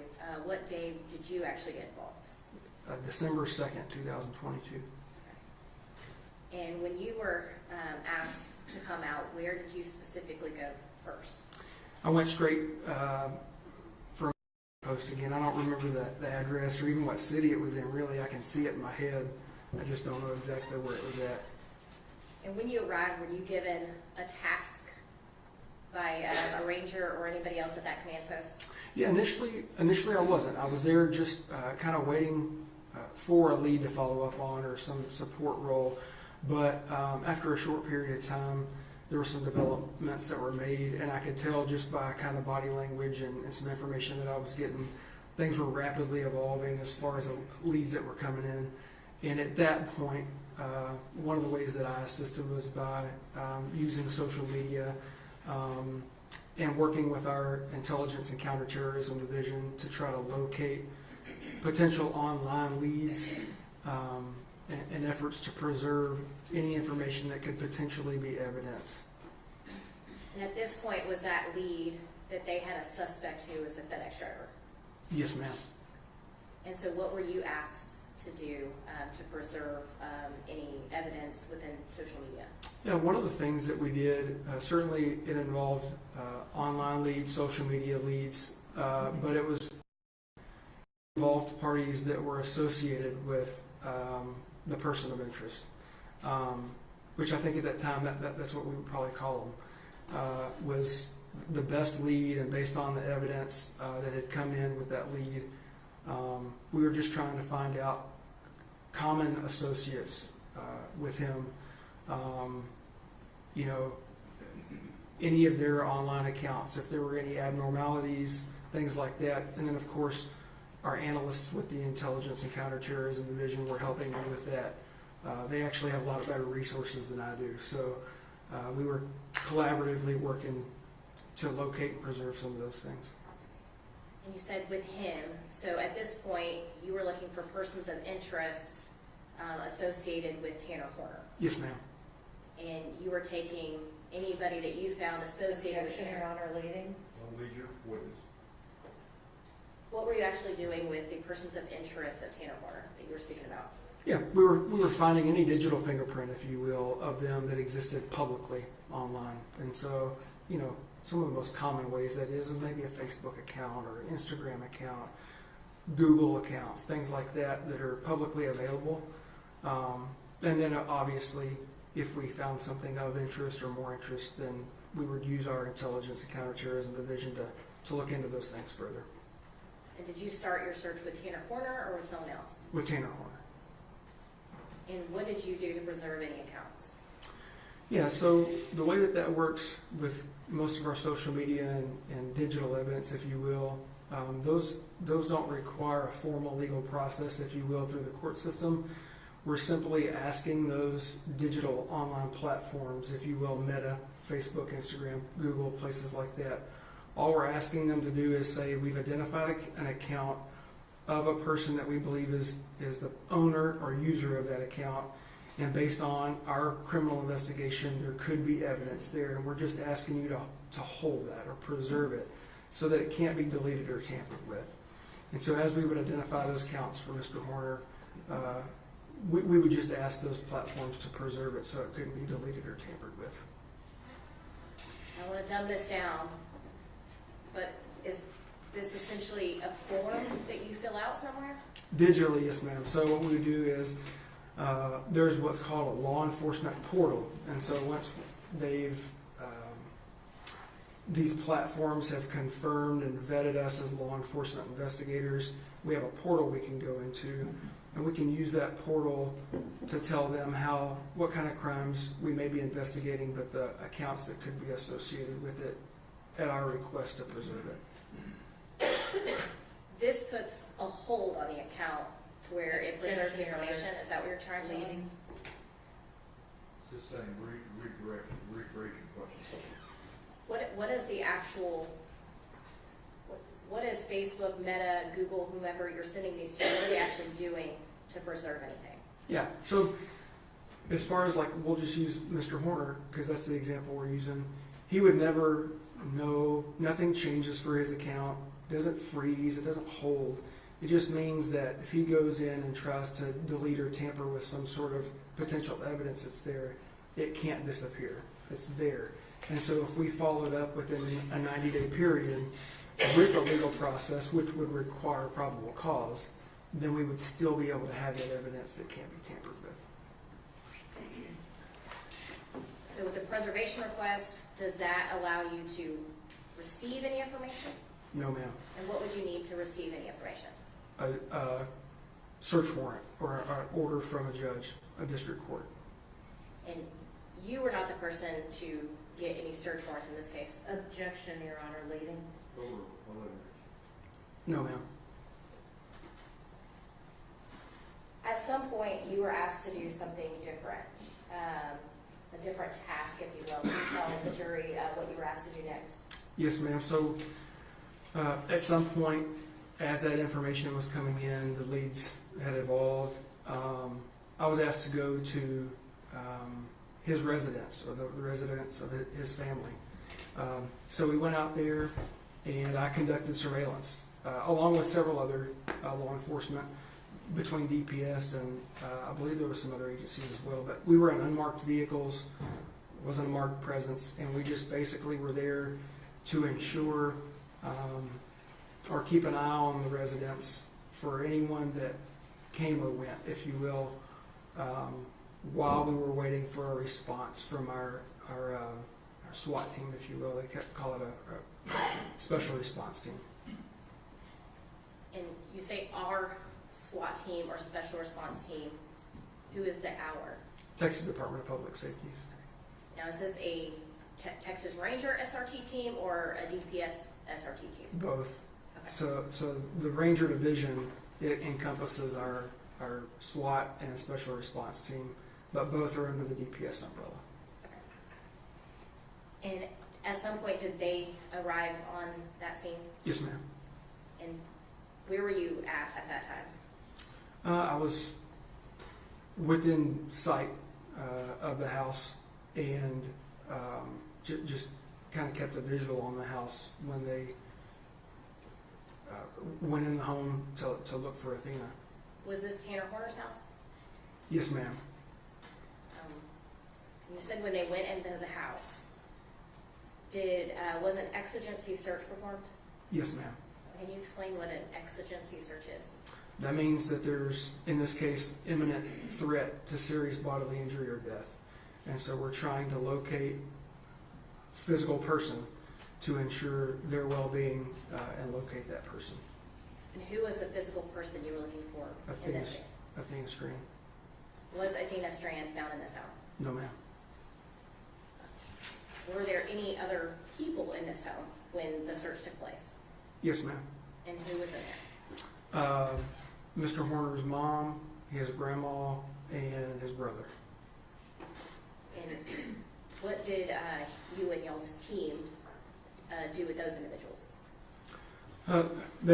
We had them basically walk outside. So they didn't stay in the home, they didn't come outside. And then I was one of the people that actually spoke with them and just did kind of an informal interview, if you will. It was a recorded interview, but it was an informal interview outside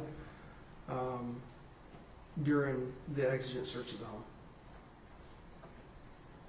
And why is it important to remove them from the home? Well, it kind of goes back to preservation of potential evidence. And so we had reason to believe Athena was in potential harm, serious bodily injury or death. And so that's the purpose in serving that exigency search for her. And because of that, we wanted to preserve the scene. If there was any potential evidence related to her being missing or her being hurt, or in this case, her death. And so having them come outside with us is just a way for that team to be able to execute a thorough exigent search, maintaining the integrity of a potential scene. And at that time, the exigent search was only looking for Athena, is that what you said? Yes, ma'am. Okay. And you mentioned you were speaking to the family members. Did you do anything else with the family members regarding their phones? Later that afternoon, we did. And what did you do with those? I did a cellular extraction of each of their phones with each of their verbal and written consent. And after the exigent search, what was your kind of role at that point on the house? Yeah, so some time went by. We basically, again, it felt like, now that I'm talking about it, it was a night of preservation on my behalf between potential digital evidence, cellular evidence, and then the home, the residence. And so, in talking to the occupants of the residence, we kind of learned a little bit about the structure of the residence, where folks lived, and the home, and a separate piece of the home, if you will. But basically, after that exigent search was conducted, we figured out that Athena wasn't there. We preserved it, and so we kept Mr. Horner's mama, grandma, and his brother outside with us. Of course, I was visiting with them for a long time, and we helped facilitate get their animals into a safe location so they'd be okay and not run off. And then we worked on with another ranger procuring a search warrant to be able to go back into that evidence, a residence, and process a potential crime scene. And why did y'all need a warrant? Because based on the information that Ranger Espinoza was receiving at an off-site location. So that's another kind of piece of this, if you will, is that while we're at the residence, Ranger Espinoza is nowhere close to us, to my knowledge. It certainly didn't feel that way. And so, you know, we're getting bits and pieces of information, his end, with Mr. Horner. And so as we're getting that information, one of our other rangers was having to procure a search warrant in order for us to go search that residence and process it. You mentioned Ranger Espinoza. At this time, so we kind of understand the timeline, Ranger Espinoza is with the then suspect, now defendant in this case, interviewing him. Yes, ma'am. And you and your team are at his home. Yes, ma'am. Okay. At some point, did y'all get that search warrant? We did. And so that kind of what we're talking about, this encompasses several hours. So this didn't happen fast. The surveillance that we did lasted for a good while. The search team was able to get together, respond, execute the search. These interviews were conducted. There's a lot of things that are transpiring at a pretty rapid pace, but it happens over several hours. And Your Honor, Mayor First Witness.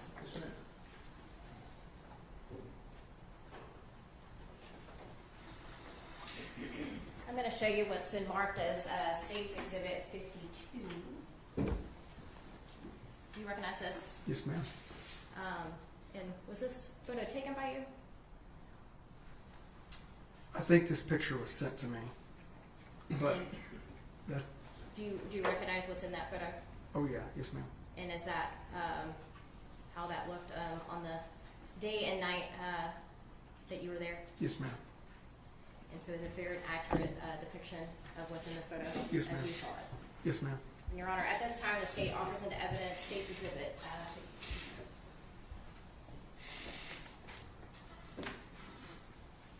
No objections. State's Exhibit 52 is admitted. Yes, ma'am.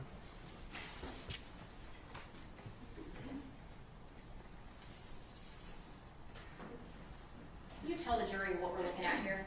That's the front of Mr. Horner's mom, grandmother, and brother's residence. There's a separate structure to the rear where Mr. Horner and his child's mother were living. And so when you, as we're doing surveillance, I think was the word you used, on the home, were you guys just kind of sitting outside the house looking at it? Yep. So as you're looking at this, if you can imagine to the left, there's just a driveway on an empty lot, if you will, just down a block or so, and that's where I was backed into watching the residents, you know, to the left, if you will. But then there were other units, unmarked units. I remember being down the road to the right as well, and so we were trying to stay in communication with each other throughout our surveillance while we were waiting for the SRT to get there. And once your SRT team got there and the other ranger came back with the warrant, what happened next? Yeah, so the Federal Bureau of Investigation had a unit or a team come out and begin processing the scene. We're canvassed again. They're in communication directly with Ranger Espinoza or the folks that are with him, relaying information, which I'm not privy to. He would best answer what those things were, but I know that they were back and forth in communication, and so they knew the things that they should be potentially looking for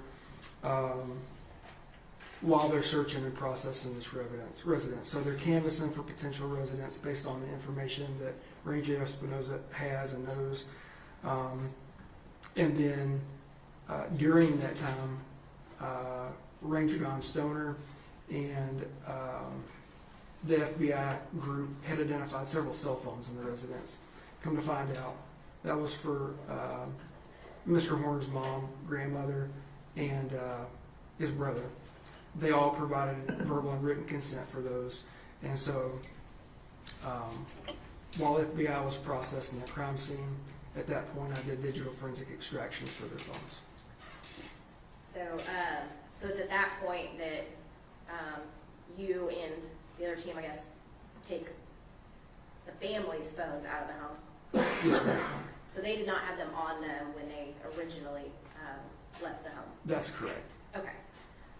So while they're doing their CSI stuff inside the house, you are doing the extractions. Is that kind of the timeline? Yes, ma'am. Okay. At this point, did you have any other role in this search or investigation? No, ma'am. Thank you. No further questions. I'll pass. Ma'am. Cross-examination. Yes, Your Honor, just briefly. Ranger Sherman, how you doing? Good, ma'am. How are you? I'm doing fine, thank you.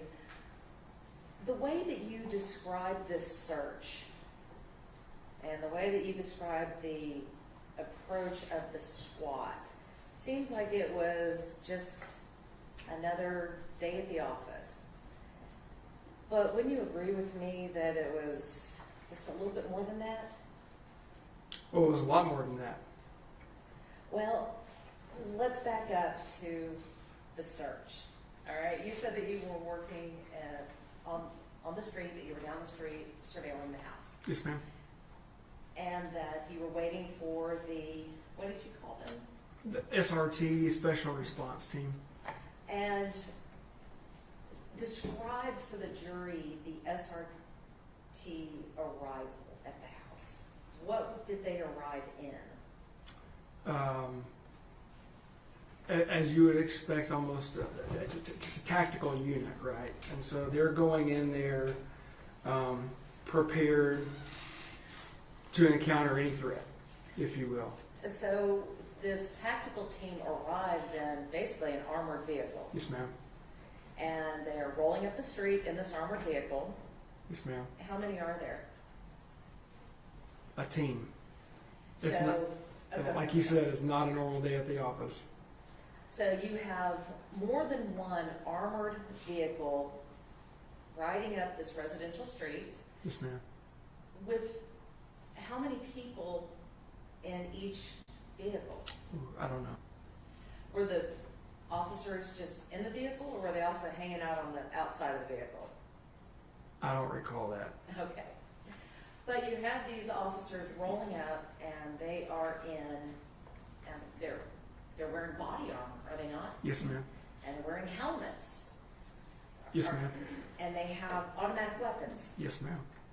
All right, so you have this tactical team rolling up this residential street to the small house, and then the officers swarm the house, is that right? Yes, ma'am. They didn't knock and announce and say, please let us in, they just broke on in. Yes, ma'am. And when they broke in, they're screaming, there's yelling.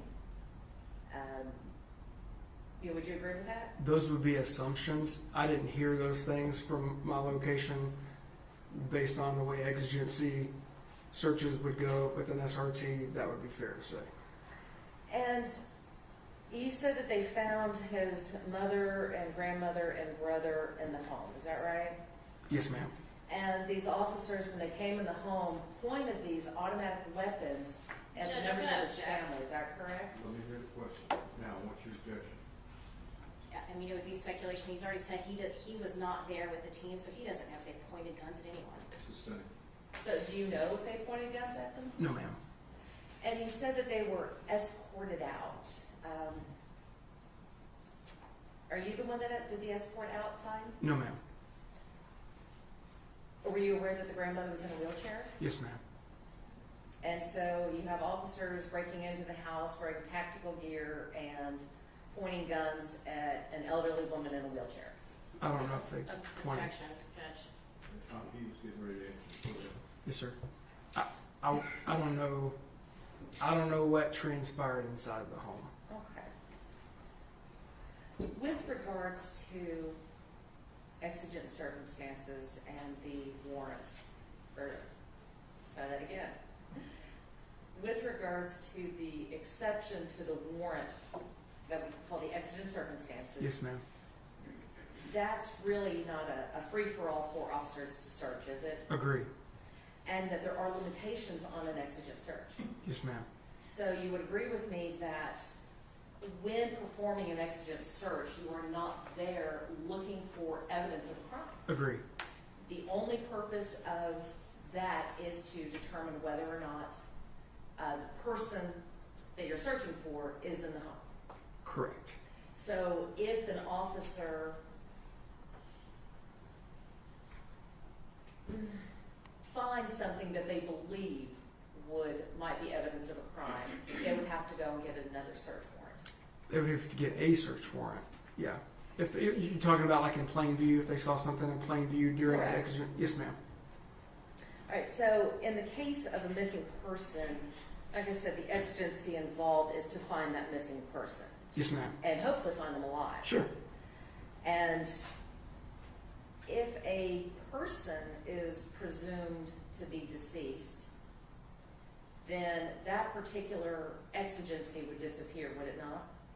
I don't know if that presumption was there. That's information that I don't have. But let's just go back to my question, Okay. that if a person is presumed to be deceased, then that exigency no longer exists, does it? I think that would be dependent on circumstances. That would be a case-by-case basis, I believe. Yes, ma'am.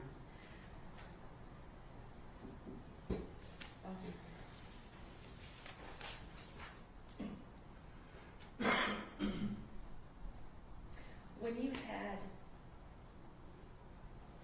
Tanner's grandmother and mother and brother outside, you know what, Judge? I've got nothing further.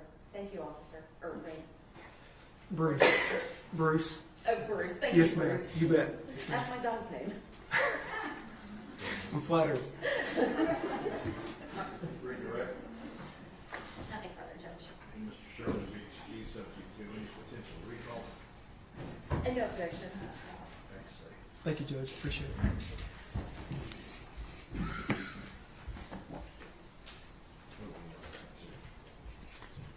Thank you.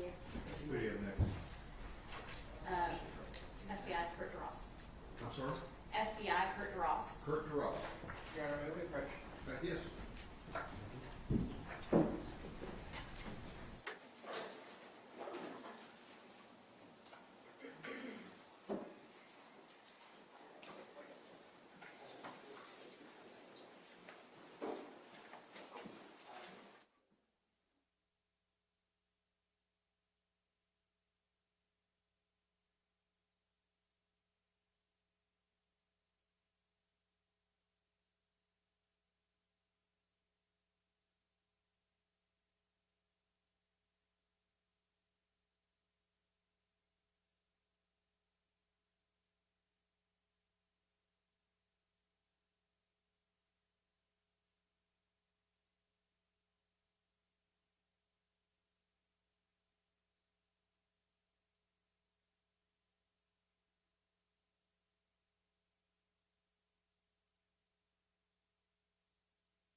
The FBI, Federal Bureau of Investigation.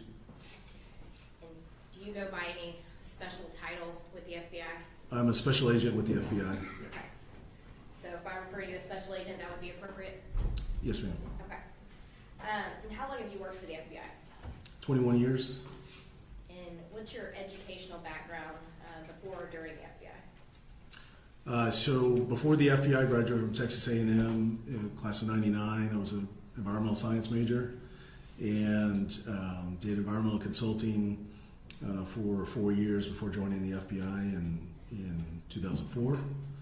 And when I joined the FBI as a special agent, stationed in Washington, D.C. for 7 years and moved back to Texas and San Antonio. I was then back to our headquarters and then back here to Dallas in 2019. The whole time I was as part of our evidence response team, our hazardous evidence response team. So I've been doing evidence response for at least 18 of those 21 years. And to be a part of the evidence response team, do you have any specific training? We do. So as special agents, we have some basic crime scene training in our new agents class, but we then can volunteer to be a part of the evidence response team, which is an ancillary duty that we can take on with our normal day-to-day jobs. But in order to be a part of that team, you do have to go through a 2-week basic class that teaches you evidence collection, fingerprinting, DNA, photography, alternate light source, and some other techniques that we use, a little bit of computer forensics, not much, we have specialists for that. And then we can go to advanced crime scene courses as well, so advanced fingerprinting, we go to the body farm, which is to recover bodies, and we can go to some outside of the FBI classes as well. Have you been to the body farm? I have not, no. Have you done any of these other special or advanced trainings?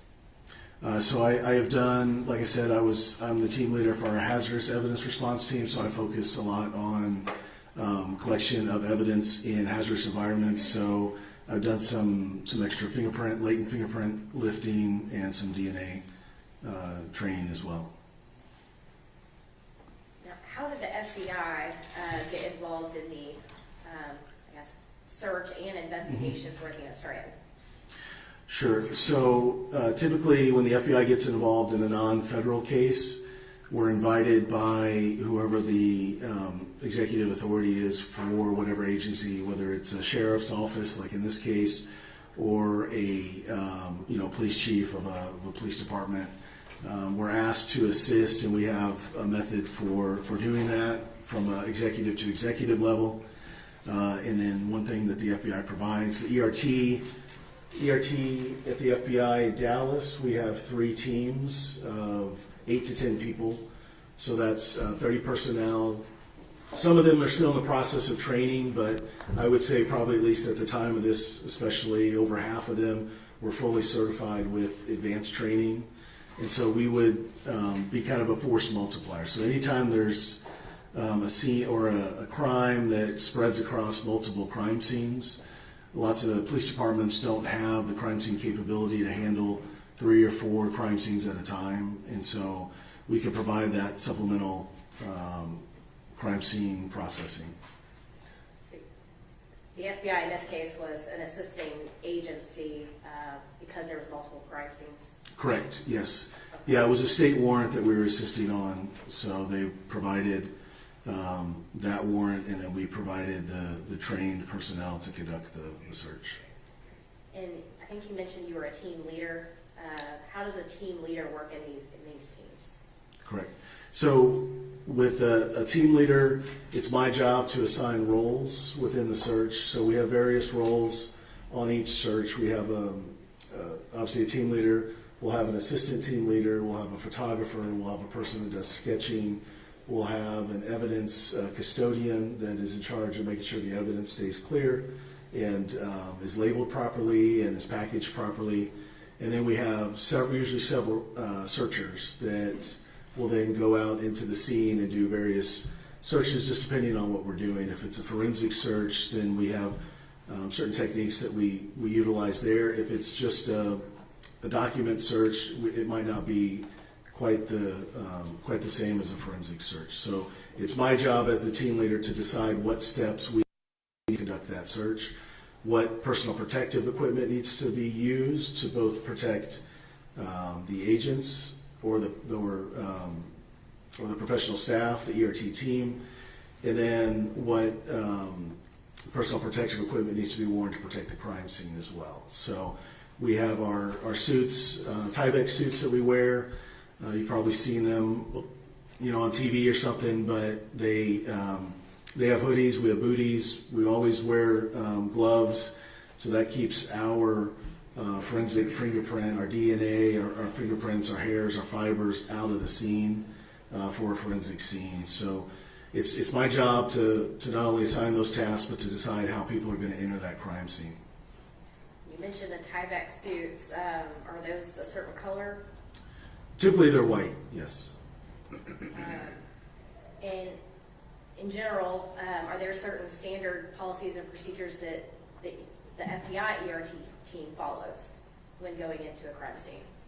There are. So we have a set order of how we process a crime scene, and first step is to conduct a kind of a one-on-one turnover with whoever initially had that scene. The FBI ERT is never, I feel confident saying never the first one on scene. Typically, the local police department was there, or maybe our FBI SWAT team, or in this case, the Texas Rangers, SRT. So if there's another agency that's there, it's my job as the team leader to liaison with them, figure out what kind of situation, see if there's any evidence that is obvious and possibly transient that might disappear. We may need to collect quicker.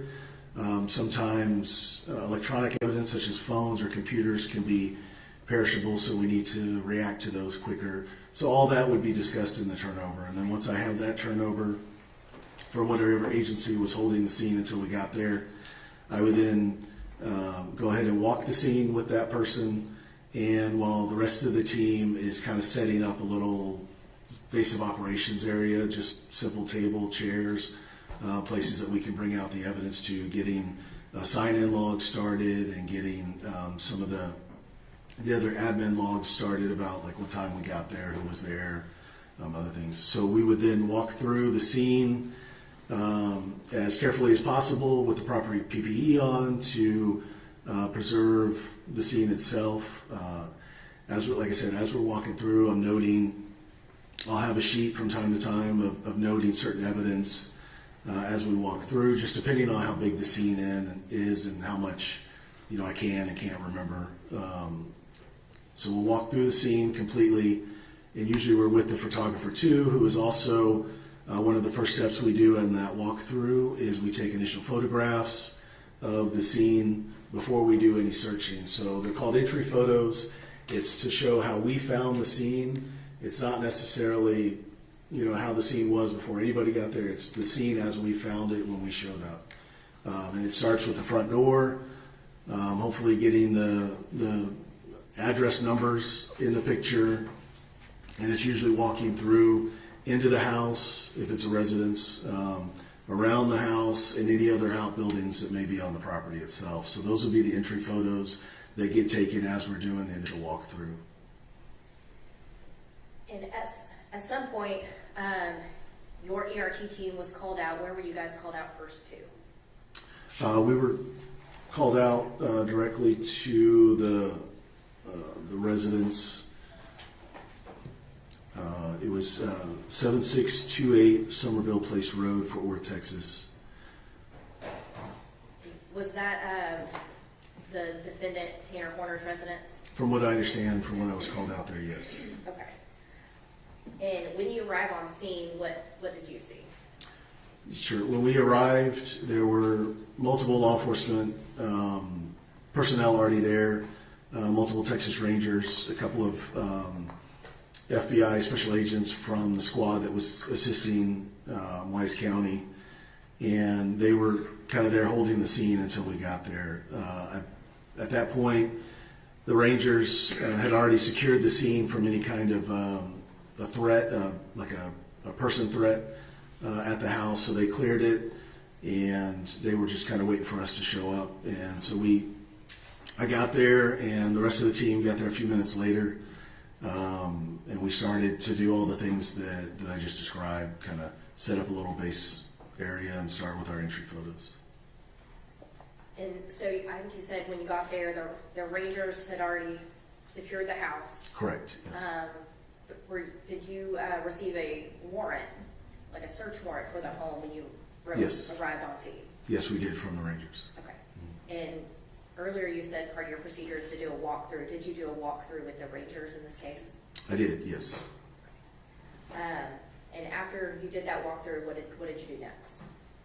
So after that walkthrough, we identified a couple of things that looked like they were possible items of evidence outside of the residence, around behind the shed, which was later identified as the defendant's quote-unquote bedroom or place where he stayed.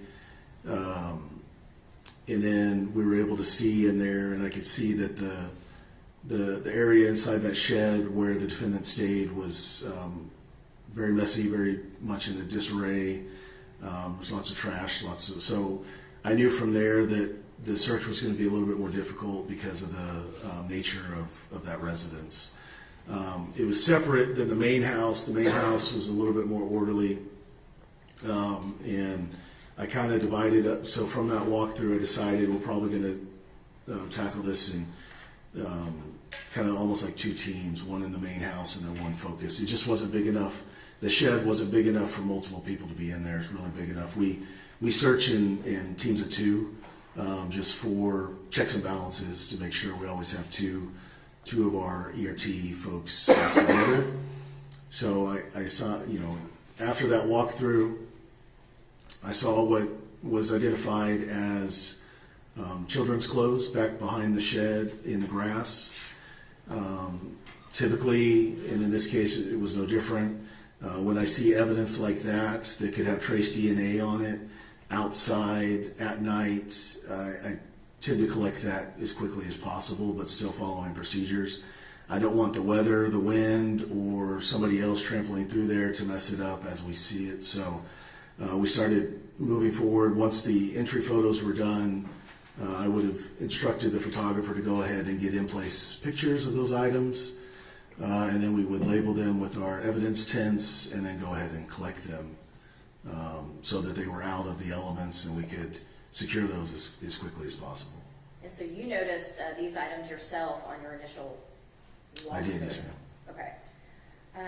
Were there any other items, I guess I'll call it, evidentiary value that you saw that were ultimately collected? There were, in his bedroom, I believe on his bed, there was a FedEx shirt and a hoodie that during this whole search, we had been talking to the Rangers, and that turnover, like I mentioned, they were telling us kind of what kind of clothes we might be looking for, what they were interested in. I believe they were interviewing him at the time of our search, and so little tidbits of things would come out from that interview, and so one of those was a FedEx shirt, and so we collected that FedEx shirt, and then a hoodie that was also found on his bed. So during this search, you were getting information that was being provided by the suspect, and were you also providing information back to others for the interview with the suspect? Yes, yeah. So as we located items that appeared to be, as we started photographing them, they fit the description of the victim's clothing that she was wearing that day. We told the Rangers, and they were able to phone that back to the interview team. So that's so Ranger Espinoza would have updated information while he was interviewing the suspect? Correct, yes. And Your Honor, may I approach? Yes.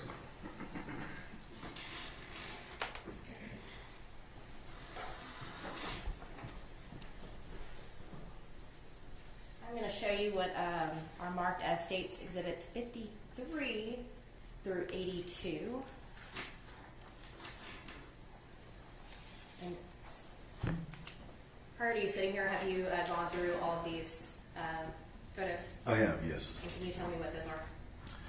So these are crime scene photos from the residence that night, starting with our entry photos, and then there are some photos of the actual evidence taken both in place and when we process forensic items of evidence, we usually have to stretch them out to get a good idea of what they are. We don't want to leave them balled up.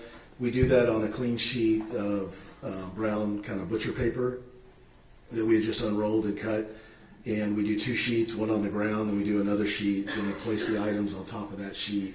We take photos of both sides of the item, and then from there, we wrap that sheet, that brown sheet, over the items and package that so that if anything had fallen off while we were moving the items, it still gets collected within the bag and can be processed by the lab.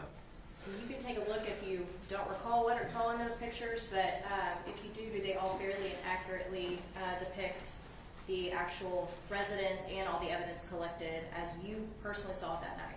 They do. Your Honor, at this time, the state offers into evidence State's Exhibit 53 through 82. Any objections other than in addition to those previously given to the court?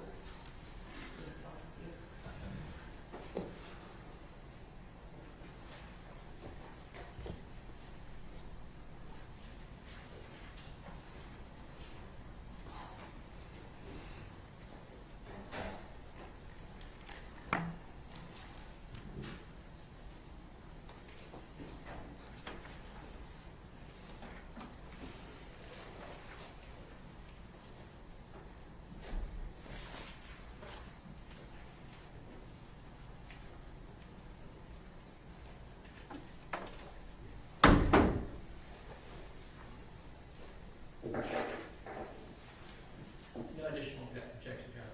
Then your previous objections remain overruled and States Exhibits 53 through 82 are admitted. Okay. Thank you, Judge. And may we publish? Yes.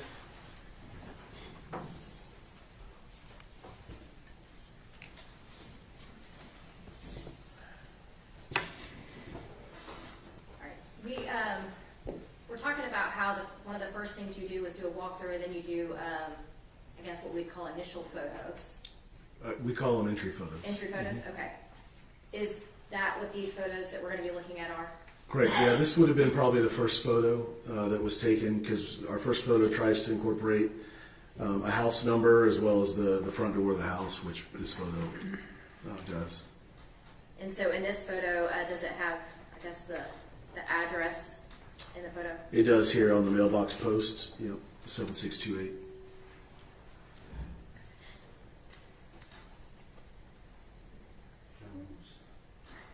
So this next photo, what are we looking at here? What exhibit number are we looking at? This is, be sure to identify them by exhibit number. So this would be 54. Okay. I'm showing you what is marked as State's Exhibit 54. So that's the front of the residence. And now I'm showing you what is marked as State's Exhibit 55. Is that just kind of a slightly different angle of the residence? Yes. Yeah, we try to take all sides of the residence before we enter. Okay. And this is State's Exhibit 56. What am I looking at now? So this is, if you were looking at the house, the right side of the house, and then the shed over to the right side of the photograph is the shed where the defendant was, I assume, living. There's a bed in there, and that's where his clothes were. Okay. And State's Exhibit 57, what do we see in this? So now on the left side of that photograph is the same shed where the defendant was living. And then the building on the right was just kind of like a storage building. And then if you walk in between those buildings and around the back of that shed on the left is where we noted the child's clothing. So So States Exhibit 58, it looks like this is a closer view to that shed. Are we seeing anything else in here? I mean, there's items, trash, looks like recent trash outside the item. There's a guitar that may or may not have worked, but yeah, it's just kind of the front-on view of that shed. And States Exhibit 59? Similar, just a closer-up version of that. And is it standard to kind of take kind of further out and then kind of go closer in photos, or how do y'all normally do that? Yeah, for evidence, absolutely, but even for our entry photos, if we decide, sometimes when there's a lot going on, meaning there's a lot of items in there, then we'll kind of approach that scene. It's the photographer's training to make their photography look as if you're walking up to a door that you're going to then go in and search. And so, yeah, different angles is pretty common. This is States Exhibit 60. This is just a slightly different angle. Yeah. Yeah, I think noting, so lots of times we want to use even our entry photos can also show evidence in place. So with the bed being there, our photographer would have tried to get as much as she could have on that bed without actually walking in. I'm showing States Exhibit 61. Same thing. So she just approached the door a little bit closer, took another photograph. And States Exhibit 62. Similar. So she probably stepped, just a little bit into the shed, and. So she's kind of right at the door frame now. Yeah. Okay. All right. Now States Exhibit 63. What are we looking at here? So this just would have been another angle within the shed. It's still the shed where that bed is that you saw before. Is this kind of more of the left side of the shed compared Correct. to the Yeah, as you walk in the right? door to the left. And as I said, these are entry photos, so this is the condition of it as we found it. And just by looking at it, it was already in that kind of disarray when we found it. So this disarray was not done by your search? No, this is before we've done any searching. Okay. And States Exhibit 64? Same, just getting our training for entry photos typically teaches us to take a photo from each corner of the room. Because of the amount of stuff that was in here, we couldn't do that without completely moving everything, which we weren't prepared to do at that time. We needed to get our in-place photos. So I remember having this conversation with the photographer that let's just get, from the center of the room, let's just get pictures panning around. Okay. And States Exhibit 65? So similar, now she's looking back at that front door. So she's doing that kind of 360 look as she pans around. In States Exhibit 66? Same thing. Now she's turned to look at the bed and take that entry photo. Now, was there any floor space for you to walk on, or? Very little. Yeah, there was a lot of trash, dirty clothes, some kids' toys, just other items that were kind of just all over the place. Yeah. Now, States Exhibit 66. So just noting the items on the shelf here, I think she would have just, like we said, we don't know what's evidence at that point when we're doing our entry photos. So when we see a shelf like that, she would have easily recognized that as maybe a place something could be. So she wants to get it in place, picture of it, and in this case, there's some children's toys, there's Tide Pods and just other stuff on the shelf. I believe there's a game console up there, so she might have been trying to get that in there as well. If you can see at the top shelf, that white box is the game console. Is that a pizza box? On the floor? Uh-huh. Yes, yeah. And looks like we're moving back outside. Talking about, I guess, the inside of the shed, was there any type of smell? From what I remember, yeah, it smelled like kind of old garbage like you hadn't taken out your garbage in days, and probably a mixture of dirty clothes as well. It smelled pretty bad.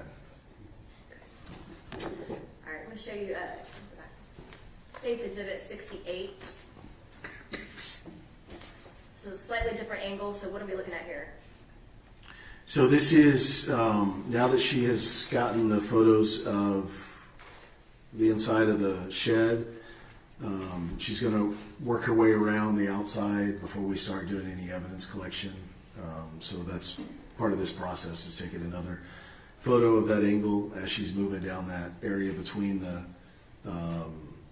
two buildings. And I would have been right with her as the walkthrough. We would be behind her and she would be taking pictures, and then we'd walk and picture and then walk. And State's Exhibit 69. Same thing, just continuing that walk. You can see we're getting closer to that trash can if you look back at the other picture. And now we're looking at State's Exhibit 70. Now orientate us between those two. Are we between those two buildings? Where are we at now? So now we're kind of over behind the shed, Okay. in that building. And this is the area where the ranger said they thought they saw some children's clothes, specifically a little girl's clothes. So we kind of keyed on that and wanted to get a picture of it before we walked back there and started messing with anything. But it's really hard on the screen, but you can almost see dead a little bit bottom of center. There is what looks to be like a little sock. Yeah. So that's the first thing that we noted, that from what we knew of the victim seemed to match. And is there also, it looks like maybe a cigarette package there to the left? Yeah, it could be. There was a lot of garbage just buried in there too. I think at one point they were just, it seemed like whoever, whether it was the defendant or other people who lived on the property, were just kind of dumping trash there. All right, and this is State's Exhibit 71. And what am I looking at here? So kind of that, you can see down in the bottom of this picture, what's labeled number 1 from our evidence tent is that sock that I initially mentioned. And then as you got closer to that sock, you kind of looked around that other building. You could see, if you move up to number 2, it's looks to be child's underwear, from that distance. And then if you move on to where number 3 is, over there, just to the right of the number 3 are small in size, looks like little girls' blue jeans. And so kind of for orientation purposes, let me see if I can. So where we originally saw the sock, kind of the front part of that trash pile, now we're seeing those clothes are kind of just all in line, the 1, 2, 3? Yeah, kind of around that other outbuilding that's next to the shed.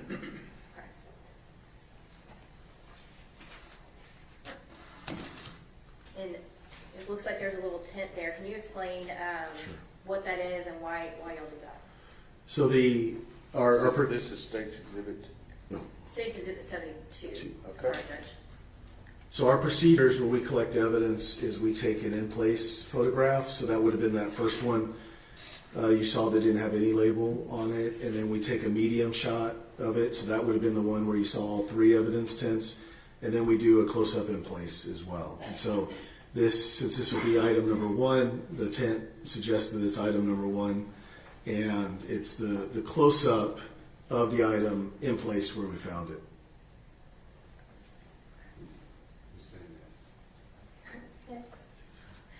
State's Exhibit 73. And so what are we looking at here? So that's that sock, item number 1. You can see it written there on the butcher paper. This is that brown paper that I was referring to earlier. So we always take a close-up with scale as our next photo. So we have the scale there, and then we have the photograph to show size. And then this item after this picture would have been packaged up with that brown paper into a paper evidence bag. Okay. And so what is the sock is laying on that butcher paper you spoke about earlier? Correct. And you can go next. Yeah, once we identify it and take our pictures close up, we can then move it from that location. So once y'all do that, you scale it, you put, I think it's that number 1. Why do you write that number 1 on there? Just so in the photograph we can remember which one it is, in case there's multiple items that are similar in style or nature.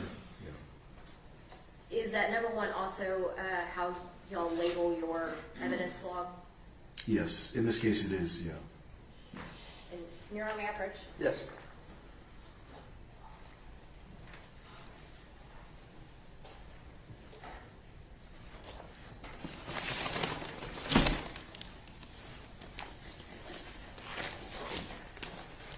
I'm going to show you what's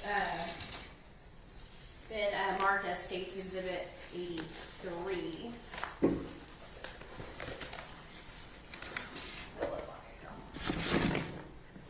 And do you recognize this item? I do.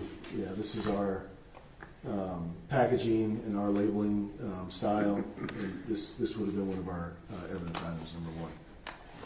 And what was in evidence item number 1?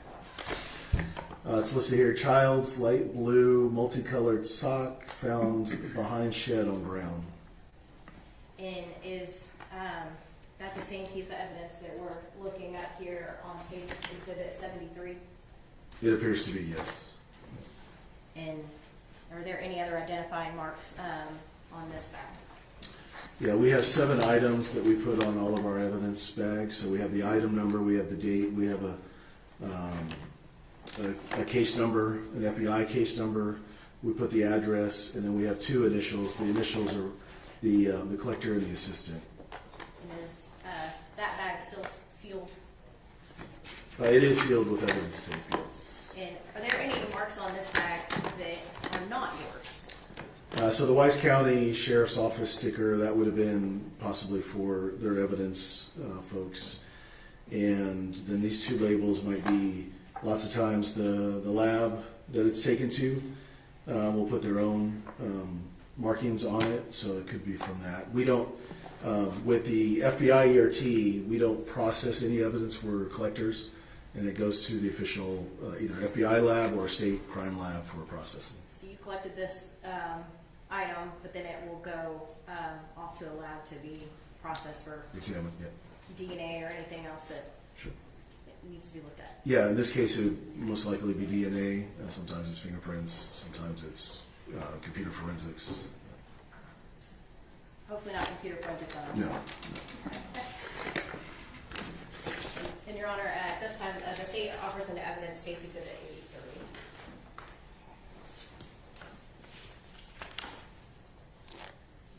83. No additional objection. All right. State's Exhibit 83, they are overruled, and State's Exhibit 83 is admitted. Thank you, Judge.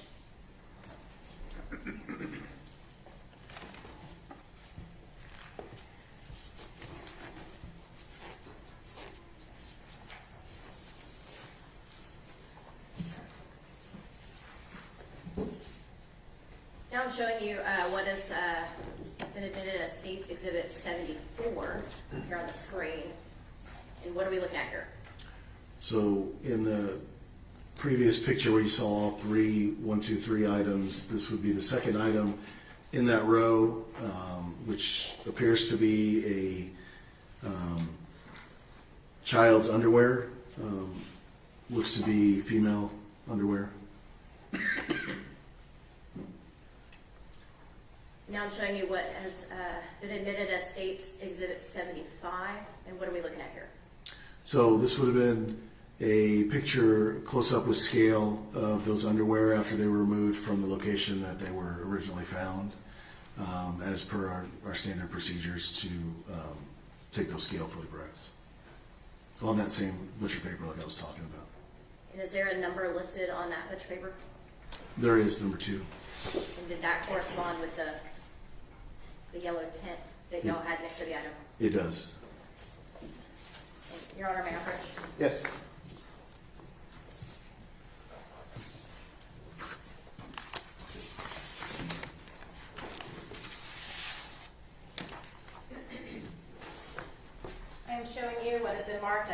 Exhibit 84. And do you recognize this item? I do. Yeah, this is our, once again, our packaging, our labeling system, and it says item 2, and it's child's white Hanes underwear found behind shed on ground. So it would have matched the description of what we're seeing in the photograph. And other than the lab processing, is it sealed? Is there any? So once again, there's a Wise County Sheriff's Office sticker on there. We wouldn't have put that. That would be Wise County that would put that. And then a couple other markers that look like could have been from a state lab or something that would be used for their processing. Other than that, has it been altered in any way to your knowledge? No, it looks like it might have been opened and resealed by the lab. Other than that, no. Your Honor, at this time, the state offers into evidence State's Exhibit 84. Same objections to Mr. Gold? Yes, sir. All right, those are overruled. States 84 is admitted. Thank you, Judge.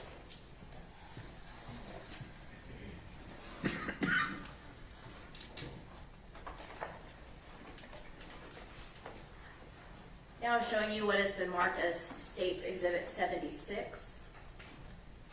What are we looking at here? So in those 3 items out behind the shed, this would have been the third one in that order. It appears to be a pair of small blue jeans. At the angle we're at and everything, it kind of fits the description, but we're not sure. But we went ahead and labeled it item number 3, took photos of it in place so that we can then remove it and better examine it. And you said fits the description. At this point, was there a description? Did you have a description of what the Athena Strand was wearing when she was kidnapped? I believe we did. It was a pair of jeans with some flowers on it. We didn't have a picture or an exact knowledge, but it was blue jeans with a flower pattern on it. And what are we looking at here? So as with the other photographs, we would have removed it from that area to better examine it, get it out somewhere where we can spread it out on the brown paper, the clean brown paper. And I just want to reiterate, the brown paper gets wrapped up with each item, so it's a new piece of brown paper each time we take this photograph. And just to be clear for the record, this is State's Exhibit 77 that we're looking at right now.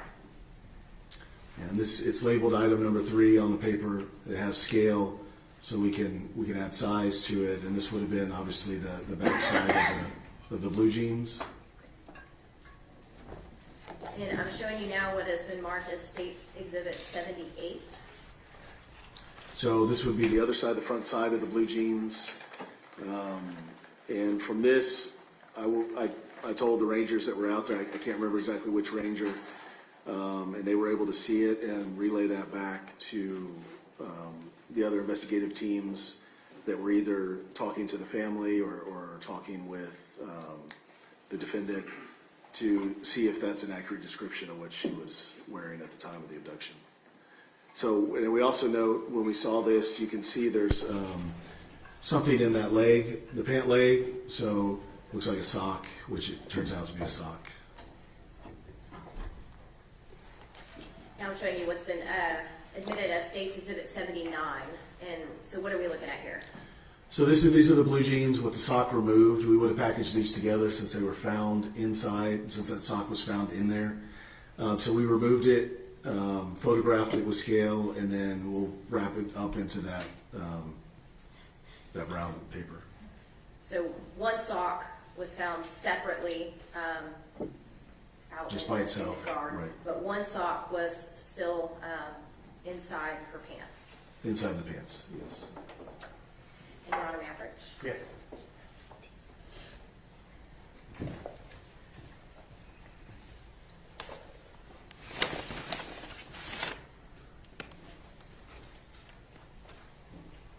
I'm showing you what has been marked as State's Exhibit 85. Do you recognize this item? I do. It's our packaging, our labeling system, our item number, and the description of the item is youth denim jeans with flowers on pocket and one light blue multicolored sock and pant leg Found behind shed on ground. And does that also show that it's item number 3? It does, yes. And kind of like the packages before, other than the markings and resealing from the lab, has it been altered in any way? Yeah. Nope, just the additional markings from the lab and the Weiss County Sheriff's Office sticker label. Your Honor, at this time, the state offers into evidence state's exhibit, can't read, 85. Same objections, Mr. Gold? Yes, sir. Those are overruled, and states exhibit 85 is admitted. Thank you, Judge.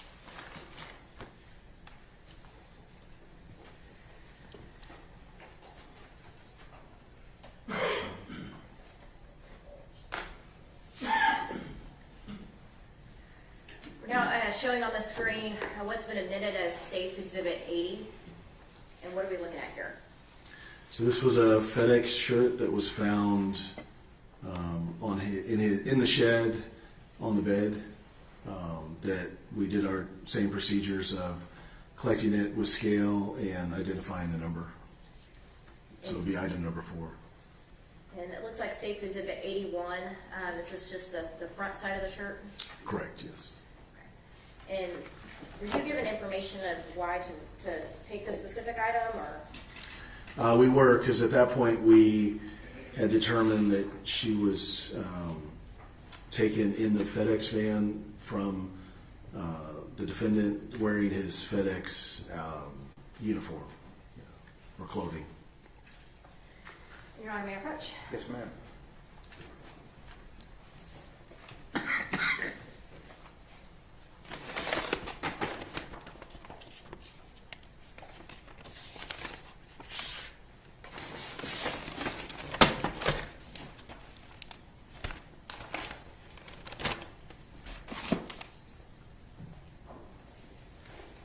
I'm showing you what's been marked as state's exhibit 86. And do you recognize this item? Yeah, it's labeled item number 4. Same labeling system that we use, and recognize the initials. Extra large black and purple shirt with FedEx, found on bed in shed. Other than the labeling and the sealing from the lab, has it been altered in any way? Nope, just the Weiss County label and the marks from the lab. Your Honor, at this time, the state offers the evidence, state's exhibit 86. Same objections, Mr. Gold? Yes, sir. Notes are overruled, and states exhibit 86 is admitted. Judge.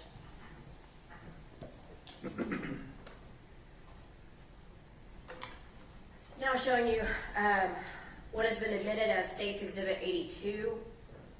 And what are we looking at here? So dark colored hoodie. I believe at the time we were told that you might have been wearing a hoodie as well, so we went ahead and collected that as part of the evidence. And does this also have a number on it? It does, number 5. Your Honor, may I approach? Yes.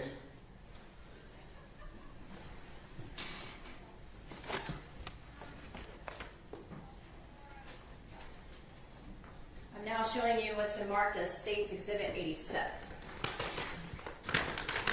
And do you recognize this item? I do. It's our labeling process, and it's item number 5. Large tech gear, gray and navy hoodie, found on bed in shed with those additional Weiss County labeling and lab. I'm going to have Mr. Barry here. Can you zoom in on what's been admitted as state's exhibit 82?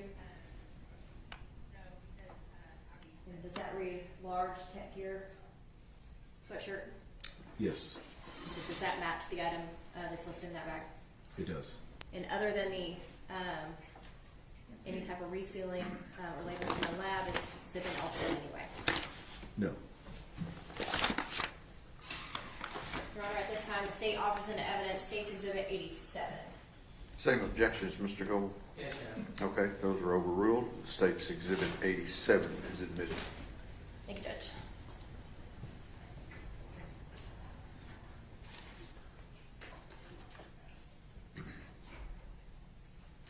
And Your Honor, may we approach? Yes.